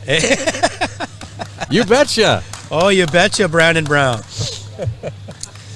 Oh, yeah. That's He's got a bunch of people behind us cheering him on. So congratulations, Brandon Brown, going to the Missouri Mays here with the second pick in the 8th round. So again, some familiar names here in the last three, right? Yep. Dave Morris, Mike Harvey, and Brandon Brown. If we get Anthony Ione back at some point, I would love to hear from him about the Dave Morris pick, because he's been screaming Dave Morris better part of an hour. Yeah. And he finally went. All right, we've got him back, so he had a chance to take a quick break and grab a sandwich. So Dave Morris finally comes off the board for you while you're having some lunch, Anthony. Do I got this right? Yeah. Looking good. Yeah, I was kind of listening. Mike Harvey as well. Yeah, Dave Morris, Mike Harvey. If we remember Mike Harvey from a year and a half ago, this was a TV level talent. So a good pickup at round 8, I think. And then David Morris as well, a little bit later in the draft than I thought he was. Should he be ahead of a Nick Patuski? Should he be ahead of a rookie like a Chad Hunt? I think both of these guys worthy of kind of being up in this 5 to 6 range. So I think a good pickup for the Carolina Coasters at 7 and 8 for sure, for Jamie Graham and some of the fire team and Trevor Brooks as well. Yeah, I would have to agree. I mean, David Morse, another one of those players. He's had top level games against great players. Extremely steady player. Sure. I think his low end is higher than a lot of other low ends, if that makes any sense. Yes, absolutely. That's a great point. And I mean, I think that matters, especially now. And I mentioned it earlier when we were sitting up here. Yes, we're into round 8, but if you go back to last year's draft, that's round 11. Yep, because of the pre-fill that we were just talking about. That's round 11. So you're getting a Mike Harvey in round 11 from last year? Yeah. That's insane. All right, we've got another pick. It is in. It's the Chicagoland Spinners on the clock, and let's go back to Stacy. Pick number 115, the Chicagoland Spinners selects Brandon Selmeyer. Who hates teams now? Yeah, who hates teams now? Brandon Selmeyer. One of the shots of the year, right? Yeah, last year. Absolutely. I mean, but once again, how important are these picks? You get to this point, a pick like that can win you the entire event. So Selmeyer, third pick in the 8th round. And again, I mean, I don't know if we gave away an MVP. Did he win MVP of the postseason for teams last year? Had to have, right? All right, let's go back to Anthony. Anthony, a great pick here, Brandon Selmeyer. Obviously proven the fact that he can hit big shots at a big time. And let's talk about him a little bit, and then let's review best available, too, here as we get into the 8th round. I don't like it. I don't like it at all. Let's just go to this, this card real quick here. 202nd ranked singles player in the league last year. Let me go to the best available. You got a Nate Voyer out here. He was a standout in his recent conference in California. He's still on the board. How the heck is he still on the board? You got a TV presence like Megan Maupin. You've got Derek Singleton, who's made it multiple times to a TV broadcast. And you're going to go and pick up the 202nd ranked pro in Brandon Selmeyer? I don't know. I don't like that one, boys. Wait a second. No credit for how he played last year? Hey, come on, brother. Play of the year, he hit the shot.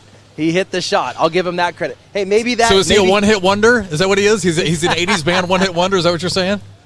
And Brandon's going to kill me. That's one of my boys. He's going to kill me when we talk later, but I got to be honest here. I got to be honest here. Look at this best available list. Yeah, I don't like it.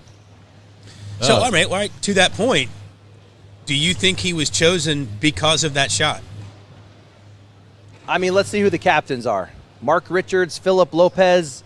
No, I think they look past that. These are bright guys. They know the game. So, hey, maybe they know something I don't. But I know his game a little bit. We saw where he finished in the ranks. Yes, he hit the game winner. Maybe that helps a little bit. But you can't deny some of the talent still sitting. Ricky G. He was a top 12 or 13 doubles player last season with Turpin. What the heck is he still doing on the board? Yeah, I don't like it, man. I don't like it. Oh, Professor being tough on Selmeyer. Whew. All right, we got another pick in. Let's go back to Stacy. Ringers, Kenzie Beach. All right, Pennsylvania taking Kenzie Beach with the 116th pick overall, fourth here in the 8th round. I don't have a problem with this necessarily. Kinsey was a name kind of like Dakota Salee for me last season. A lot of people before the season, this is a name. These are whispers, right? You hear people talking about certain names. This was one of those names going into last season. Probably not the best season, right? Considering what the buildup was and the expectations. But looking at the number where we are in the draft, I don't have a problem with this pick at all. Anthony, I'm afraid to ask you about this one. Sorry, you're kind of getting my back here. I was trying to scramble. So Bernie's saying that he likes this here. I'm afraid to ask you, do you like this pick here? No, hate it. Kenzie Beach. What do you guys think about Kenzie Beach here? He looks very familiar to another player. Yeah, I don't think that's another Beach. KB that looks very familiar. But this is a first round pick in Kenzie Beach. Look at this guy. Yeah. There he is. No, but I think the information is correct here. So you're going to get a 9 PPR guy. He came into the league last year, I think, with or not necessarily, but he's had a lot of, talent talk around him. I think he's got a lot of capability, a lot of potential. I don't hate that pick. I mean, if we kind of go in and try and refresh that, was that here at the Ringers? There we go. He's popping up here at number 8. Yeah, let's look at this team. Hey, the theme is kind of continuing. I mean, we have a real heavy dirty bag style game team, but we got the next pick coming in there, Jeff. Pick number 117, Texas Bullybaggers, keep it in state, Deborah Odom. All right, Deb comes off the board. Like Interesting because back late in the 7th round, the Bullybaggers went with Zachary Stickney. So they passed on Deb back in the 7th round. And Misha and I were talking about it, and they were thinking, okay, let's grab Zach now, and then maybe we can still get Deb in the 8th round. So obviously that's what they were hoping for. They do it. So Deb is on the Texas team right where she should be. This is a Texas pick for sure, right? Yeah. And this is a team pick. This is we're filling in now with players we want on our team, that we want to be around us, that we want to make us feel good. Who we know and love. Can she still play? Yes, high level. But is she more important almost? I don't want to say cheerleader. Cheerleader is the wrong word, phrase. Oh, she's the mom of that group, and absolutely she says it. Yeah. Team mom. Team mom has now been chosen by the team, so that's perfect. Yep. So Deborah Odom goes to the Texas Bullybaggers. Coming up next, Las Vegas High Rollers are on the clock. So just real quick look at the best available. Mark Lopez is still out there, just names that I'm familiar with. Allison Peters. We talked about Matthew Morton. Not sure how far he's going to drop. Josh Thielen is still on there. Emily Downer, really good female player, right? Andy Noyes, we've seen him a little bit. Miranda Coy, so still some somewhat familiar names out there. And for the next pick, it's in already. Las Vegas is on the clock. Let's go back to Stacy. Pick number 118, Vegas High Rollers, Derek Singleton. Yeah, Bernie, I almost thought that was a typo. When we were talking about Derek Singleton, when Anthony was talking about Derek Singleton still being on the board, I thought it was a typo. I'm like, surely he went earlier. Yeah. But yeah, it lasts all the way until the 8th round. I talked about this with Mish when she was on and you were getting some food. I think there are just certain players, for whatever reason, I think Dave Sutton falls into this category earlier, people just kind of forget about. Yeah. They forget about how good they are, and they're like, oh, God, they're still there. Right? It's like they've just completely forgotten. They're out of their mind, and they just forget how good a player like Derek Singleton really is. It's so interesting because during the Around the ACL podcast, which I love, by the way, Anthony Mish and Trey do a great job. Not as good as Borderline, but it's an okay podcast if you want to watch that. No reaction from Trey whatsoever. Yeah. He's too busy. But no, they talked about that, and they said, listen, there are going to be names that we know, that we've seen, that we're familiar with, that yes, just kind of get lost in the shuffle. Yeah. So obviously we've seen a couple of those. Anthony, I specifically remember a podcast you guys were talking about that. I guess that's probably happened. Maybe Derek Singleton falls into that category. Yeah, I think why he's dropping to 8 is consistency. He's a player that could beat anyone on the planet, and then he can kind of fall off and have a really rough tournament. I think that's why he's going number 8. I did miss a few picks. I do want to mention Danny Sills while I was gone here, going at 7.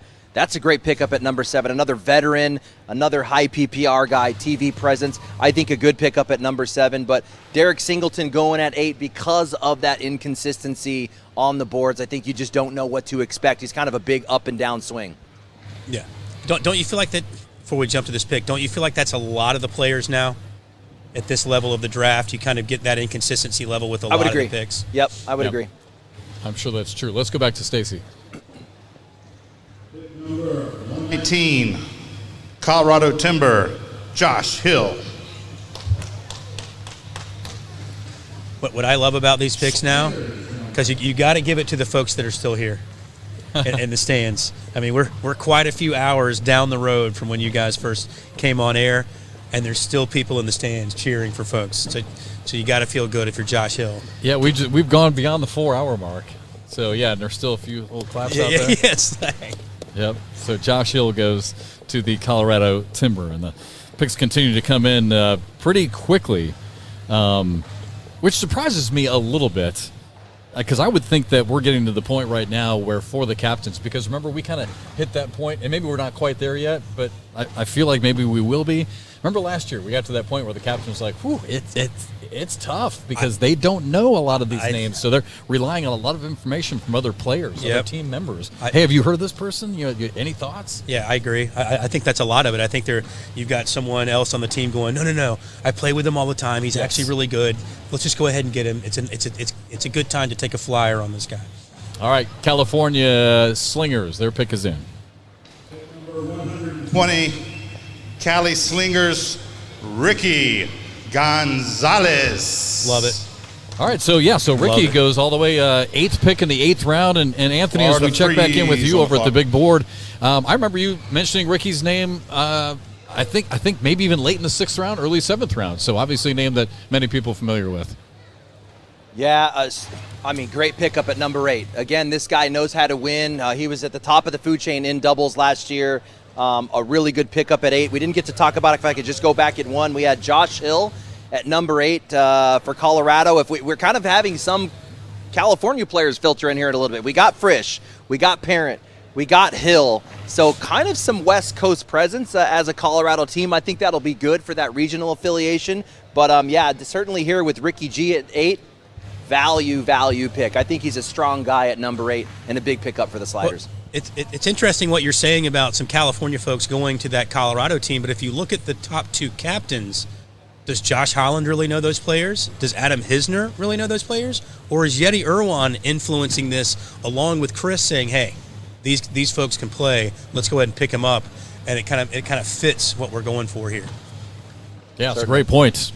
And we'll revisit that more here in just a little bit as Stacy has walked to the podium already with our next pick.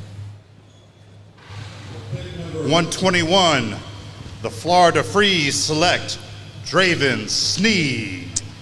All right, so Anthony, I was just about ready to hit it back to you. With Florida, so many great players, so I was going to have you go to best available and see if there's going to be any type of connection whatsoever for Florida to take someone out of the state or not. And then they take Draven Sneed. So what were your thoughts on this most recent pick? I don't know about that one. He's a good leader. He's a vocal guy. If we refresh this, let's see if we can just take a full look at this former number college here. champion. Yeah, former college champion, out like of Bernie NC was just State. saying. Yeah. Bernie, do you have any do you guys have any information on what kind of PPR or he had last year? I'm curious there. Because here's where I'm going with this. I think as we get into the 8th and 9th pick, you can pick up 9+ guys. Like if I go back to Josh Hill, he's a 9+ guy. and you're picking him up at number 8. At this point, we're starting to get into those 8s and low 8 PPRs. So I know that doesn't matter, but it does give you a level of skill. I think picking up 9 guys this late in the draft is a big pickup. Yeah, I'll check on that, Anthony, for you. Let's get the next pick in. First, the Kentucky Colonels on the clock. So let's head back to Stacy. Pick number 122. Kentucky Colonels select Nate Boyer. Well, there you go. By the way, Arizona Burn on the clock. I heard you talking about it earlier with Nate being on the show. Finally, Nate comes off the board. All right, Anthony, you've mentioned his name a lot here over the last half an hour. So why would he drop so far? Are you surprised by this? Is this about right? But I know this is a guy that you're very familiar with and finally gets picked up here by Kentucky. I am surprised. Here we go. I am surprised. Again, talking about picking up 9 guys here, 9+ PPI guards in this right side. Let's go to Voyer real quick. You're getting a 9.38 guy, and this is on the season. So this is hundreds and hundreds of rounds. You're going to get a consistent level of play out of this guy. Certainly, I thought he was going to go much, much earlier. A bit of a surprise he's going this late. So with that said, I think a big pickup for the Kentucky Colonels at an 8 spot in the draft. So strong pickup for those guys. I'm curious. Is Kevin Smith Jr. still available? I think he was. Yeah, he was up here in this top right corner. That's his natural doubles partner. So do you think at this point you try to do any of that? Try to pick up some doubles partners, see what you can get? I think if you can get doubles partners this late in the draft, where are they at in the pick? So it's going to be maybe 6 or 7 more coming around. But if he's still available, good pickup. By the way, Draven Sneed, his PPR, I was able to look it up for this season, 8.31 versus Nate Voyer, mid-9s almost. So, all right, next pick is in. It's the Arizona Burn. Let's go to Stacy. The Arizona Burn with pick number 123, Christian Brown. I mean, really, at this point, I'd have to see the stats on Christian. I don't have them in front of me. Do we I'll have see if I can find them for you. Hold, please. Because I think what Anthony's saying is absolutely right. I think at this point in the draft, unless you know of some sort of combination that you can plug and play with a person, might as well start looking at some stats. Christian Brown, 8.7 PPR so far through the Virginia Open. Yeah. Now Christian Brown is going to be one of those special cases. You're not going to see his talent in stats. Yeah. So this is a guy that's going to give you a nice dirty game as an 8th pick with the kind of game he's bringing at an 8-7. An 8-7 with the style that he plays. Yeah, I think bad. A good pickup at number 8 for the Arizona Burn. There you go. And here also worth noting, he throws BG, right? So that's another thing to keep in mind. And maybe it's a fallback for some of these captains that if as we start to get to this point of the draft where they're not really familiar with the player, do they look at the bag? Does that make a difference at all? I don't know. I think it does. We'll see. All right, we got another pick in for Georgia. Let's head back to Stacy. Pick 124, Georgia Sliders, Travis Graven. All right, Travis Graven going to Georgia here in the 12th pick of the 8th round. Do you think that matters with the bags? I think it does. I was just talking about? I think it does. I mean, because you got. I mean, you're grasping for straws, right, as you get to the late rounds. And hey, I'm still of the mindset that if some of these players know some of these other players really well, and they think it's a natural personality fit, I think that almost matters more at this point in the draft than anything else, because you don't want a problem player at this point. You don't want that person that's going to be kind of standoffish and kind of a loner on your team. You don't want to pick that person up in 8, 9, 10, 11. I mean, you're willing to deal with the price of genius in your 1st or 2nd pick, right? But you're not going to deal with that in your 9th pick. Right. Hey, Anthony, as we get to this later part of the draft, I think it'd be kind of fun to start going back and reviewing some of the teams and looking at their picks overall. I love that we've been able to do that. So if you can, let's go to the New England Woodchucks. They had the 1st pick overall, right? And took Kyle Malone. Again, for those of you just tuning in, maybe didn't know, Kyle Malone went 1st, Fisher Hamilton 2nd, Ryan Wiedenfeld went 3rd, then Jay Rubin and Ryan Smith. That was your top 5. But let's just start to maybe look and see some themes and maybe some favorites, maybe some draft grades. What do you like, what you don't like, but what do you see out of the Woodchucks so far? Yeah, so out of the Woodchucks, I mean, regionally, they don't have a big pool to choose from. So they're going to have to go outside of the region. Obviously, Kyle Malone out of Florida going number 1. that was the obvious pick. Jimmy Euman's natural doubles partner this season. And then from there, I think they were just going off of talent. I mean, if you look at some of these, Lucas Jr. has always been a top guy at number 3 is good. Yeah, just really talent-based. I don't think that there's anything else going on here. Bag affiliation, sponsorships, regional. Jimmy Euman's is looking at this, and he is leading this, looking at this going, who is going to be my best available talent? That's the theme for me for the Woodchucks. All right, we'll hit. Let's hit Ohio next, but first we got a pick coming in from Stacy as the Michigan Marauders are on the clock. For 125, Michigan Marauders select Jaime Sanchez. There you go. Another name you were just talking about. I've always been a fan of Jaime Sanchez. I saw him I guess we were in Albany, New York, a couple years ago. They come out, they make a huge run in doubles, they make a broadcast, and from that point on, I've always liked him. Now, once again, this is a player that I think I jinxed a little bit last season. He and Raul, I think I was talking about them so much that I kind of threw them off, and I may have put too much expectation on them. This is a solid player. And, we're talking about, do you want to pick up 9s at this level? Yeah, I mean, 8, 9, 3, you're almost right there with Jaime. Right. Yep. I do remember you talking about him a lot last year. All right. So Jaime Sanchez goes to the Michigan Marauders. Virginia Cutters now on the clock. We'll see their pick when we come back. A break here from Myrtle Beach, and back with more right after this.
We are back here in Myrtle Beach, South Carolina. Thanks for tuning in this afternoon with Birdie Neighbors. I'm Jeff McCarriger. Again, our thanks to everyone behind the scenes making this possible. Huge shout out to Trey Ryder putting all this together. If you could just see what is going on and all the setup. I mean, obviously the anchor desk here. Anthony is next to us with the big board. Trey has got all these electronics in front of him. We got Mish going all over the place. The LED boards. So great job by Trey. And you know he's stressed, but he's loving it at the same time. You know what I mean? All right, so big moment in the draft coming up. Andy Noyes went to the Virginia Cutters. Ben Brown went to Ohio. Now back-to-back picks coming up for the New England Woodchucks. Let's go to the podium. With picks number 128 and 129, the New England Woodchucks select the Beast of the East, Joe Regan, and Mark Burgess. I feel bad for Mark because Joe has this great Beast of the East. I mean, and right? Then he's like, oh, and Mark Burgess. Oh, and Mark Burgess. All right, so the Woodchucks now with back-to-back picks here at the end of the 8th and beginning of the 9th round here of the 2023 ACL Pro Teams Draft. And we were just breaking down the Woodchucks, kind of got the analysis from Anthony, and he seemed to think that the theme was pretty much simple, just best available. Well, let's find out because Michelle's standing by with the Woodchucks. Let's see what their philosophy has been so far here this afternoon. Yeah, absolutely. I've got the whole team right here that's drafting, so I'm going to turn it over to you, Jimmy. Just talk us through the last couple picks and then maybe even just your team so far. Yeah, so our team's looking pretty solid. We're pretty happy about everyone on the team. A lot of people we thought were going to go later, we had to pick up because having the first pick, it snakes back and forth. We have 30 picks in between. Yeah, I'm pretty happy with it. Kyle helped. Storm helped. Was there any pick that threw you guys off that someone took that you weren't expecting that you thought you were going to get? Yeah, honestly, Mike Ferreira I thought was going to make it to 32, but he didn't. So was that kind of stressful or a scramble to try to figure out who you were going to take? No, we came planned. We have drafts. We have 3 mock-ups. We were ready. We had backups. We were prepared. Easily most prepared. Backups. We had backups on backups, trades ready. So there was another one on there. I can't remember. Awesome. And then how do you guys feel about the team chemistry and energy overall? Pretty solid. Most of us know each other. Like we just picked up Regan and Burgess. They're same area, same bags. We're good on that. We have like almost all carpet, so we're solid there. I think we're a really solid team, even if Anthony doesn't know us. Shots fired at Anthony Ione. All right. Thanks so much, guys. Back to you. All right, Michelle, great stuff. And you know, that kind of hit the nail right on the head of what you're talking about, right? You get to this point and you're really much trying to pick up people that you know and like and trust, right? Yeah, I mean, I look, if I was putting together a team back there, I think you spend your first 3, 4, 5, maybe 6 rounds. I'm going to put horses in there. I've already got myself, my 2 vice captains. Give me 5 or 6 horses that I know I can run with. And then give me, because you get down to that level, then the talent separation really is very minuscule. Give me people I can enjoy playing with and get some camaraderie, because that's going to be really ultimately just as important in some instances as those top 4 or 5 players. All right, we're kind of reviewing all the teams thus far as we're just kind of just past the halfway mark here of the afternoon of this 2023 draft. And Anthony, let's send it back over to you. I know you were looking at the Woodchucks, so let's just kind of put a cap on the Woodchucks thus far after their last 2 picks and kind of your overall thoughts on the team. Yeah, I was able to walk around the captain's pit on my break, and Jimmy Humans let me have it. He said, other than doing me dirty, you're doing a good job. So he let me have it. So if I kind of go back, I think he's going to be calling me out on the second pick. I didn't like Zach Shipner coming in there at number 2. I didn't know Brent Smith. I just didn't know anything about him, but I did like Malone. Lucas Jr. at 3, I think, was a really good pick. We talked about Caleb Avery, a rookie coming in, an OG in the game. He's really been a standout player, I think a good pickup for the Woodchucks. And then this is kind of where the rest fell in afterwards. Like he said, you're getting a 9+ guy. If we go to Burgess, if I still have him up. Yeah, we still got him up. We're going to get a 9+ guy here in this side of the board, and I think that's a huge thing. We're going to start seeing PPRs fall really low into the 8, so I think a good pickup at number 9. All right, the next pick is in. Let's go back to Stacy. For 131, Virginia Cutters select Mason Morgado. All right, Mason Morgado, another familiar name who goes to Virginia. I like this pick at this point in the draft. I mean, he may not have given us his best last season. I think he'd maybe admit that, but I like this pick. I like this pick a lot, actually, at this point in the draft. Again, third pick in the 9th round, Virginia Cutters, Mason Morgado. All right, let's switch gears. We're kind of going through all the teams so far. And, Anthony, I don't mean to put you on the spot here, but we were going to talk about Ohio as well, as we're just kind of reviewing the teams from the way that they picked back in the first round. But I don't know if you want to give us your thoughts there first on the last pick of Mason Morgado, but for sure, let's get to Ohio. We had a nice breakdown of what the Woodchucks have done. So how about the Ohio Aviators? Fisher Hamilton, right away, off the bat, with their very first pick, second pick overall. They take a rookie. Yeah, just taking a step back, kind of looking at the team. Again, your captains, Noah Almanza, Trey Birchfield, and Matt Abernathy. That's going to be your core squad. You said it already, coming in and picking up the Rookie of the Year candidate, the leading candidate right now. Hamilton came out and won singles this weekend. Certainly a big pickup at number 1. And then if you kind of work down with Tyler Cobb, I kind of felt like he would have been a third-round pick. Could have got him in the 3rd round, but they chose to grab him a little bit earlier. Schermerhorn, definitely a solid pickup in the doubles format. We've been hearing a lot about Schermerhorn going into last season, into this new season. And then from there, you got a strong player out of Kentucky and Corey Morrison. Ashton Spee's been around for a while. I mean, the kid's a little bit younger he looks younger than people think, but he's been around for a long while. We were talking about this one earlier, Jeff. Labrador in round 6, I think a big pickup for them out of Cali. But overall, I like how this one's flowing. We haven't mentioned Josh Thielen, who just came off the board. Another high PPR guy out of Cali. Big pickup for Ohio. Yeah, it's a great point, Nate.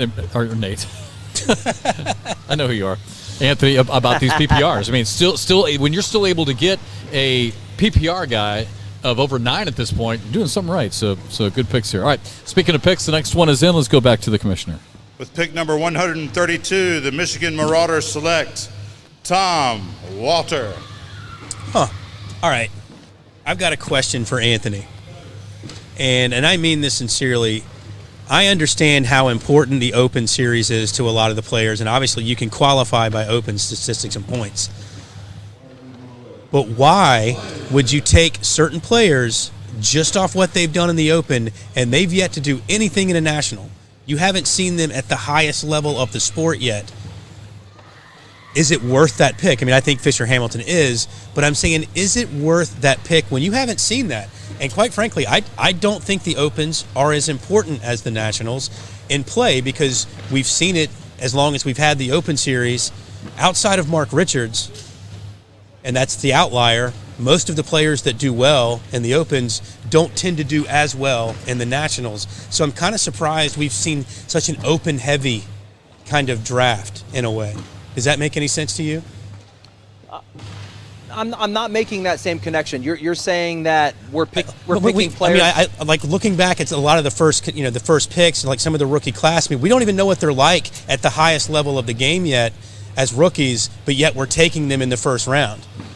Is that a surprise, or does that make perfect sense? I think you can't deny talent. And it's true. There are some players where you're going, that kid is talented. Right. Whether they've been in a national event or not, I think that the talent picks are pretty obvious.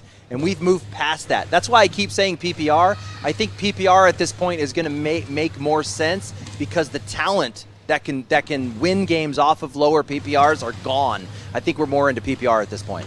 I got you. Wait, whoa. PPR, isn't this the same guy who once said PPR don't care? I think he cares 9-10 rounds deep. It matters now. We're into the 150th pick. All the good guys are gone. All right, let's go back to the podium. The Georgia Sliders are on the clock. Pick number 133 for the Georgia Sliders, Kevin Nealis. Another very familiar name. I mean, I like Kevin. This pick is. I don't want to say anything bad about the picks at this point, but I don't think that you're doing anything different, right? I mean, you can go so many different ways at this point, and I think what Anthony's trying to say, I mean, once again, you've got a +9 guy this deep in the draft. That's pretty solid. Yeah, absolutely. Yeah, sorry, I was just taking a look at the best available, too. We haven't checked on that in a little while, but I still see Miranda Coy's name there, Emily Downer. I mean, some really good female names are on this. Anthony, I'm not sure if there's anything that's sticking out to you. Chad Braun, we've seen on a few broadcasts. Courtney Coy, her name is still on there. Actually, we'll hold that thought, Anthony, as we've got another pick in. Yeah, so quickly, let's go back to the podium with the commish. 34 Arizona Burn, Ryan Tucker. And even the announcement was fast. Colonels up next.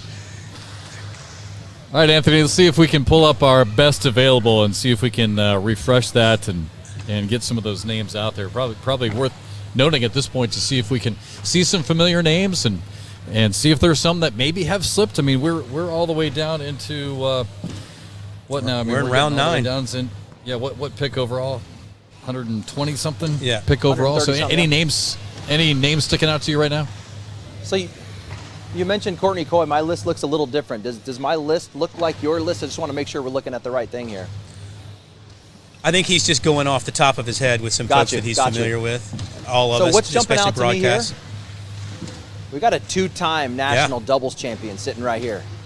So obviously the captains aren't valuing this pick as much for whatever reason. Now I know there's probably going to be a reason, but I just want to mention we have a 2-time national champ sitting here on the board. So that one's sticking out to me right now. Yeah, great one. Okay, back to the podium. Kentucky's got their pick in. 1-3-5. Kentucky Colonel select Kevin Smith Jr.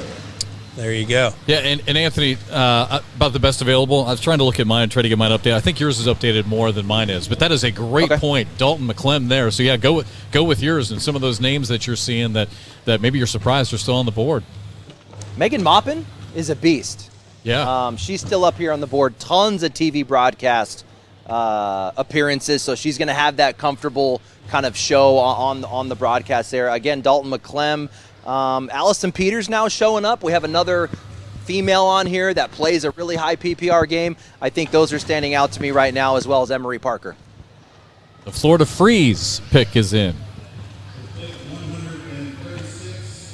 The Florida Freeze select Zachary Lewis. All right, the pick's coming fast and They furious are now. fast and Zachary furious Lewis. now. Again, Ken Smith Jr. going to Kentucky. Zach Lewis Slingers. going to the Florida Freeze here in the 9th round. I mean, not a bad pick at all, right? But like we keep saying, and I think you and I are probably more guilty than anyone else about some of the names that we're just so familiar with. They just still stick out there. Right. And whereas these players who are around these folks week in, week out, day in, day out, just have a different feel for where those players are. I mean, you were talking about a Dalton McClem earlier. Dalton McClem 2 years ago, yes, but is that the same kid? Right, yep. Is he as dedicated to the game as he once was? I mean, look, you pick up a Zach Lewis. I mean, obviously, I think he plays a little bit of a dirtier style of game, but you're now a sub-8 player. I'm interested to get Anthony's idea on a sub-8 player at this point. Yeah, Anthony. All right, so in all seriousness, when does PPR matter and when does it not so much matter? Obviously, this is more of a style of game pick, right, than a PPR pick? Yeah, I mean, I have to be honest, I don't know Zach's game enough to speak intelligently. I've seen him play a few games, but I don't know, it's tough. I really don't have a response on this one. I don't want to make something up, but certainly the captain saw something in Zach at this point. But if we look at the best available, we're talking about in 7-something PPR, if that even matters, because he might be a player that doesn't matter. Now, I will say, no matter how good your dirty game is, if you're throwing 7s, you're not going far in tournaments. Exactly. So that is significant. But I got nothing to say on that one. I don't want to make something up. And once again, are we back to that point? This selection is made off, hey, man, I like hanging out with that guy. Yeah. I think he's going to fit in with the team well. We can plug and play in different positions, and he's going to be a good team guy. Is that the kind of decision that was just made? Yeah, I mean, we actually heard that in Michelle's interview with the Woodchucks. That's kind of what they were talking about. I mean, especially at this point, people that they know and like. All right, let's switch over. We've kind of recapped the Woodchucks Day and the Aviators Day to this point. As we continue, Anthony, let's kind of keep going along here. The third pick overall belonged to the Virginia Cutters. They took Ryan Wiedenfeld, so another pick right off the top. Third pick overall. So let's take a look at the Virginia Cutters Day and kind of get some overall your thoughts and grades and maybe where you thought that they picked up some wins and maybe some that surprised you.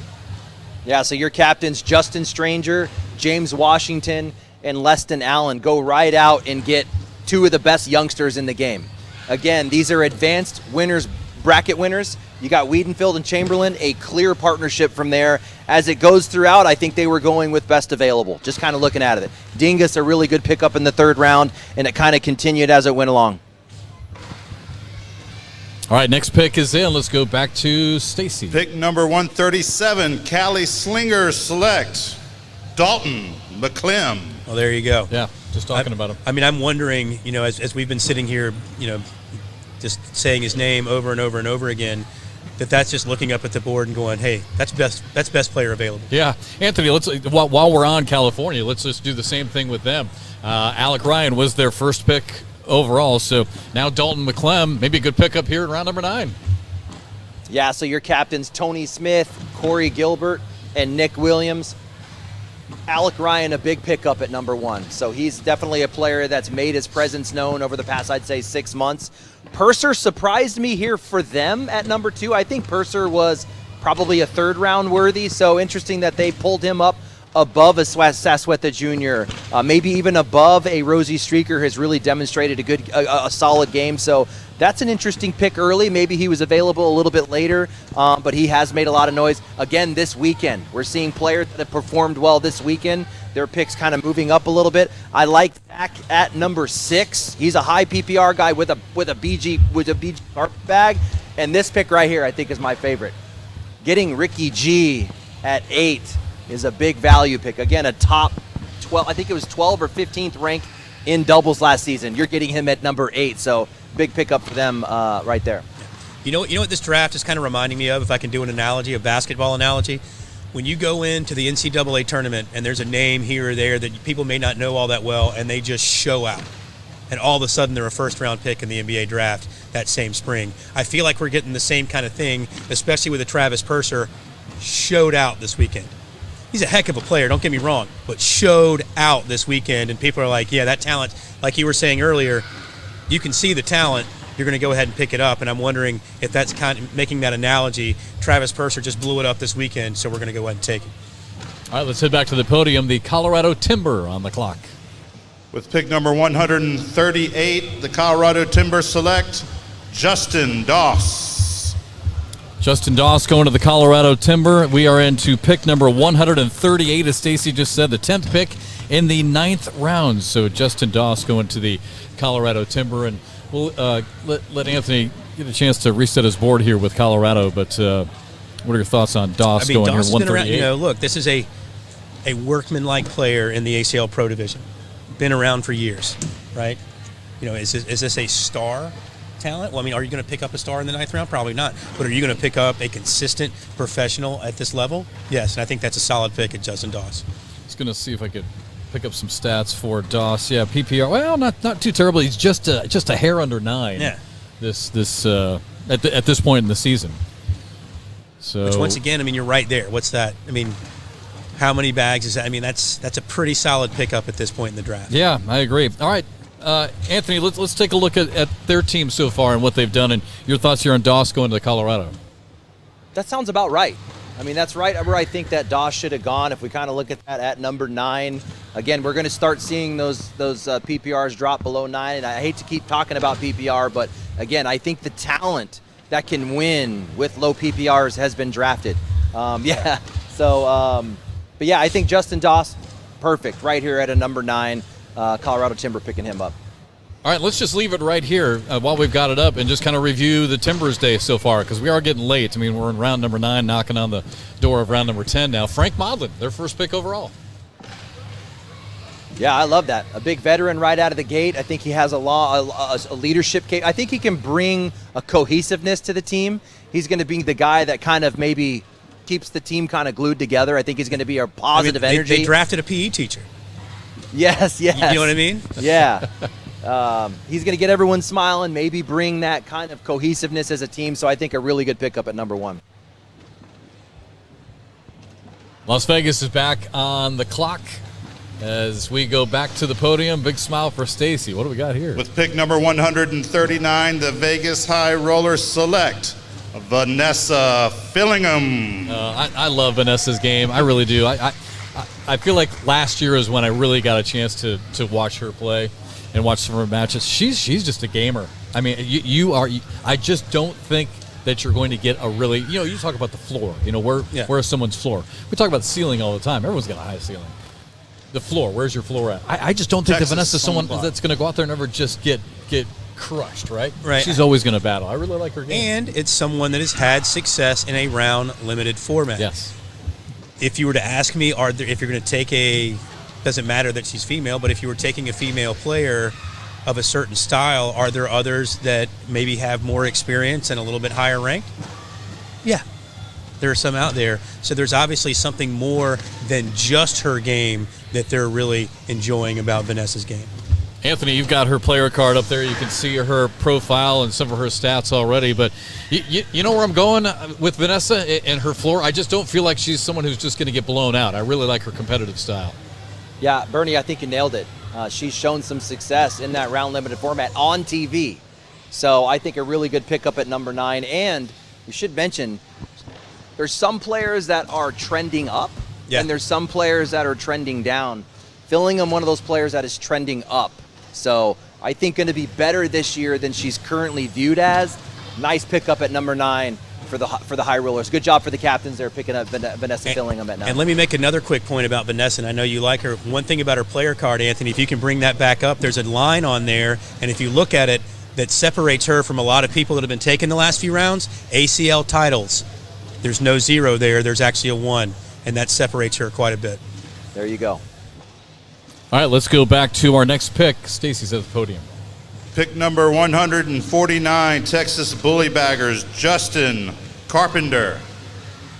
All right, Justin Carpenter going to the Texas Bully Baggers. I don't think we've had a chance to take a look at Texas as far as their team as a whole. We've talked about a lot of their individual picks. Yeah. We've talked about the Texas theme, the tremendous amount of talent that's out of that state. But it'd be interesting to take a look at their day and kind of see how they've done with their drafting. I think obviously they were going Texas early. I think it's been an interesting draft. I mean, I don't know if you guys talked about it. They've had some issues getting some picks in, especially there in the middle rounds. They were kind of struggling, so it shows you how much they are actually putting into this because let's just say one Josh Keck wasn't too happy that some of the draft picks are coming in a little late. So, but hey. Yeah, there was one that Mish and I were talking about. It was probably at about 89.5 seconds. Yeah. And so they're obviously taking their time thinking about these picks, but you have to like where they were going early for sure. All right, Anthony, we've got a chance to look at the Bully Baggers in their day. First overall, they go with Caleb Batson and then A.J. Sims. Some equality, back-to-back picks there at the top. Yeah, so it definitely started out in this Texas theme, right? Batson right out of the gate.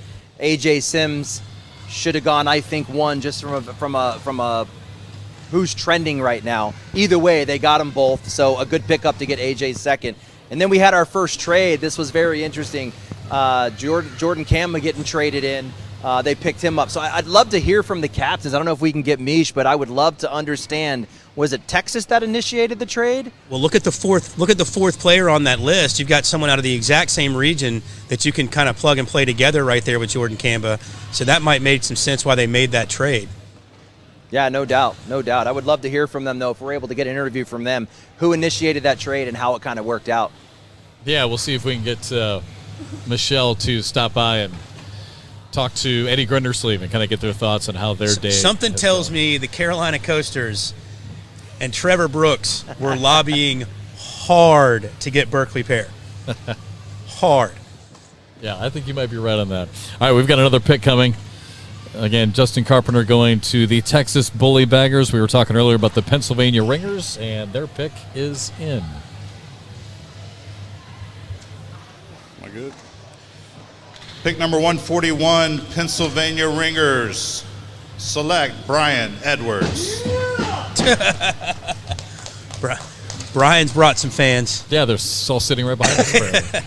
I thought our set was about ready to come crashing down. So Brian Edwards comes to get his hat, and he's a member of the Pennsylvania Ringers. We will take another break. Still plenty of more picks and plenty of action to come. Round number 9 of 13 here in the 2023 ACL Pro Teams Draft with Bernie. I'm Jeff. Back with more right after this.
To Myrtle Beach alongside Michelle Thompson. I'm Jeff McCarrick again. Thanks so much for joining us here this afternoon. I know it's a grind. We're in round number 9, almost getting around number 10 of 13, but thank you so much for hanging in there with us and joining us this afternoon. This has been a lot of work for a lot of people behind the scenes. And again, thanks to Trey and thanks to everyone at the ACL for all of your hard work behind the scenes. Wally's right there next to Trey. And Anthony doing such a great job on the big board. You with your interviews. We're going to try and catch up with Tanner Halbert here in just a few minutes. But this is always, I know it's a long day and it's a grind, but this is a lot of fun, isn't it? And these teams being regionally associated, whether it's Carolina, Pennsylvania, or out on the West Coast with Arizona and California, the Texas teams, I just cannot wait for our first teams competition. I was pretty excited in anticipation for last year. This year it's even better. Same, I would agree. I always was excited for the teams format. Even though last year we were kind of fighting our way with it, I was looking forward to it. So this year it's like even better. Yeah. No, this is going to be a lot of fun. Just to recap, there might have been a few picks that came in. I'm not sure if we gave this one or not. Brian Edwards went to Pennsylvania. Kevin Allen to Chicago. Again, the picks are coming in fast and furious. And I'm sorry I don't even know Rob's last name.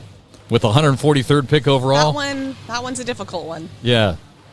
Vojanov. Trey just said Vojanov. So Rob Vojanov, sorry Rob, goes to the Missouri Mays. Kevin Whitaker was just drafted, and I think we've got the Carolina Coasters pick coming up now. So Stacy's making his way to the podium, so let's head that way as we get to another pick here from Myrtle Beach. To close out round 9 and start round 10, Dusty Thompson. The Carolina Coasters would like to pick number 144, keeping it local, Kevin Whitaker. With pick number 145, Miranda Coy. All right, so the Coasters go back to back. Whitaker actually popped up on our screen before we even announced it. So Whitaker was there, and then Miranda Coy. So back to back, and we've been talking about some of these top female names that were still out there, and Brittany and I were just talking about Miranda. So good to see her get picked up here by Carolina. Yeah, I think that's a smart pick. I think that those are both totally doable, and nothing really surprising there to me. So Whitaker and Coy back to back. Again, we have just entered round number 10. So Miranda, technically the first pick in round number 10 of 13 rounds of play. And we kind of continue here this afternoon as we're getting later in the draft to kind of review. And actually, Anthony, let's keep it right there. That's perfect timing. I was just thinking about the Carolina Coasters, obviously with these back-to-back picks. So, Anthony, let's go back over to the big board and kind of review the Coasters day. I know they were going to try hard in the beginning. They thought they had some top-level talent, and they do in the Carolinas. They kind of wanted to keep it that way, but they were thrown off track right away early this afternoon. Yeah, definitely. I think their plan was to go Maudlin, Poitras on the turn, get Purser in the second round. I believe that was their plan. That didn't work out. So those boys got picked up differently. But yes, exactly. But we did get our first trade, which is really unique. So Kamba swapped over to Texas Bullybaggers for Pear. Maybe we get a little information on that one later. But then it kind of played out as I would expect. I mean, you've got a James Baldwin who's going to sync up really well with these guys. He's shown over time as one of the dominant doubles players in the game. So, and keep in mind, this is a doubles format. Derek King, one of the strongest doubles players in the game. Kaylee Hunter, where it's easy to say that was a relationship pick, with Jamie Graham, with fire. Not the case. This is a talent pick. Kaylee Hunter has got mad talent, definitely worthy of a 4th round pick. And then from there, it kind of trickled on, but I think we got the next pick here.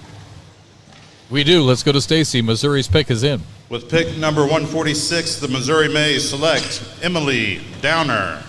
Right on cue. Just another big name that was kind of out there on the female side. So Emily Downer goes to the Missouri Mays. All right, before you leave that, Anthony, before we go to Missouri, let's go back to Carolina real quick, just kind of wrap up their day. It seems like just from last year, some of these middle names that were taken and a few of the later names that were taken made a difference. So, just in these last 2 picks, I mean, pretty good picks, it looks like, by Carolina here at this point. Yeah, I think really they're making an impact here in the later rounds. Yeah. I think getting Mike Harvey at 8, a really nice pickup for the Coasters. I wouldn't expect him to have been available at 8. Yes, he fell off a little bit last season after being a TV talent, but Mike Harvey got game. I think more of a 5, 6. So to pick him up at 8 was big. And then Miranda Coy, she's a bagger that's changed her game quite a bit this season. She's not going to be so in love with the dirty game, with the rolls. I think we're going to see her working the hole a little bit more chasing the hole, higher PPR game. I think Miranda's going to be an improved player just from her stylistic play. So 2 big pickups, I think, 8 and 10, real good value picks for the Coasters. Yeah, great stuff, Anthony. A good look at the Carolina Coasters in their day. And Mish, you had a chance, to watch a lot of this team action from last year. Is not to put you on the spot here, but we all know the top 3, 4, 5 picks are going to be really good. Looking back on it, were there some names, maybe some middle round names? I mean, do you feel like the teams who are really good drafted well in the middle or drafted well late? Did you notice a trend like that at all? Not necessarily names, but I do remember the first time we saw the teams on the broadcast. I believe that was at Worlds, and how poised some of those players were for being their first time on a broadcast court. So I was impressed by that. Yeah. Interesting to watch all these themes. Okay, Chicago, their pick is in. Let's go back to Stacy. Good land spinners, Chad Mayberry. All right, Chad Mayberry. I can't remember. Is he a Chicago area guy? I can't remember if he is or not. I want to say maybe he is, but sure. We'll check on that. But so again, 147th pick overall. 3rd pick in the 10th round is going to be Chad Mayberry. He's going to come off the board. What was he? Ohio. Okay. I was thinking maybe he was up in that Chicago area, but so Chad Mayberry, now part of the Chicagoland Spinners. I'm not sure if we've had a chance to look at Chicago's day, but I know Anthony's got Missouri up. I don't know. You want to do? Let's do the Missouri Mays while you've got that up. Steven Bernasek, great pick, obviously the first pick for them, and a very familiar pick. But what are your thoughts, Anthony, on the day that the Mays have had so far?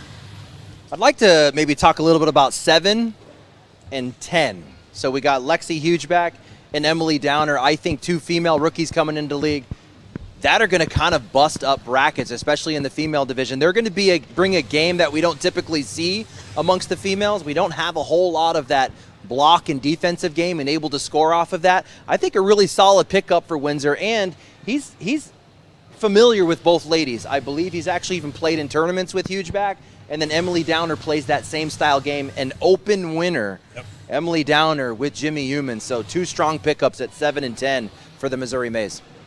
Okay, Ryan Windsor and the Missouri Mays, busy like everybody else here this afternoon from Myrtle Beach. The next pick is in the Pennsylvania Ringers. They're on the clock. Pick number 148, Pennsylvania Ringers, Nate Long. All right, Nate Long to the Pennsylvania Ringers. So I just asked did I upset you coming in like this? I mean, this has just got to look so much worse to you when you look to your right. It's just natural transition. I mean, she smells a little bit better than Probably. You, but that's okay. But no, I was just asking Mish, and I'd be interested to get your thoughts on this as well. But looking back on it, and again, I know maybe it's tough, but do you remember in teams competition last year if some of these lesser known players made a big difference? Like these draft picks right here, 7, 8, 9. I think the middle rounds is actually, believe it or not, no one outside of Selmayer's big shot against Eric Wright, right? Like I think that's the first thing people will remember. Sure, yeah. But what they'll forget about are how important a lot of those doubles matches were between players that were picked in the middle rounds of the draft. Right. Those matches count. They count to your points. Sure. They are hugely important. So if you're able to steal, let's say you have a match and you're going through and someone's kind of setting up their team to try to steal points by kind of backloading their team with some of their top players in the middle of their team, trying to play against lesser talent, and they lose to that middle round, those middle round selections, yes, that can completely flip a match on its head. And I know it happened more than once. So I think there's absolute immense amount of value in these picks. But some of that value might just be we all get along really well. And we all vibe off each other really well. And when one person starts to win, that next team starts to win. All of a sudden, it kind of becomes kind of like this waterfall of momentum that's kind of hard to stop. And Uncle Mo counts in cornhole too. Yeah, Uncle Mo was real. So again, Nate Long going to the Pennsylvania Ringers as we move along just about midway here in the 10th round. The Texas Bullybaggers, again, are on the clock. So kind of also wrapping up the day of some of these teams so far as we are, again, round 10 of 13 rounds all the teams were pre-filled with 3 players, so obviously 13 rounds to pick up 13 more. And we're also hoping to hear from Las Vegas. Probably one of a lot of people's favorite logos, the Las Vegas High Rollers. So for sure. Hoping to check in with Tanner Halbert here at some point this afternoon on their day. But, and actually, speaking of the Texas Bully Baggers in Las Vegas, they'll be coming up next. And it looks like Texas' pick is in. Pick number 149 for the Texas Bully Baggers, Kenny Tackett. Kenny Tackett, been around a while. Solid player. Once again, that's kind of what we're getting at this point. I mean, I guess we could kind of beat a dead horse to death here, but you're getting solid players. You're not getting your truly elite of the game anymore, but you're getting a solid player and someone that can fill in your roster, kind of plug and play. And it was you were also just saying, and Trey just chimed in our ear as well, another Texas guy. So yeah. Obviously a familiar name, and I think Anthony was trying to get his player card up, but I mean that's Kenny Tackett goes once to again. Texas. That captaincy, that group is saying, hey, we're at this point, let's just get someone we know. Let's get someone we can have a lot of fun with. Sure. I mean, we've already got our team mom, right? Let's just plug in another Texas person. Mom. Yeah, we got Deborah Odom a couple rounds ago, so we got the team mom. All right, we're going to get to one more pick here. The Las Vegas High Rollers pick is in, so we'll head over to Stacy at the podium, and then I believe Michelle's standing by with Tanner Halbert, so hoping to hear from the Las Vegas captain right after this pick by the High Rollers. With pick number 150, Vegas High Rollers select Alex Lippard. Alex Lippard played with Draven Sneed in our college team event representing NC State a couple years ago. So I think he was hoping to be a little better than he was, but he qualified to be a pro this year. Here he is, rookie. I don't necessarily have a problem with Alex. By the way, you're talking about a +9 player at this point in the draft. Big deal, right? Highly, unless you're from the Carolinas region, you're probably not as familiar with Alex, but a solid player. Yeah, absolutely. So Alex Lippard going to the Las Vegas High Rollers. So speaking of Vegas, their captain is Tanner Halbert. Michelle standing by in the war room with the captain. Yeah, absolutely. Hey, Tanner, can you walk us through that last pick and then a little bit about your strategy for your draft picks overall? The last pick, it was just kind of going off who was best available still. Looking at my sheet here, it's got some stats on it from last year, this year, comparing things. And just overall strategy, beginning was taking best available and then going along and trying to match some people up for future pairings. So that's a good point. So are some of your strategy looking at actually pairing up double partners specifically? Yeah, looking at people that possibly played together before, people that have bad chemistry, or similar play styles. Okay, great. And how are you feeling about the draft overall, Easy? You were mentioning this is a little different than just throwing bags. Oh, no, that's been great. We all been just trying to talk and trying to figure out the strategies of, like I said, like he said, with players playing with each other, style bags. It's kind of frustrating, to be honest with you. Yeah, what's more stressful, being on a broadcast court or drafting players? Probably being on the broadcast is more stressful. This is a lot of thinking. A lot of about it. Yeah. What's frustrating about it is like when you got a guy ready to get lined up and they get it right before you. Like, dang on it. Why didn't I get him last time? But you had somebody better available. Now, has that happened where you were looking at someone and took it right before you? Yeah, we had one round. We had 4 guys we were looking at taking, and all bang, bang, bang right in a row. They all got picked right before us. Like, I think it ended up being one spot before us was the last guy was picked. We had 4 guys we were looking at, and they all got picked right in a row. It's crazy. All right. Thanks so much, guys. Back to you. All right, Mish, and our thanks to Tanner Halbert and the Las Vegas High Rollers taking Alex Lippard here in the 10th round.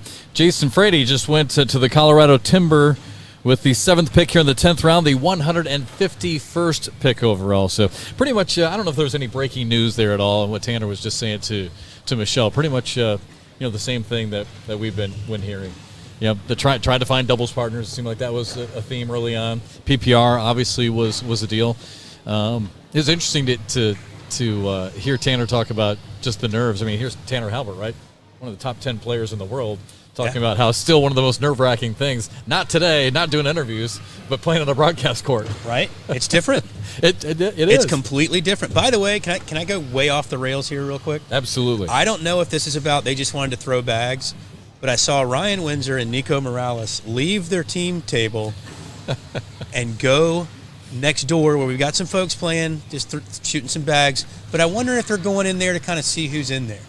Seriously, we're getting deep down on the list here, and I wonder if they're just kind of taking a peek. See if they can go meet somebody? I mean, or maybe they're just really bored. What's that bag look like? I know so-and-so's in there throwing right now. What's that bag look like? Could be. I don't know. Could be. It's probably nothing, and I'm probably way overreading it, but I saw them kind of sneak off with a smile on their face. So they're either playing right now or they're watching someone play for a possible next pick. You could be right. Probably not. Just throwing some stuff out there. Hey, we're late, man. We're deep in it now. Jason Frady, speaking of being deep in it, he's deep in the timber of Colorado with that 151st pick. It looks like Anthony actually has the Colorado timber up on his big board. So let's go back over to Anthony at the board and kind of get your thoughts overall of Colorado and the day that they've had in some of their picks. Well, that last pick was definitely a partnership matchup. So Byron Sisson is Jason Frady's committed pro partner. So I think they went out and got their partner here. And we talked about, I think it was mentioned over there about bag chemistry. As I was walking around, there was talks of trades, of trading a slick bag guy to get a stick bag guy. So I think captains are kind of doing that as well. Very interesting. Again, just one of the many factors that we were talking about. So by the way, that conversation I was just having about Nico and Ryan had nothing to do with any of that. I saw Nico walk back in with like 2 handfuls of beer. All right, anything else? There's a bar over there. How do we get those over here? Can we get a couple of beers, Barney? That would be great, yeah. And we'll definitely hit that here in 2 more rounds, 2.5 more rounds. All right, anything else stick out with the timber before we move on? Anthony, I wasn't sure if there was anything other shocking in that one or not. Nothing else for me right now. That's going to be your team, you know. I expect to see you in timber hats and jerseys and all kinds of swag. Yes, sir. All right, the California Slingers just took Ruben Medina, so that's the most recent pick as we continue to move on here in round number 10. The Florida Freeze are now on the clock. Okay, let's think of another team that we haven't had a chance to really take a look at yet. I just saw Anthony just picked up the Slingers card on the big board. So let's take a look at California and see what they've done to Alec Ryan, big first-round pick for them. Anything stick out other than that, Anthony? I think we went through this one, but maybe we can talk about the next pick. Is this? Are we going to have Freeze next? Yep. Yes. Maybe best available, Florida Freeze. We can refresh this guy here. Yeah, the Freeze are on the clock. What about this one, guys? What about this one? We have a top 10 player 2 or 3 years ago, and Matthew Morton on the board. Yeah. I mean, oh, how the mighty have fallen. It happened. Now, what kind of a Matthew Morton we get coming in the new season, we don't know yet. But very interesting to know a top 10 player in the world still on the board here. What are we at? Round 10? Round 10 still on the board there?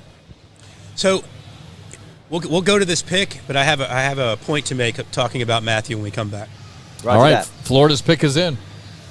Pick number 153 for the Florida Freeze, Courtney Coy. There you go. So the point I was going to make about Matthew isn't specifically about Matthew. It has more to do with young players in general. When their interests vary, their game tends to go down. I think Matthew, when he was a top 10 player in the world, his main interest and maybe his only real interest was cornhole. I think we've seen him grow and mature, and he now has other interests. I think that takes your ability to concentrate on one thing like cornhole away from someone like that. And it doesn't take much at this level to go from a top 10 player to a player just trying to stay on the tour, if you will. It's really not that big of a fall in the grand scheme of things. So I just wonder, as his interests varied in life, i.e. relationships, other things, has that taken away from his ability to focus on cornhole? Yeah, and Bernie, you know this, and I've seen this happen to my kids as well. And Anthony probably chime in on this as well, because his kids now are at that age where they're in athletics and playing at a pretty high level. But, you know, the sport of cornhole, to me, Bernie, no different now than any other sport. Right. You have to love it. You have to love the game. The game has to come above your social life. The game has to come above video games. It has to come above a lot of things in your life. And you get to the point where you have to make these sacrifices to be a top player. You know, was Matthew willing to make those sacrifices? And I don't know. I don't know the answer to this question, but was Matthew willing to make those sacrifices to be a top player? Because whether you're in basketball, hockey, football, basketball, like Anthony's kids are right now, it has to be your life. Yep. I mean, to play at this elite level. So. Absolutely. All right, the next pick is in. Let's go back to the commish. With pick number 154, the Kentucky Colonels select Kimberly Glass. All right, Kimberly Glass going to the Burn Kentucky on the clock. Colonels with the 154th pick. I really like this pick. Am I wrong here? I love this pick at this number. Kimberly, once again, when we talk ceilings and we talk floors, I think you're talking about a woman that can fill it up. I love this pick at this point. All right, let's take a look at Matt Guy's team and the Kentucky Colonels. Here is actually, you can see the PPR on your screen. Well, we can't see it, but Trey says you can see it. So, I'm not sure if you can see it, but Trey just said a 9. Wow, Kimberly, a 9.42 PPR so far this season. 9.42 that you're getting in the 10th round. I think that is a massive, do I say steal in the 10th round?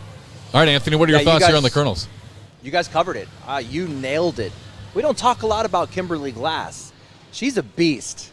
She's a beast. I love this pickup at number 10, and I think you nailed it. A high PPR person in the 10th round, trending up. We didn't see her as like a top 8 or a top 10 or a top 12 player in the female division last year. But watch out for Kimberly Glass. I think that she's going to make a run in the female division and in this team. To your point, Anthony, not only is she a high PPR player trending up, but she fits in, and we've talked about this personality-wise. She kind of runs with a group that they're all friends with Matt. They all kind of hang out together when we're on tour. One of the best picks of the last few rounds for me. Hey, Anthony, let's keep Matt Guy and the Kentucky Colonels up. We'll revisit that in just a second. But first, let's head back to the podium with Stacy. With pick number 155, Arizona Burns select Florentino Mendoza. All right, Arizona's pick is in. We haven't had a chance really to look at Arizona's day, but let's wrap up Kentucky, the Colonels first. Again, Matt Guy, what kind of day do you think the Colonels have had, Anthony? Let's take a step back. I mean, we definitely had that Kentucky feel at the beginning. Brett Guy going number 1. Nate Stevens going number 1. If I remember correctly, I think McGuffin was available when they had the pick. So interesting that was their first pick. Obviously, McGuffin, a powerhouse out of there. And then it turned into best available. I mean, you got Gustafson going in that 3rd spot. There is a relationship here between Bob Vonch and both Damon Dennis and Matt Guy. These guys battle it out all the time in the senior division, specifically Damon Dennis and Bob Vonch, a high PPR guy. I love Bob Vonch going at number 4. And then from there, it just flowed into best available. But back to the topic of the ladies, or do we have a pick coming up? Let's jump over. Sliders, Mark Lopez. All right, that was the name that popped up on the best available a while ago that we were talking about Mark Lopez. So he's off the board now going to Georgia. All right, I don't know if you wanted to wrap up your thoughts, Anthony, on what you were talking about. If you want to move on to the maybe it looks like I'll just get caught up. Yeah. Just get caught up a little bit. Florentino Mendoza going in the previous pick to Arizona Burn. He's out of Arizona. There's definitely relationships here with Zaft, Hadley, and Lopez. Yeah. If I remember correctly, Mendoza was PDC last season, has been promoted to the pro division. He's a solid bagger here at number 10. I've played the guy myself. He'll fill up the hole there. But if we go to the next one, if we can get a refresh. Was that Georgia Sliders? Do I have that right there, Jeff? Yeah, they just took Mark Lopez. Yep. Mark Lopez. So a solid player out of the West. I think the similar story, a PDC guy last year, working his way towards a pro spot. So I think a solid pickup for the Georgia Sliders as well. And I know Mark Lopez is pumped right now to be a part of the ACL Teams event. I think that last point you just made about being excited to play, I think that's going to go a long way for this level, for these rounds. When you're picking up a player, I'm not saying you don't want to pick up a player that's going to be upset that they got passed over, but do you want that on your team, someone that's just kind of upset and feels like they've been done wrong, or do you want someone that's excited to be there? I don't know. Good call. All right, the next pick is in. Let's go back to Stacy at the podium. The Michigan Marauders, Chris Day. All right, we're talking about Mark Lopez going to the Georgia Sliders. Now Chris Day taken with the 13th pick in the 10th round by the Michigan Marauders. You know who Anthony's favorite player in the ACL is? The captain of the Michigan Marauders. Yes, sir. Joe Neested. Joe Neested. Oh, that's right, Joe Neested. That's his guy. All right, let's talk about let's talk about his draft. Let's talk about his draft. He's your guy. Let's talk about his draft right there. Yeah, so last season, Joe K was on no one's radar. Maybe I came out a little early. I said, watch out for Joe K. This guy is going to be a force. He's a captain right now. So it was a good call. Maybe I came out a little bit early, but a big Joe K fan. Chris Day, all I know is the guy's an OG. He's been around for a really, really long time. I think he brings experience. If we go to his player card right here, again, you're getting a 9+ guy throwing BG bags at a number 10 pick. So I think a solid pickup for the Marauders here at number 10. You know, one thing that you see with a Chris Day and a Travis Purser and guys like that kind of come out of the Southeast, maybe not the Southeast Conference, but the Southeastern United States, guys that have kind of stayed home for years and years and years and just kind of played in their area that are now taking their game national. It's fun to see because they've been around forever, right? It's now fun to see them play at this elite level. All right, let's go back to the podium. The Virginia Cutters on the clock. With pick number 158, it's the king of social media, Adrian Johnson. Oh, wow, Adrian Johnson. I remember, now this is starting to happen to me, the same thing that happened last year. Yeah. We get into these later rounds, and obviously, we totally forgot about this guy. I'm still of the mindset, again, that it's happening to the captains as well. I'm not necessarily talking about Adrian in the specific pick, but just some of the picks that we've seen. It's like, oh, yeah, they're still out there. We asked him about it last year. Yeah, and you're right. That happened last year. I can't believe they're still there. Exactly. You know, because they get so locked in on what they're doing, and they'll see a name and like, oh, they've got to be gone. Yes. Right? And then they realize they're still there because they start asking around, like, oh, I got to take that. I can't even believe they're still there. But, I mean, as far as someone that's going to be a team guy, Adrian Johnson's that guy. He's that dude. And a good pickup for the Virginia Cutters. Anthony's got the Cutters up on the big board. Let's take a look at the day that the Virginia Cutters have had here so far, Anthony. I think you nailed it, Bern. I mean, you could draft a guy who's going to kind of add more of a negative feel to a team. I don't like who my partner is. I don't want to throw that bag. Right. You know, I think he's going to bring a positive attitude to the team. I think something that he's a locker room guy. You know, I think he's going to kind of change the whole feel of the team. I think a good pickup at number 10. Not necessarily going to bring all of the talent that you see here, but he could change the dynamic of the team and help the team better just from being a locker room guy. And I don't think that gets talked about enough because in a team format, you need glue guys. Even in cornhole, you still need glue players on your team. Speaking of glue guys, our glue guy is back at the podium for another pick. Number 159 from the Ohio Aviators, Ryan Fillingham. The Sun Fillingham off the board. A player that I met for the first time in our college program, then got to hang out with them down in College Station, Texas when he was still in school there. A kid that could not wait to get to this level because he had the opportunity to come back and maybe win a college championship, right? And they were really excited about having him on that team at Texas A&M, and they were going to bring all these guys and blah, blah, blah. He's like, no. Put me in PDC last year. Let me go. I'm going to do it. Let me see what I can prove against the best. I wonder for Ryan how tough it is to be in a sport where you're playing in the shadow of your mother. Name me another find me another sport out there that's the case. I'll wait. Canyon Barry's mom was pretty good at college basketball at Miami, I believe. But there are not many. I mean, I've seen some. Well, I mean, Cheryl Miller, Reggie Miller, maybe a brother-sister type situation in basketball. But playing at the same time in the shadow of your mother. Yeah, you had Ken Griffey. You had Ken Griffey Jr. playing at the same time in baseball when everyone knew Junior was the better player. But mom's son? Yeah, tough to find. That's the only thing I can think of. I mean, Rick Barry, obviously, Hall of Famer. Right. His wife, pretty darn good. By the way, everyone at home right now is listening to this going, what are they even talking about? Who the hell is Canyon Barry? All right, big moment here again with the snake draft, as we've talked about oftentimes, 13 times as a matter of fact. We get back-to-back picks, so it's going to happen again here. And we're back to the New England Woodchucks with a big moment here, and Stacy making his way to the podium. Couple of picks here for New England. Pick number 160 and 161 for the New England Woodchucks, Sean Farrell and Eric Cherney. Eric Cherney. I feel like I'm going to send this question to Anthony. Anthony, is workmanlike the wrong way to describe Eric Cherney in the pro division? Say that one more time. Is workmanlike a good adjective for Eric Cherney in the pro division? Okay. You know what I mean? I mean, he's been around, been around, still there, kind of making his way.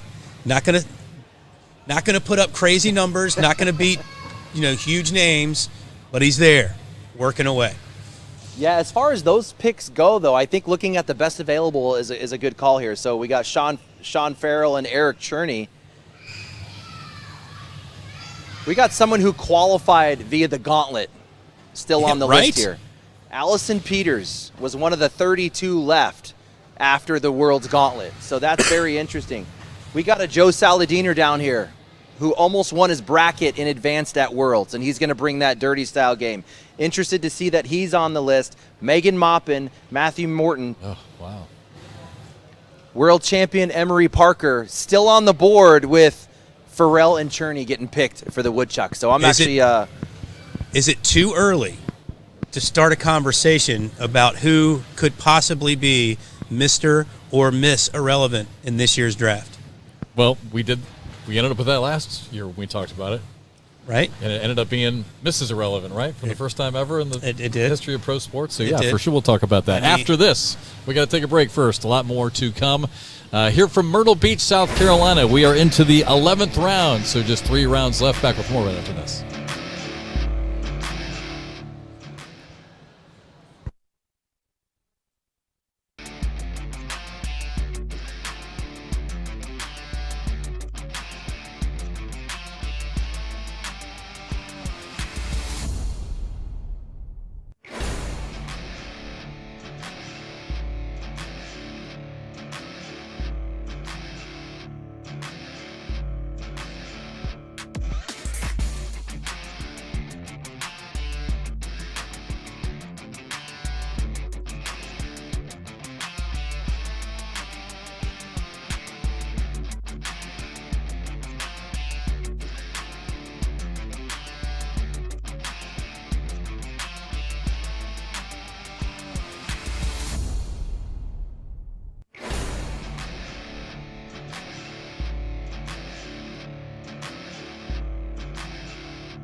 right, and we are back here in Myrtle Beach, South Carolina, alongside Bernie Neighbors. I'm Jeff McCarricker. Again, thank you so much for joining us. By the way, Happy New Year, everybody. And I know you have a lot of things you can be doing today other than watching us, so thank you so much for spending some time with us here this afternoon from Myrtle Beach. And again, thank you so much to all the staff behind the scenes. Haven't had a chance to hear too much from Trey Ryder. The reason is he's producing this whole thing. He's actually behind this big black curtain, and there he is. Pay no attention to the man behind the curtain. I wish we actually had a camera behind Trey so you could see all the digital equipment that's in front of him. I mean, it's almost like a keyboard. We got to hear from him, though. He has to say something. Yeah, you know what? I don't have my ears on me right now, so even if he and Wally talk, have to switch headsets here. Here we go. We can't even hear him talk. We can't hear him anyway, but we will hear in a little bit, so we'll hear from Trey. All right, just to catch you up on a few picks here as we move along in the 11th round. Chad Braun went to the Ohio Aviators. Michael Allen went to the Virginia Cutters with the 163rd pick overall.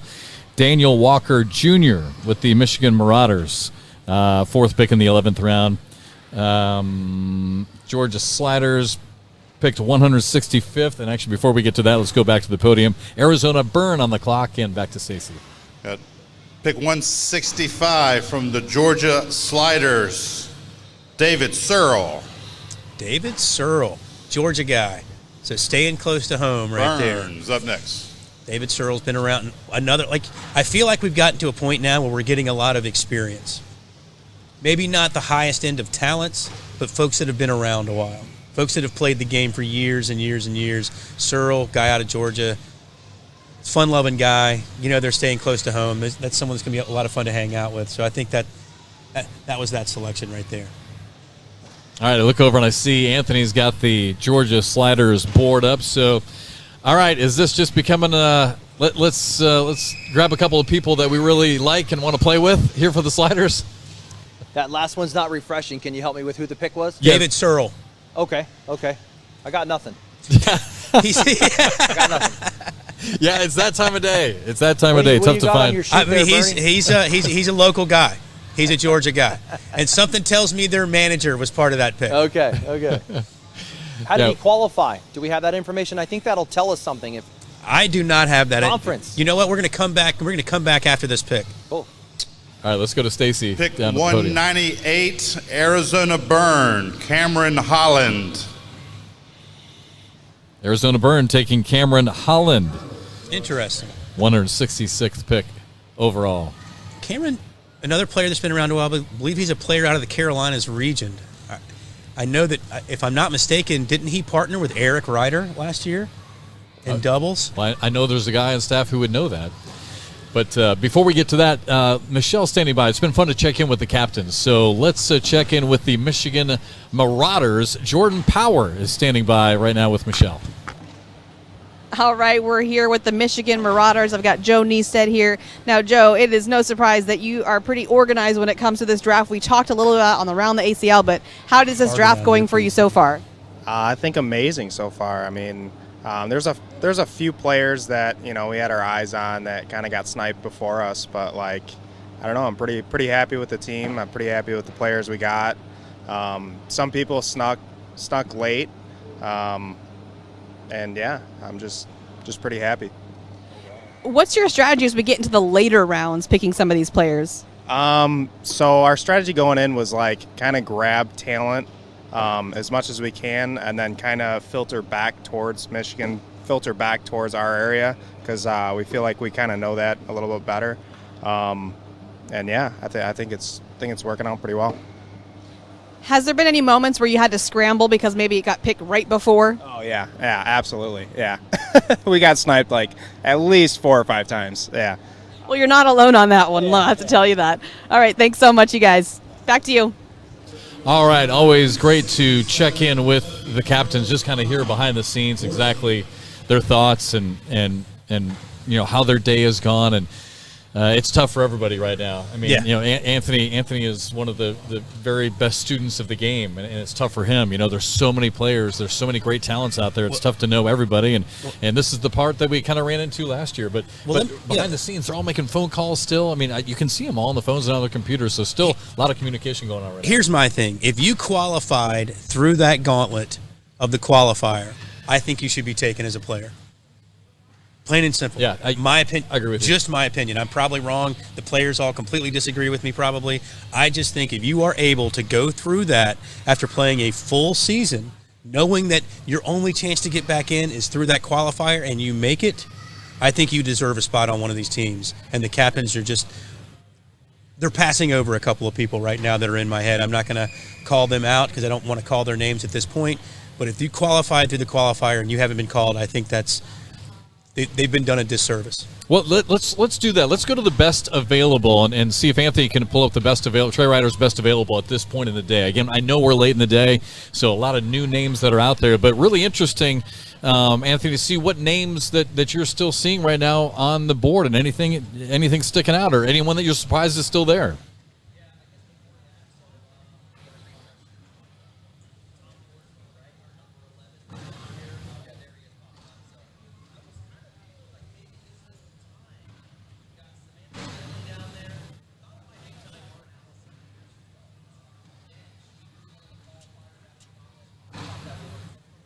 No, you can keep going.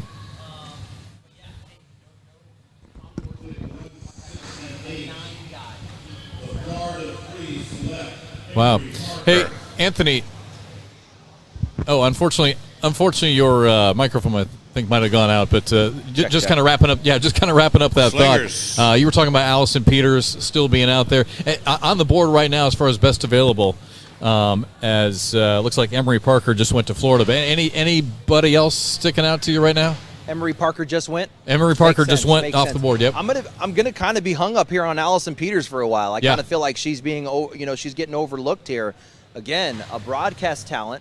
She's comfortable on the stage, and we will eventually end up on a TV broadcast if you want to win this thing.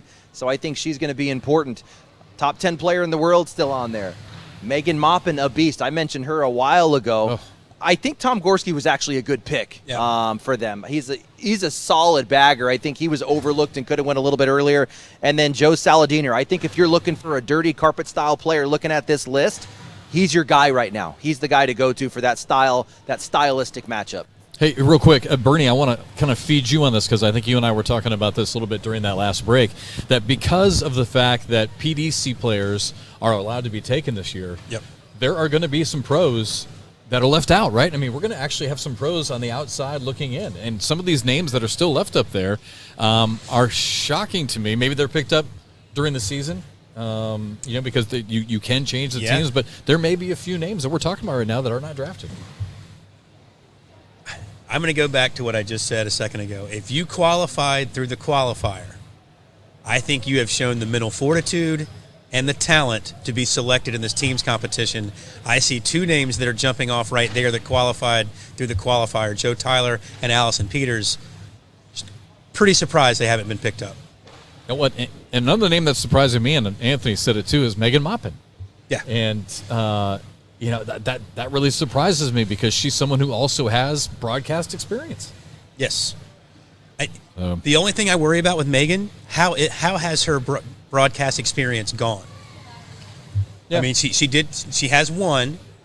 Yeah, the nerves with Kaylee. She's been the first person to say the nerves has gotten her. Yeah. But look, there's going to be players that are left off this year, and that's going to be tough. But like you said, with the ability to pick up people as the season goes along, we're going to have people not be able to make certain tournaments. Things are going to happen, so some of these names might end up being on teams later.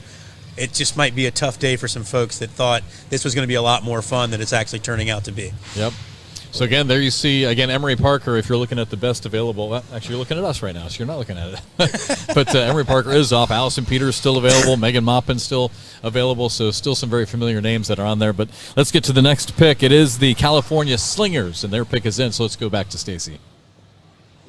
For 169, the Cali Slingers select Allison Peters. I promise you they were listening to our conversation. Boom. She's taken off the board. I mean, to me, as someone that's been able to fight through what she's fought through, to be able to have the success that she's had in round limit formats and on broadcast, I think that's a no-brainer at the 11 spot.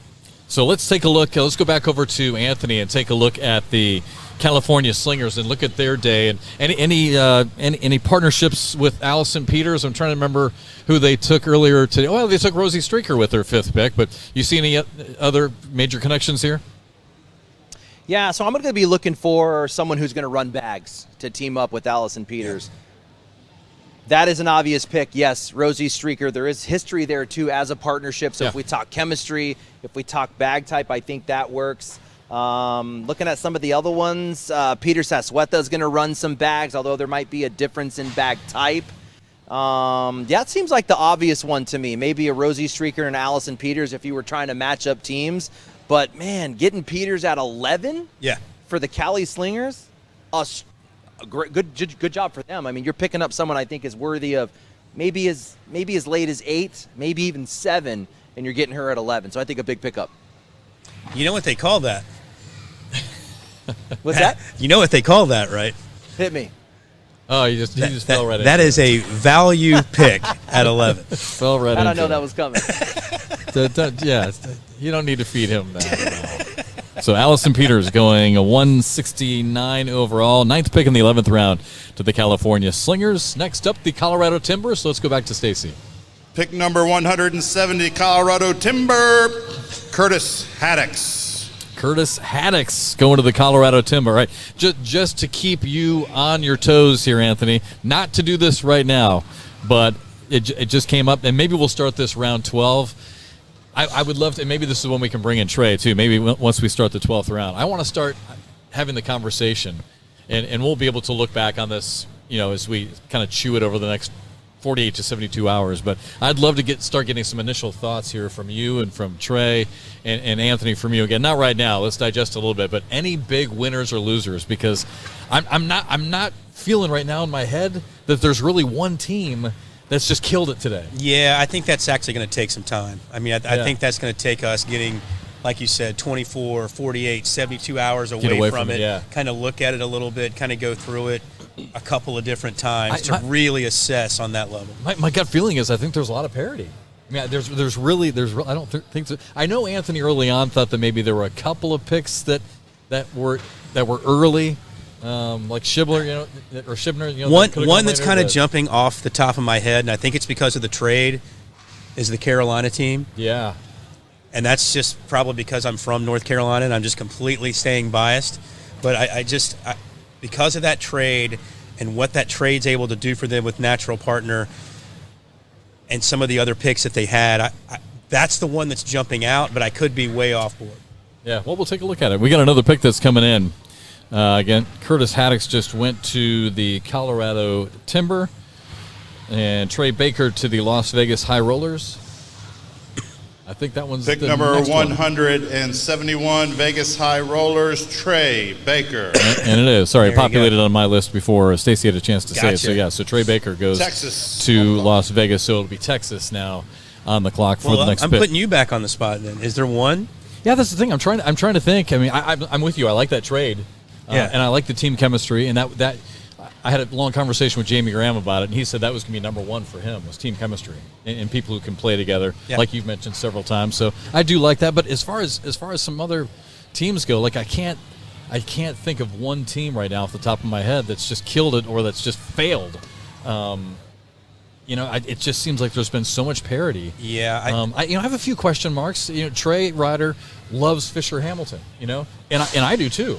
Yeah. But I want to see him play live under the lights on ESPN like we've talked about. So look, that could end up being a great everyone pick, thinks I'm insane for saying that, and I don't think that I am. It is different. Yeah. It's simply different. But then on the other side, though, and I don't mean to talk out the other side of my mouth, but look what Mark Richards did. Made no difference whatsoever. There are outliers, right? There's always an outlier. Yeah, maybe. Yeah. I don't know, but it'd be really interesting to see the winners and losers. But I think it's going to be tough to tell. It seems like everyone's really done a great job, and with so much parity now across and so much depth of talent, I think everyone's done. Hold on one second, Anthony. Is Trey Baker from Maine or Nebraska? Is that M-E or N-E? M-E. M-E, that's Maine. Bangor, Maine. So that guy's used to playing in some pretty cold weather. Yeah, you would assume so, yes. When you're a lot farther north than Montreal, Canada, you're up there. That is true. Yeah, he's way up north. All right, so the Texas Bully Baggers are on the clock. They're going to have the 12th pick here in the 11th round, and then we'll be down to just only 4 more picks here in the 11th round. So let's go back to the podium. Texas is on the clock. Pick number 172, Texas Bully Baggers, Joe Tyler Saladiner. There you go. Joe Tyler Saladiner. There you go. I think that is a great pick. Oh, by the way, during, when we were doing we had the gauntlet and we were, streaming some of those matches, the single loudest cheers were for Joe Tyler Saladiner. I think they're going to want us to go to Michelle right now. I think she's got Jordan Cambo to talk some strategy over there. Okay, let's do it. Michelle, standing by with Jordan Camba. Great to see Jordan back here in the ACL. Hey, thanks, guys. I'm here with Jordan Camba. Tell us a little bit about the picks you've been picking, and then we're going to talk about the trade. The trade, oh my gosh, I'm kind of just as shocked as you are. I was surprised being a first-round pick to get traded for a third-round trade. So, I don't know. I'm happy about it. I definitely like the Texas team a lot better than the Carolina team right now, but I'm happy with it. So were you part of that process, or would that just get dropped on you at that moment? It got dropped on me when I was playing in the middle of a game earlier. I was just like, oh my gosh, okay. I can't believe it happened. You're like, good to know. I had no idea about it. So how about these last few picks? What's going through the strategy there? I haven't really been a part of the last few picks. I just did this last pick. A lot of our picks that we had got taken, so we're kind of just scrambling right now, trying to get the best one. Awesome. And so how do you feel about being part of the Texas Bully Baggers? I'm excited. Get to get a lot of good friends on there, so we got some good chemistry building up. Awesome. Thanks so much, Jordan. Good luck. All right, great to see Jordan Camba again back here with the ACL after that year off with the suspension. So it'll be really interesting to follow him this year. So, well, the commissioner back at the podium as the picks just continue to come in. We just saw Saladiner go to the Texas Bully Baggers. Here come those names we were talking about, right? Yeah, so Pennsylvania Ringers with the 173rd pick just picked up Megan Maupin. So she picks up her fancy new Pennsylvania Ringers cap and Megan Maupin. I think this is, we'll get Anthony's opinion. I think, once again, not going to say the word again, but I think this is a great pick in the 11th round for Pennsylvania. All right, Anthony. And I think twofold, if we kind of go back to the Texas Bully Baggers, I was like, there's no way Joe Saladiner is going to make it through a Texas pick without getting picked up. So again, you were talking about the qualifier. I was talking about his success at World. So big pickup. I think the Texas Bully Baggers are going, yes, we got him at 11 and being able to pick up some of these other guys. But Megan Maupin, like you said, she had to go off soon at number 11. Same story. I think a value pick for the Ringers here at number 11. I know people got so tired of hearing it, but what's the other description for it, right? You're getting a player of that quality that late in the draft, and that's a player you can put with a few different names on there. Value makes the perfect sense to say. Hey, real quick, Anthony, going back to what you and Bertie have been talking about, was just looking at Saladiner's stats. So an 8.23 PPR so far this season. So, we're in the 11th round, but qualified through as a pro qualifier, right? Yep. So, again, one of those players that you guys really, again, not to use that word again, you guys have really put a lot of value on that. So, he could be a really good pickup here in the 11th. I agree. All right, another pickup.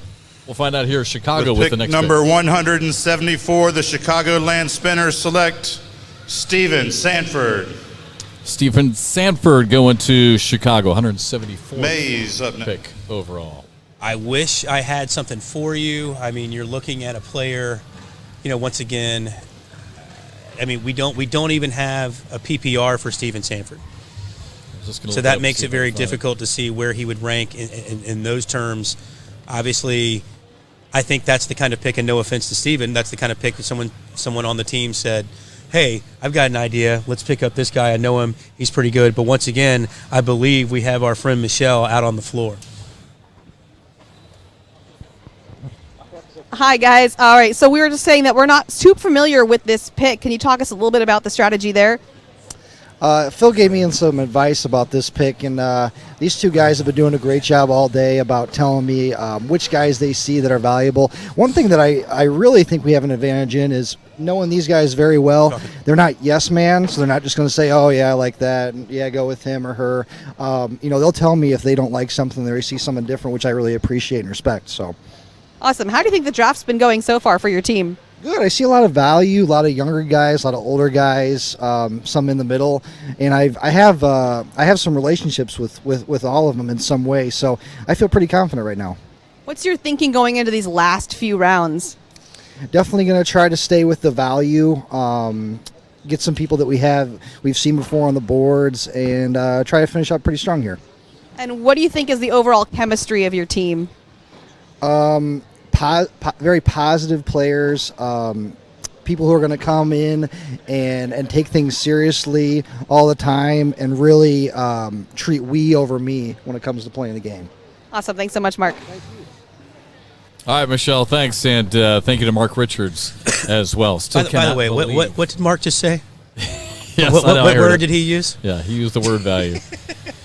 Is Mark wearing all of his rings that he picked up earlier today? That's what I want to know. He had like a fistful of rings after the ring ceremony. Yeah.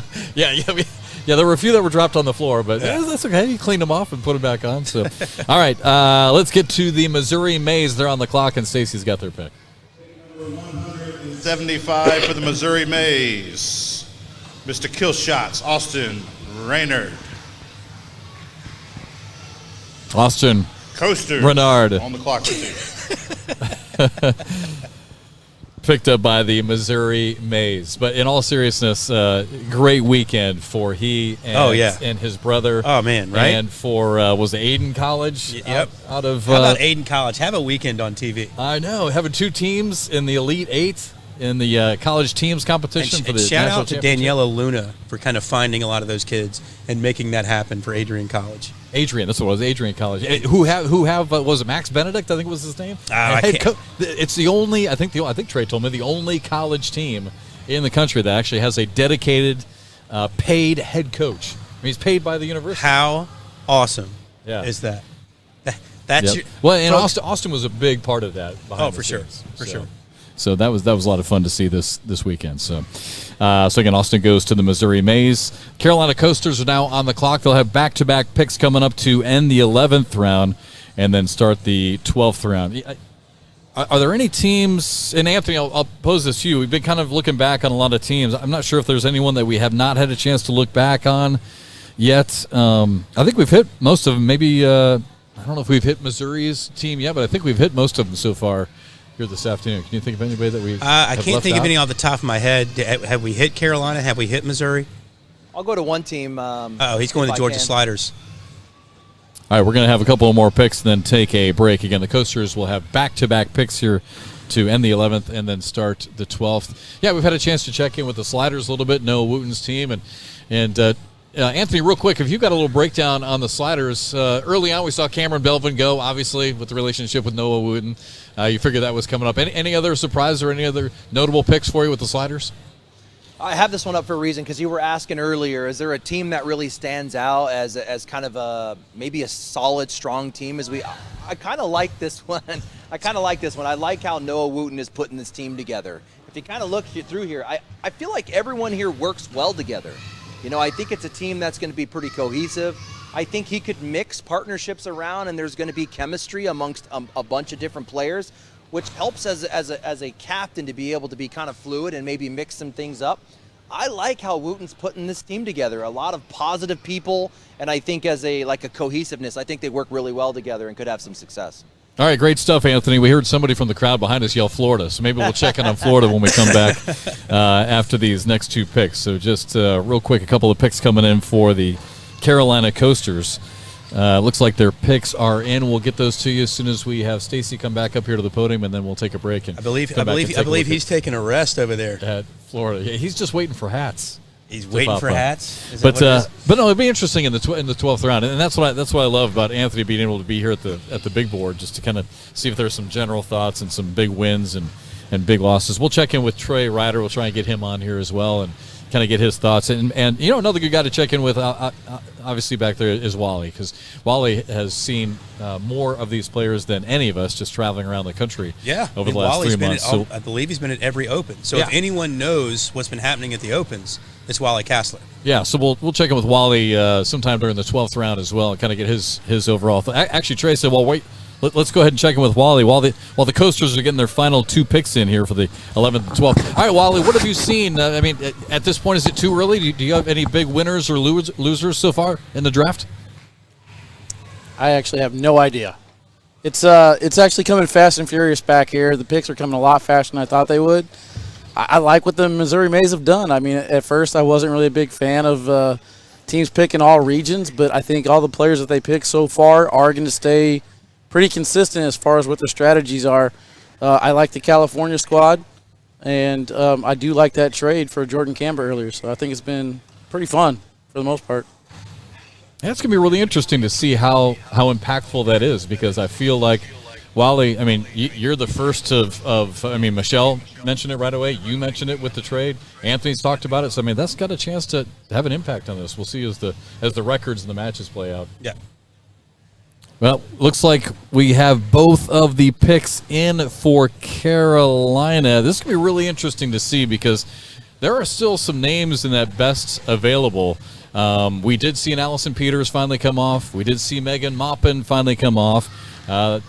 Miranda Coy, we finally saw her come off, I believe, recently. But there's still some female players out there and still maybe a couple familiar names. So let's see what the Carolina Coasters do here to end the 11th and start the 12th round. To close out the 11th round and start the 12th round, the Carolina Coasters picks number 176 and 177, Lori Dool and Matthew Morton. Oh my! All right, so we've got hang on. We've got a lot. Let's chew on this for just a couple of minutes. This one gets tasty here, and the end of the 11th and the 12th. We will take a timeout. When we come back again, Lori Dool and Matthew Morton. We've talked about Morton for the last couple of rounds. Lori Dool is a name that I don't think anyone has mentioned yet, and probably should have. So we'll talk about both these names when we come back. Still more to come from Myrtle Beach right after this.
We are back here in Myrtle Beach, South Carolina, as we move on into the 12th round of the 2023 ACL Pro Teams Draft. Again, thanks for tuning in this afternoon with Bernie. I'm Jeff. Thanks to Trey and Wally and Bernie and Michelle behind the scenes.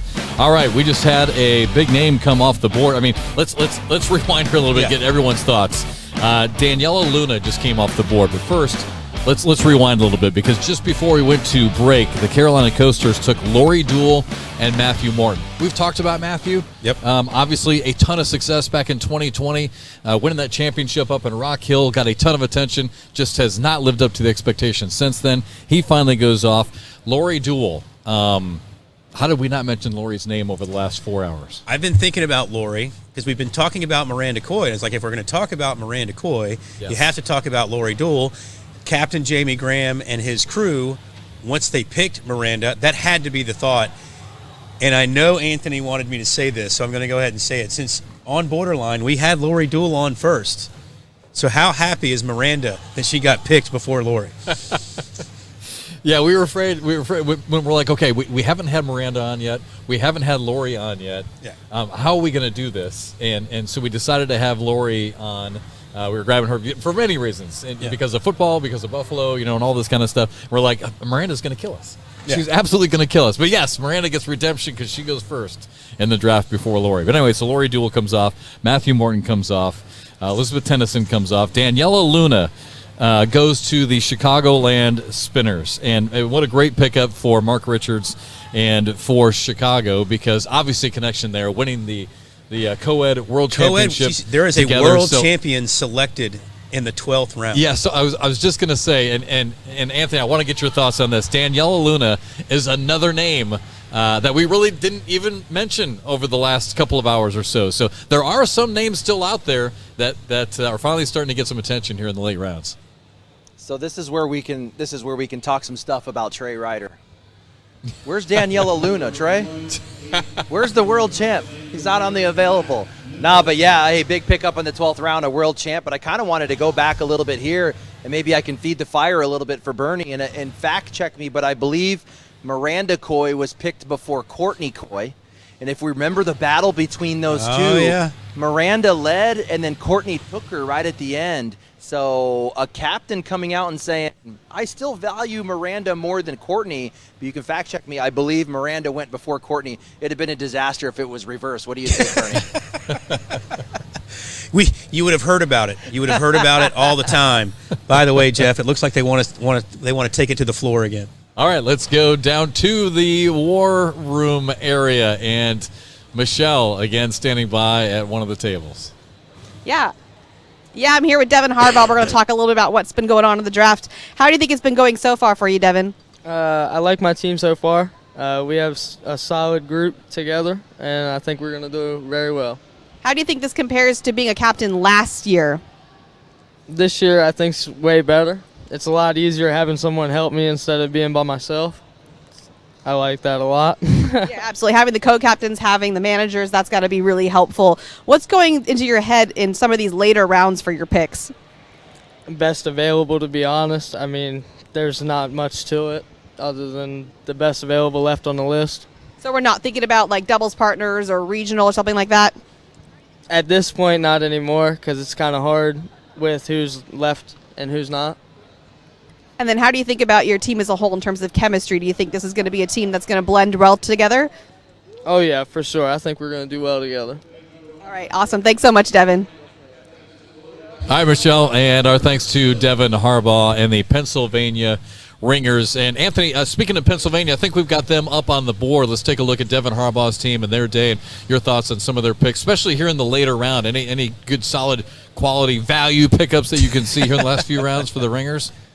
Yeah, I mean, we're getting down to the nitty-gritty. I think we should mention we only have one box left. I think it's time to start talking about not every pro is going to be in this event. So as we get down to the nitty-gritty, there's a lot of players at home going, am I even going to be a part of this team event? So I think that's worthy of mentioning when we only have one empty box left. How about this? How about the fact that all these people have to be around each other week after week? All the pros know who the captains are. Our friendship's going to be damaged from this draft process? Are they? That's what I want to know. I want to know. I want to know what's going on in the heart. That's what I want to know. Are there going to be feelings that are so damaged by this process that people may never speak again? I want to know. Now that you mention it, yes. Right? I think it's all. It's not awesome, but I think for the longest time the sport has had a thing that everyone gets along, everyone loves each other. It's one giant family, and to a point, that's true. But as the sport continues to grow and mature, not everyone in life gets along all the time, right? We don't even get along that well, and we do a show together. But no, seriously, people don't get along all the time, and so now we're starting to get to a point in this sport where you're going to have some feelings that are a little bit damaged, and I'm curious to see how that plays out. I think Bernie loves stirring the pot a little bit, I'm going to protect my guy Nick Williams a little bit. He did try and go after, hey, Cali guys out there, Nick Williams had you up. He was just telling me every time I went to get a Cali guy, he got picked before I got there. So I'm going to try and cover him on that one. Likely story. All right, the next pick is in for Las Vegas. Let's go down to Stacy. With pick number 182, Vegas High Rollers select Carter Bennett. All right, Carter Bennett going to Las Vegas. Tucker Stills Timber. went to Texas just before that. Matt Mendelson to Pennsylvania as we start to get into the middle portion here of the 12th round from Myrtle Beach. And really, all joking aside, one of the reasons why I said what I said, you can't see it on camera, but over my right shoulder, there's a few people that aren't all that excited, kind of back in that little hallway back there, that aren't really excited that their names haven't been called yet. And you can see the visible frustration with not being called. It's almost like we're back in middle school, and we're picking sides for dodgeball and basketball, and all of a sudden you're not even picked. Your last pick. Well, you know what? All right. So just for the sake of it, let's go back to Anthony and bring up best available. Okay. We haven't looked at best available yet, so let's bring that up and see, what names are still on there, and maybe some names that you think are kind of sticking out to you. All right, Anthony, what do you think? Yeah, so before we get to that, I think it's worth mentioning, again, we're getting to these last boxes here. Carter Bennett, If we go to the player card, right here in the bottom, he's a PDC player. Every time a PDC guy gets picked, that's one less pro that makes it into the team's event. So here's a case where another pro won't make it. So just a worthy note there. But, yeah, we're getting down, like Harbaugh was saying, he's going with best available, and I think the talent is really starting to squish here. We're getting into, if we think filling up the hole or PPRs, we're probably in those 8.5s. I think all the strong dirty players are off the board. So your guess is as good as mine at this point. I think you're going to, hey, I played with that guy in a regional once 6 months ago. So maybe there's a relationship there. I got nothing, actually. All right, Bernie. Get your thoughts on that after this next pick. Let's go down to Stacy with the pick for the Colorado Timber. 183 from the Colorado Timber, Matt Allen. At this point, I think we're kidding ourselves if we don't kind of admit that some of this is a little bit of a popularity contest at this point. I remember you saying that last year. Yeah. Who do you like? Who do you like hanging out with? Who do I want to have? Maybe a beer with after we play. Because talent for talent, you're not really going to be that much different at this point. These players might disagree with that, but you're not going to get this giant spread between talent levels. So, in a way, I think there's a lot of pressure on. Is there more pressure on the captains now, as far as hurting feelings, than I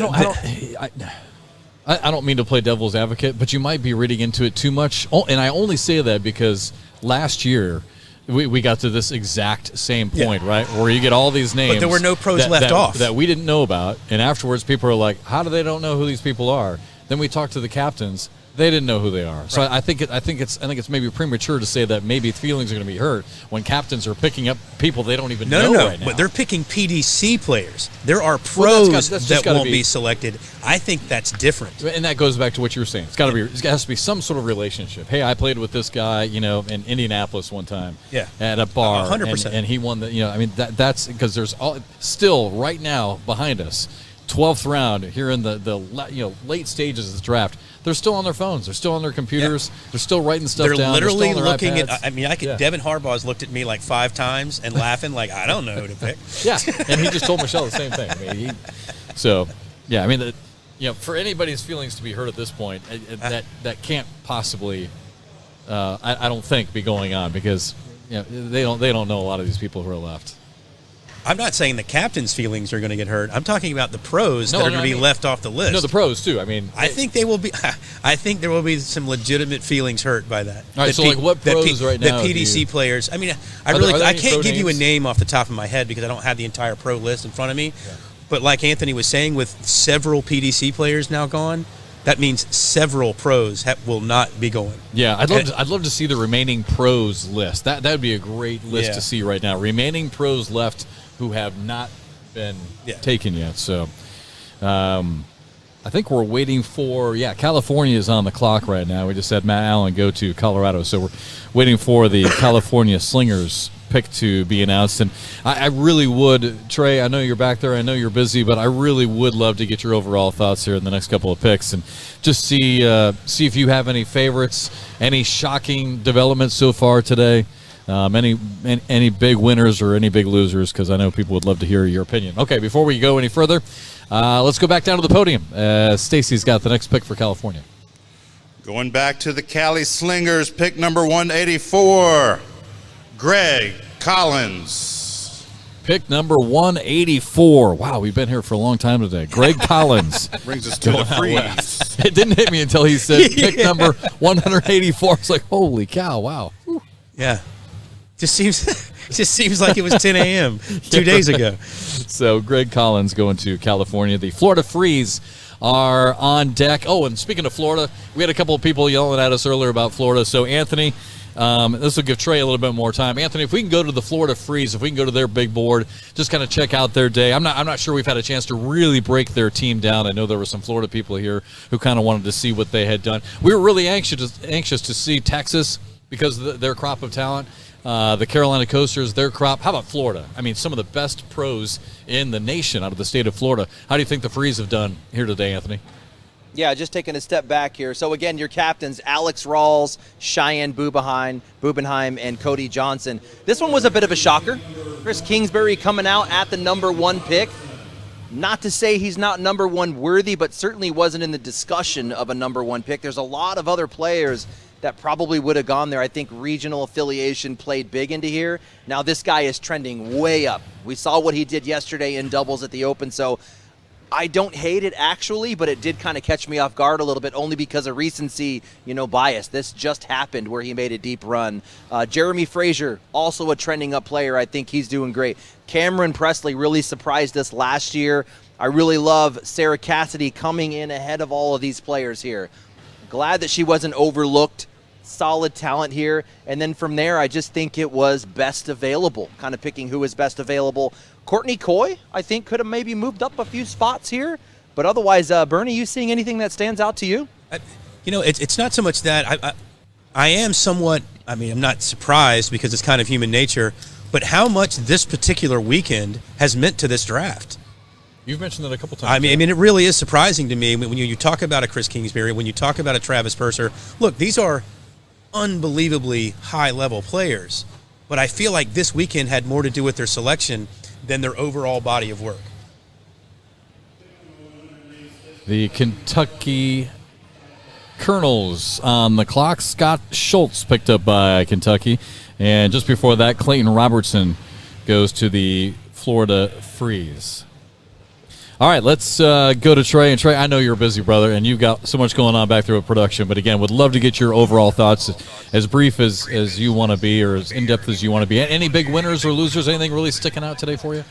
Yeah, I've been able to do a ton of this analysis, right? So, but just quickly, as I'm going through a lot of this, I really like a couple. I thought the Sliders have put together a really strong draft and a really themed draft. You have a lot of carpetbaggers, which is ironic because of the Sliders name.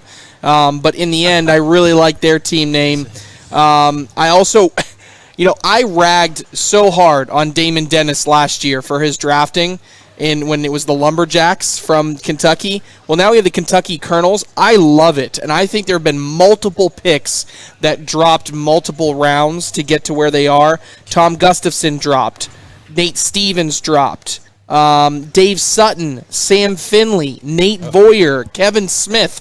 Every single one of those players we talked about dropped multiple rounds, and they were able to kind of just pick them up, which I thought was really interesting. There was one more that I really liked. Oh, the Bully Baggers. Bully Baggers, Texas team. I think getting Jordan Kamba, they essentially got 2 second-round picks, right? I mean, Jordan Kamba was, or first-round picks, thank you, Wally, 2 first-round picks. They drafted Caleb Batson, then they drafted, Jordan Kamba was drafted by the Coasters, and then it was a straight-up Berkeley pair third round for Coasters first round. So I was very perplexed by that trade. I think it makes sense. I do like Berkeley player higher, but based on where they were drafted, I guess I just didn't understand it completely. But those are the teams that I think right out of the gate are shaping up to have a pretty solid team. Great stuff, brother. Hey, thank you so much for everything you're doing behind the scenes, by the way. Great job trying to coordinate all this with all the electronics and all the cameras and everything. So kudos to you. So, again, Scott Schultz went to the Kentucky Colonels. I want to revisit Kentucky because I think that's a great point by Trey. But first, Arizona Burn. Their pick is in. Arizona Burn, Cody Morris. All right, Cody Morris going to the Arizona Burn. Anthony, let's check in with you. Let's update Arizona since we've got Arizona. I believe they want us to go to the floor, actually, real quick. Okay, we got Michelle. All right, first let's go back to the war room. Michelle's got another interview for us. All right, I've been over here with the guys for a little bit, huh? We've been hanging out. But I just want to talk about your very first pick. It was really special. I actually felt a little emotional about it. You got to pick your son, so how was that? Yeah, it was cool. I went up to ask Stacy if I could make my pick, if I could do it, and he's like, not in the first round. I was like, it's my son. Oh, okay, go ahead. So, no, it was nice of him to let me announce, that I took Brett as my pick, and it's always cool just to do stuff with him. Always is. Always enjoy it. Was there any pressure about having to pick him? Like, did your team push back at all, or were they cool with that? No, actually, they said if I didn't take him, they would wonder what was wrong with me. So. Fair enough. Brett, you were a captain last season, so how has it been this season working with your dad on this? Oh, it's been so much easier. The sheets that you all handed us out and the spreadsheet that we got on the tablet made it so much easier. So much easier. Good. And then what's going into this last round, this last pick? Any thoughts on what you're going to do here? Not necessarily the person, but the strategy. Strategy? Were we supposed to be using strategy on this? Oh. Can we start? No, I'm just I'm going to look at the teams that we have and try to find who I need to partner somebody up with and try to make that pick. So I got about 10 picks to wait, so I got a little bit of time. So I'm just going to try to find out who I need a partner for and try to pick the best partner for that player. Awesome. Thanks so much, guys. Back to you. Hi, Michelle. Again, a couple of picks. We talked about Cody Morris going to the Arizona Burn. Georgia Sliders pick up Wendy Selmeyer, and the Michigan Marauders are now on the clock. Okay, while we've got a minute here before the next pick, so we just heard from Matt Guy, so this is great timing. I thought Trey, I'd love to get your points and see if you agree with Trey. I thought Trey brought up some great points about, and again, I know we use this word a lot, but Trey, talked about these picks and these value picks that Kentucky picked up, and maybe this is a sneaky good team. Yeah, I agree. He actually talked about the Georgia Sliders as a good pick. That was the same one I was talking about with Noah Wooten's chemistry. Agree completely with the Colonels here. Again, if you look at them, all of these picks could have been 1 or 2 levels up. I mean, definitely a Davis Sutton for me. Could have been a couple levels up. We talked a lot about Kimberly Glass way over here at number 10. She could have probably been up a couple picks. How many times did we say Nate Voyer's name before he was finally picked? We probably went through 3 rounds before he was picked. Sam Finley came off the board late. So definitely a lot of names that we were saying, why are they still on the board? Why are they still on the board? And a lot of them collective on this team, Kentucky Colonels right here. So I agree with Trey. What are your thoughts, Bernie? I mean, I totally agree with what they were saying. Completely. And I mean, look, is it a surprise that Matt Guy is thinking his way through a draft? Right? I mean, like he wasn't really part of the draft last year. He was a selection. Like, it's not surprising at all that you're getting a thinking man's view on how to do this draft, because he's seeing the same thing we are. He's saying, hey, I can't believe I've got someone throwing a 9.4 PPR sitting out there, and we're in the 10th or 11th. I mean, I can't believe it's sitting there for me. Yeah. Right? I'll just go ahead and take that. Thank you very much. A Tom Gorski at 11. Same kind of thing. It's like, oh, you're just going to leave that there for me to take, and Nate Warrior at 8? Cool. I'll take it. Thank you. Just if you're going to give it to me, I'll take it. So you got to like what he's doing. All right, we're going to do one more pick and then take our last break. Believe it or not, we are getting into the late stages here of round number 12 and just about ready to enter into our 13th and final round of draft coverage here from Myrtle Beach. And Stacey was just about ready to make his way, but now heading back to make sure he gets the right clarification here on this next pick. It is the Michigan Marauders who are on the clock. Looks like the pick is in, but just waiting for that one. So as we look at this round here, again, late in round number 12, the Marauders have the 13th pick here, so still 4 picks left here in the 12th, and then the 13th round, and then we'll be all done. Say it ain't so, Jeff. For our coverage. Say it ain't so. Wow. Again, so much fun with 16 cities, 16 teams, the conferences, the divisions, half of the teams, so 8 of the 16 will make the playoffs. Not to mention the money. You get a chance to make some money with the championship as well. All right, with the next pick and Michigan's pick, let's go back to the podium. Pick number 189, Michigan Marauders, Broden Rarig. All right, this is a name where we're all just kind of... All right, so we got roasted for this last year. I know. Some of these names are coming in, and we're just simply not that familiar. Well, everyone here is like, and again, we were just talking about this. The reason why this happens, though, and why these get picked, obviously there was someone on the Michigan team who knows this name, and they're like, you know what, this is a steal. I've had a chance to play with this person, and here's what they did. Here's how they throw. Here's the bags they throw, the style they throw. They've got just a little bit inside information, and that's how these picks now are being 100%. So. I mean, whomever made that pick knows about Broden way more than I do. Yep. And that's a fact. Well, hey, congratulations, Broden. 13th pick in the 12th round, so you're in it, bud. So congratulations. And Shrey, I think he said we're going to take a break here. I don't know if we got one more pick coming in or not. I know the Cutters are on the clock, so we will take one more break, and when we come back, we will have the Virginia Cutters pick. Again, just 3 more picks left in the 12th round, and then on to the 13th and final round here from Myrtle Beach right after this.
Back here in Myrtle Beach. Again, thanks for joining us here this afternoon. 2023 ACL Pro Teams Draft with Bernie Neighbors. I'm Jeff McCarriger. And Happy New Year, everybody. Again, thanks so much for being a part of the broadcast today. It's been a lot of fun to bring you all the action. Great to hear from a lot of the captains and some of the players behind the scenes. Great job by Michelle and Anthony and Trey and Wally. Thank you to everybody involved, everyone at the ACL behind the scenes. This is quite the production. It really is. And how about let's give a shout out to Davis Streaker. All these logos that you're seeing everywhere, all the shirts, all the hats, all these logos up on the LED. Design, folks. Davis did a hell of a job on these. Yeah. It's it's funny. We took a lot of what we did right last year, kept it going, and then we took in, hey, what did we do wrong last year? Listen to what people said. I think we've increased our production value. Do we have a ways to go yet? Sure. But have we made leaps and bounds from last year? Yeah. Absolutely. I totally agree. And always will learn every single year. And I mean, shoot, they do it in all the other sports as well. So exactly. It's growing and learning every year. All right, I'm going to put you on the spot. Speaking of the logos and Davis and the great job he's done, do you have a favorite one? I'm so recent. I'm so local biased. I know. I love Carolina. Outside of Carolina, I like California's because of that bear. I kind of like the Michigan Marauders. I do too. I do too. I'm with you. I like the Marauders. And I there's something about the California something about that bear. Yeah, I don't know what it is. All right, let's. We're going already into the 13th round, final round here, the 2023 draft. So let's get on to Stacy at the podium.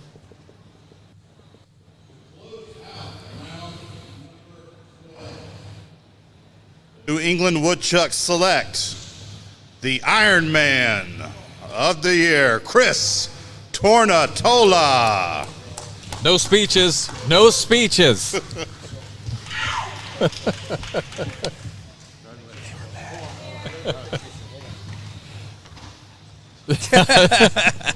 Got to get some picture time in there. Tornado going with the final pick in the 12th round. Trey Ryder, do I have 3 minutes? No time for you. No speeches. Trey, close that mic off. Come over here and join me for a second. Oh my goodness. Close this thing out with your famous words. Oh boy. We've got a wild card here. Bernie's just been called up to the podium. This is the last and final round. Well done. Fantastic With pick job. number 193, the New England Woodchucks select Connor Weiss. Connor Weiss, another Canadian, off the board. Yeah. As we are into the 13th Look and at that. final Look round. at that full team. It seems like we were barely halfway not that long ago. A full team with the Woodchucks. All right, well, let's look at it, Anthony. Let's go back to the Woodchucks. They just had their final 2 picks with Tornado and with Connor Weiss. So, as we kind of round things down here this afternoon, they are the first team now to be complete. All 16 players now have rounded out that team. Yeah, Bernie, you closed this out nice. I feel like you should have started us off with these rounds are live, right? I know. Yeah. We dropped the ball. You know what?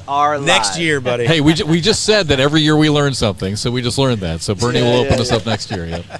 That's good stuff. Yeah, Tornatola coming in here. I mean, my man's been sitting here for 6 hours waiting for his mean pick, mugging Iron Man. everybody that he hadn't been selected yet. Yes. So super pumped. That guy's going to be pumped. I'm pumped for him to make the squad. But hey, no more boxes left. So people are on their couches. They're in the stands going, am I going to be a part of this team's event? So it's getting a little kind of on the edge, if you will, of the seat. Who's going to make the final cut? Do we have a list of pros? Do you have I don't know if you have that on the board. Maybe we can look at the best available. Maybe there'll be some names. Are there any names, any pros that stick out to you? Obviously, you guys, we're all very familiar with Tornado. Any other names at this point that stick out here in the Cup final sticks round? out to me. Yeah, and Maya was... Maya Cup sticks out to me. Which was yours, Anthony? Maya Cup. Oh, yeah, Maya Cup, here. yep. Yeah, well, we'll see. Yeah, definitely. Aviators select Nicole Pratt. All right, Nicole Pratt That's goes an to Ohio the pick. That's what that is. Ohio Aviators. Again, we are underway here in the 13th round. It's an Ohio girl. I think that's an Ohio pick. Ohio pick, yeah. That's an Ohio certainly. pick right there. That's keeping it close to home. Yeah, no doubt. All right, Anthony, if you want to take a look at their, since you've got them up, the Aviators board, if you want to take a look at their day, now that they're done, all 16 players to round out their team for 2023. Yeah, closing out the Aviators again, Almanza, Birchfield, and Abernathy, your captains, but you're looking at the full team here. That one is going to finish up the Ohio Aviators. I like the regional bias there, pulling Pratt in to be a part of the Ohio Aviators. Again, we got to think about how this season's going to go and kind of bringing in that brand equity or that team kind of environment. So I think having an Ohio player on there will be good just for that team environment. I don't know if any of you guys have discussed this, and I'm not sure how important it is, but now that we're deep last rounds of this whole thing, Nicole Pratt has a pretty extensive online presence. Does that kind of, like, you know, if you want to get your team out there and you want to get everyone excited about your team, is it good to have someone on there that knows how to get everything out online? Was that part of the process, or am I way overthinking it? I mean, you could be overthinking it, but maybe not. Yeah. I mean, that is important. Yeah, I have no idea. But it just came to me, but she does. You know, we talked about it with Adrian Johnson last round, right? Perfect example. I mean, Adrian has he's a great person, and he has a huge social media following. Yeah. So that was a really good pick because he's also a good player. Right. But you're also getting some really good promotion with your team, so who knows? All right, let's go back down to the podium, and Stacy with Virginia's pick. Pick number 195, the Virginia Cutters select Ricky Canton. Ricky Canton going to Virginia. Okay, these picks are coming in real quick, and I think Michigan's next pick is going to be in as well. So before we run out of time, we were talking during the break that I really know you like Carolina, the Coasters team. I do. I like the way they've designed it. So Anthony, if we can go to the Carolina Coasters when you get a chance to pull that up, and we heard Trey give his analysis, and I thought some points he made about the Kentucky squad were just spot on. Spot on. And you really thought that Carolina had a really good, and you said you weren't just saying that because you're I just liked their day. I liked the way they created the beginning of the draft, and I like the way they've done the end of the draft. So, I mean, and then you get a steal in Dave Morse at 7. I like Chad Hunt at 5. I mean, we'll see if Derek King can be Derek King again. I like the first two. I like that trade. I like picking up Miranda Coy and Lori Dool. I promise you at some point during this season, they're going to steal a point. They're going to help them steal a point at some point. So I like the way they put that. Mike Harvey at 8. Whitaker at 9. I like the way they put that draft together. Yeah, I'm with you. Real solid picks there. I like Lori Dool, especially that late. Matthew Morton, such a huge question mark. We'll see how they round it out. Anthony, while we've got it up and you're standing by, any thoughts, general thoughts on the Coasters from you? No, I really like where Bernie went. The thing that I'm just hung up on the most is how this trade happened. I mean, you know, Pear was picked. I think he was 3rd, and the Coasters electing him to give up a number 1 pick, I believe, if I remember how Jordan that went Kamba, correctly. yep. So swapping that out, I'm really interested in the backstory on that and how that played out. But I just think naturally looking at that, Berkeley Pear, Trevor Brooks, you put them together, tough team to beat. Oh, yeah. That can beat any of the best doubles teams you put out there. I promise you, Trevor was banging the table back there. Give me Berkeley, and we win this thing. I'd be willing to bet those exact words were said by Trevor Brooks. So interesting because Michelle was talking to Jordan Kamba about it, and Jordan said he didn't even know about the trade. He was over there playing, shooting around. All of a sudden, he hears his name. He's like, "What? I had no idea."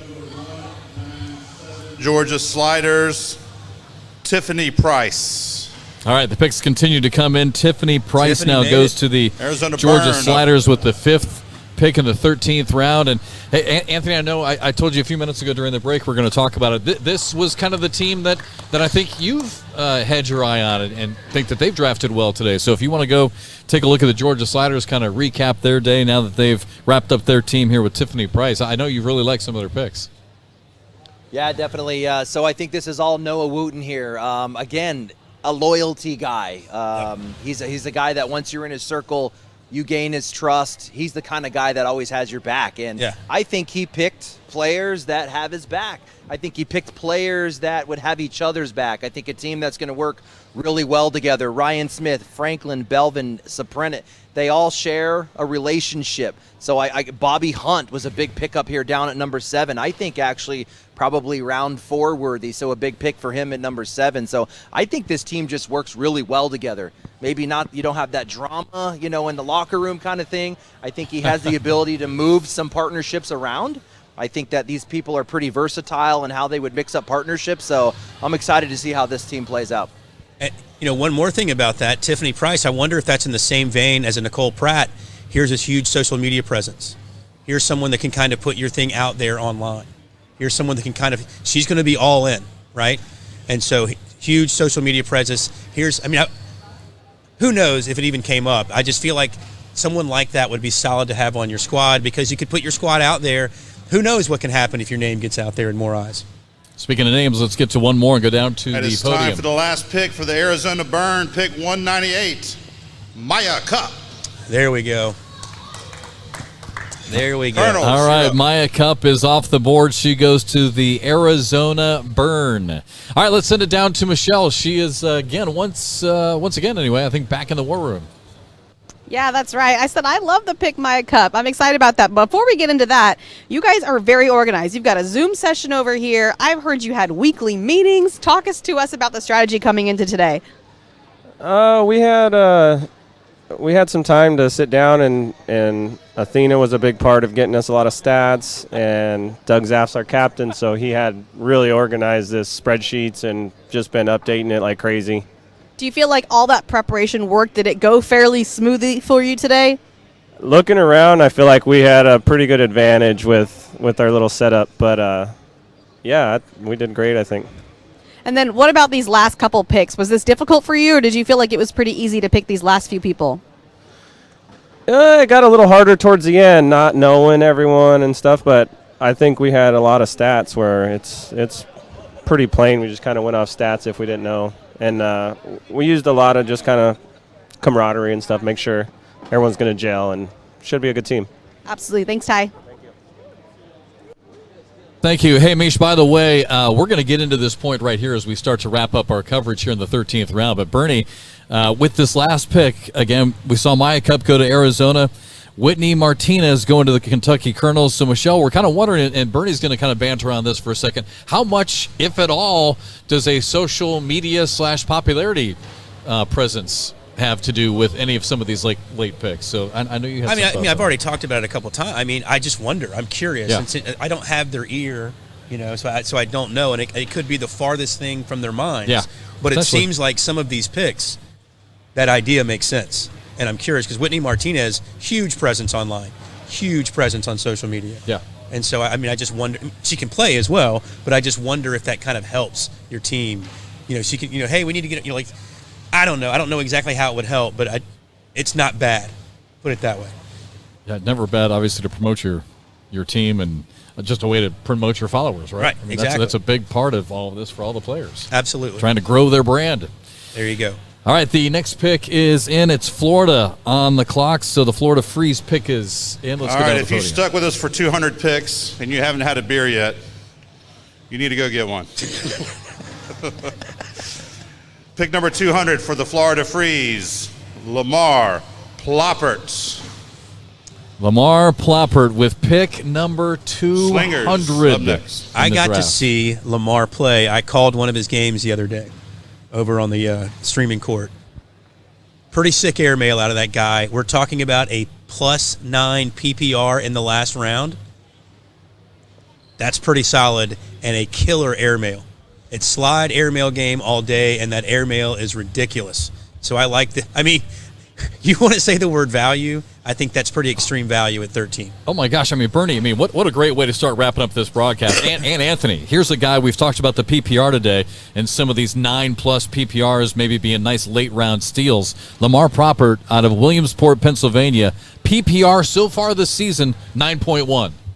Yeah, also, I think if you can confirm on that list, I believe another PDC guy. So, Yes. Again, here's a case where there's going to be a pro who's not going to be a part of this Yes. team's event. Picking up a 9+ in the round 13 all day. All day. All day. And they like that. That's such a good. That's a name that I didn't know until I called a match of his 3 days ago, whenever it was. Didn't know who he was, and I was like, that guy can play. Well, and not only did he perform, obviously, when you were watching him, but I mean, a PPR of over 9. Yeah. Through the first, however many weeks there were through, basically through December on the open side. Yeah. And a consistent PPR of over 9. So dude can play. Yeah. Getting in the 13th round. All right, another pick is in. Let's go back to Stacy. With pick number 201, the last pick for the Cali Slingers, James Cumberland Jr. James Cumberland Jr., pick number 201, 9th pick here in the 13th round. Timber, Again, just, about 1, 2, 3, 4, 5, 6, 7 or 8 picks left here to wrap up this 2023 draft. So Cumberland how Jr. many? going to California. Yeah, that's a lot. I thought we were at the end of the round. No, I mean, look, at this point, if you're selected, isn't it almost kind of like a deep breath, like a sigh of relief? If you haven't heard your name called, you've been watching, on your computer, on your TV all day, and you've been sitting there just staring at it as we've gone on 7 hours now, and you finally hear your name. That's got to be the biggest sigh of relief. Like, you can exhale. Like, I can't believe I've been sitting here for 7 hours. Now I can actually go do what I got to do the rest of the day. And Anthony actually beat me to it. He's got the player stats up on James Cumberland Jr. Not terrible with him either. It looks like a PPR close to 9 anyway. Yeah, I'm going to go away from PPR on this one. I think what makes this pick really good, if we look past on just a couple of the last 3 or 4 picks, we had players in the 200s in singles ranked. Here's a 120 guy, so he missed qualifying as a pro by 20 spots. Right. So, and if you look at finishes within the league, he probably only missed that by a few bracket position finishes ahead. So I like this as a last pick with a 120 ranked player in singles. Well, James Cumberland Jr., again, going to the California Slingers. The Colorado Timber on the clock. Let's go back to Stacy. With pick number 202, the Colorado Timber select Big Bert Blackwell. There you go. There's a blast from the past. Big Bert. Vegas, you're up. Been around forever. One of these names that, has been playing cornhole longer than I've been alive, probably. Kidding. I think I'm actually older than Bert. But Bert's been around a while. And you want to talk about a guy that's going to be fun to have on your squad? Bert Blackwell. Team guy. Big team guy. He's going to be the big bear at the Colorado Timber, and he's going to bring everyone together. You watch. I love that pick with the last round. And even though he's been playing for a while, again, looks like PDC. Yeah. Well, he went. He played. He's played all over. He's played in different divisions, different levels, different organizations. But Big Bert, really good guy, great guy. I love this pick in the 13th round. All right, another pick coming in. It's Las Vegas on the clock, and here's All right, the we're gonna captain, give the last Tanner pick Halbert. for Vegas to Tanner Halbert. All right, Las Vegas High Rollers, pick 203, Chris Seaton.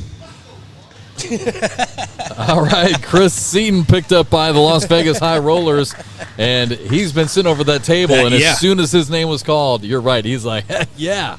7 hours Chris Seaton's been sitting there. Think about that.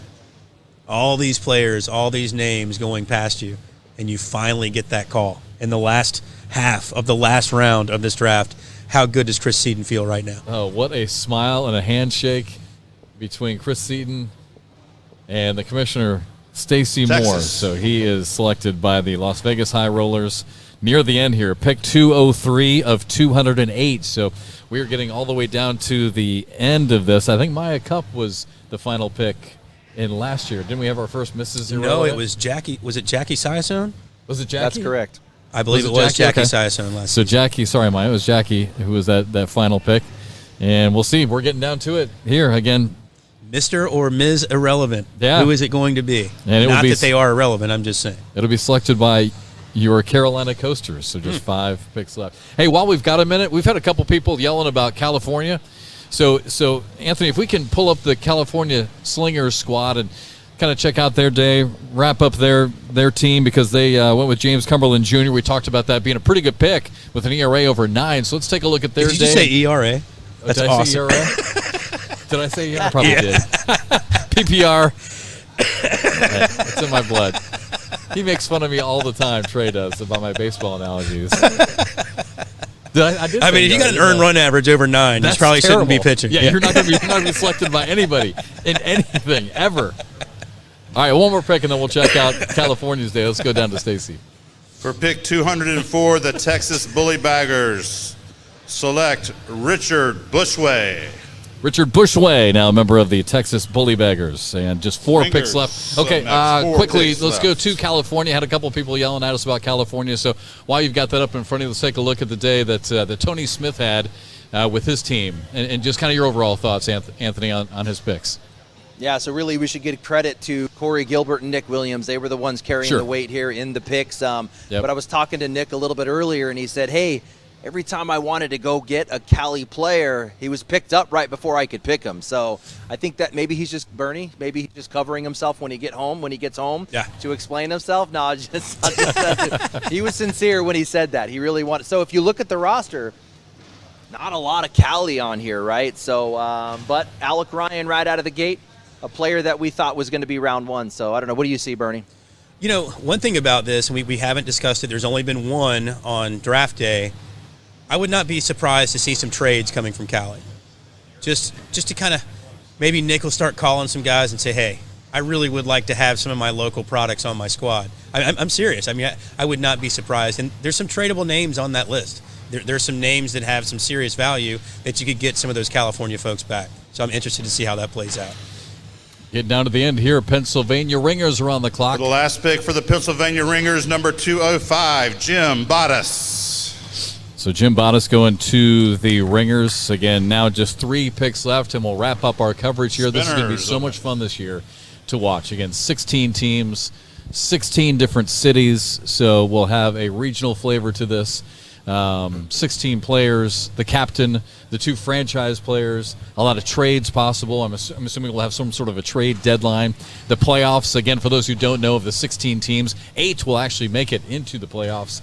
Every win is going to be worth money. They have not I was talking with Stacey today. They haven't exactly announced the money yet. That'll come probably next month. But I mean, last year was what, $100,000. It was. So it's going to be an appreciable amount of money. It'll be weighted a little bit differently this year. But again, 8 of the 16 teams will make the playoffs.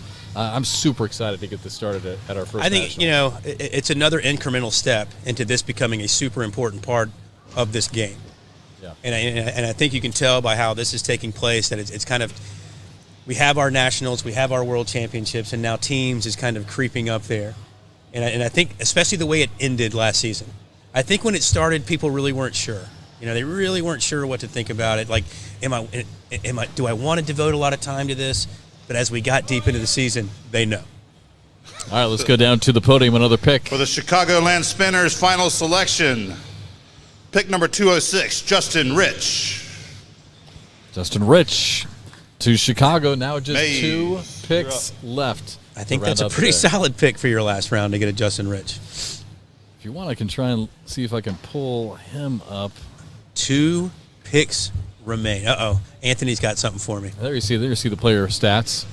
All right, there's one player on here I know who's at home watching this going, am I going to get picked up and be a part of this team? We should keep in mind, too, that 95-ish% of this team's event, all of those 95% of those players are going to make TV. So here's their chance to showcase. Brian Schramm sitting here. I know he's at home right now going, man, am I going to be one of these last 2 picks and be a part of this team event? The passion for the game is there. The passion to be a part of this is there. Absolutely. I'm going to keep my eye out on Brian Schramm to see if he makes the last 2 picks. How about a name that I see there on the right side? How cool would it be to get Dayton Weber as one of these last 2 picks? I think that would be really cool for the sport. Big time. Personally. Big time. I agree with you. Well, the commissioner is making his way to the podium. Again, it's the Missouri Maze on the clock. We are down to our final 2 picks, so let's go back to Stacy for the penultimate time. Pick number 207 from the Missouri Maze, Lowen Reams. So does that mean Brian Schramm now is going to get left out? I don't know. One spot left. Coasters remaining. Last pick. As we get a sneak peek of Trey Ryder's best available. There you go. That's looking at it. That's what we're looking at now, and we are about ready to get that 208th and final pick, which will be the Mr. or Mrs. irrelevant here for 2023 here in the ACL? I would be so upset if I was one of those people. And I guess because I'm just that way. But I would be like, man, I can't, if I'm trying to, Curtis Kearns, someone that's made broadcasts before. Wow, good call. Another name, yeah. But, I don't know if you have the consistency from Curtis, and maybe that's the issue. Does he have the time to really devote to being a top-level professional anymore, with his family situation and other things? But a player that's been on broadcast before, a player that's had success in round-limited formats before. So if I'm Curtis Kearns sitting at home going, really? 13 rounds? Somebody? Well, two things. One, you're obviously not alone. As we look at Trey Ryder's best available, there's a lot of names out there that aren't going to be picked, so it's not like you're going to be the only one. Right. And secondly, again, they still can be picked up during the season. Sure. Who knows? All right, we are set for the 208th and final pick of the 2023 ACL Pro Teams Draft. And with that pick, let's go down to the podium one final time and Stacey Moore. For the last and final pick of the 2023 ACL Pro Teams Draft, pick number 208 from the Carolina Coasters goes to Drew Brown. 2023 Mr. Irrelevant, Drew Brown, the final pick in the draft this year, going to the Carolina Coasters. Wow. That's it. Mr. Irrelevant. Yeah, Drew Brown made it in, buddy. Way to make it. Hey, you're the last pick with an 8.72 PPR. That's really not that bad. I was going to say, yeah, 8.72, pretty good. All right, as we wrap up our draft coverage, again, thanks to everyone behind the scenes. Anthony, let's get some final thoughts from you. Great point by Bernie here as we wrap it up with a pretty good PPR here to end the day. Yeah, super excited for all these people to have a chance to make their showcase on the ESPN broadcast. So I think that's the big thing that we should mention here. All right, thank you so much to, again, everyone involved behind the scenes. Trey Ryder, awesome job. Trey is saying, shut up so we can all go home. So, Trey, great job. Wally, Michelle, Anthony, Bernie, always great being on desk with you, brother. As always, Happy New Year, everybody. I cannot wait for teams to start. It's going to start the first national in April. So excited. Great job to all the teams, all the captains. Happy New Year, everybody, and we will talk to you again soon.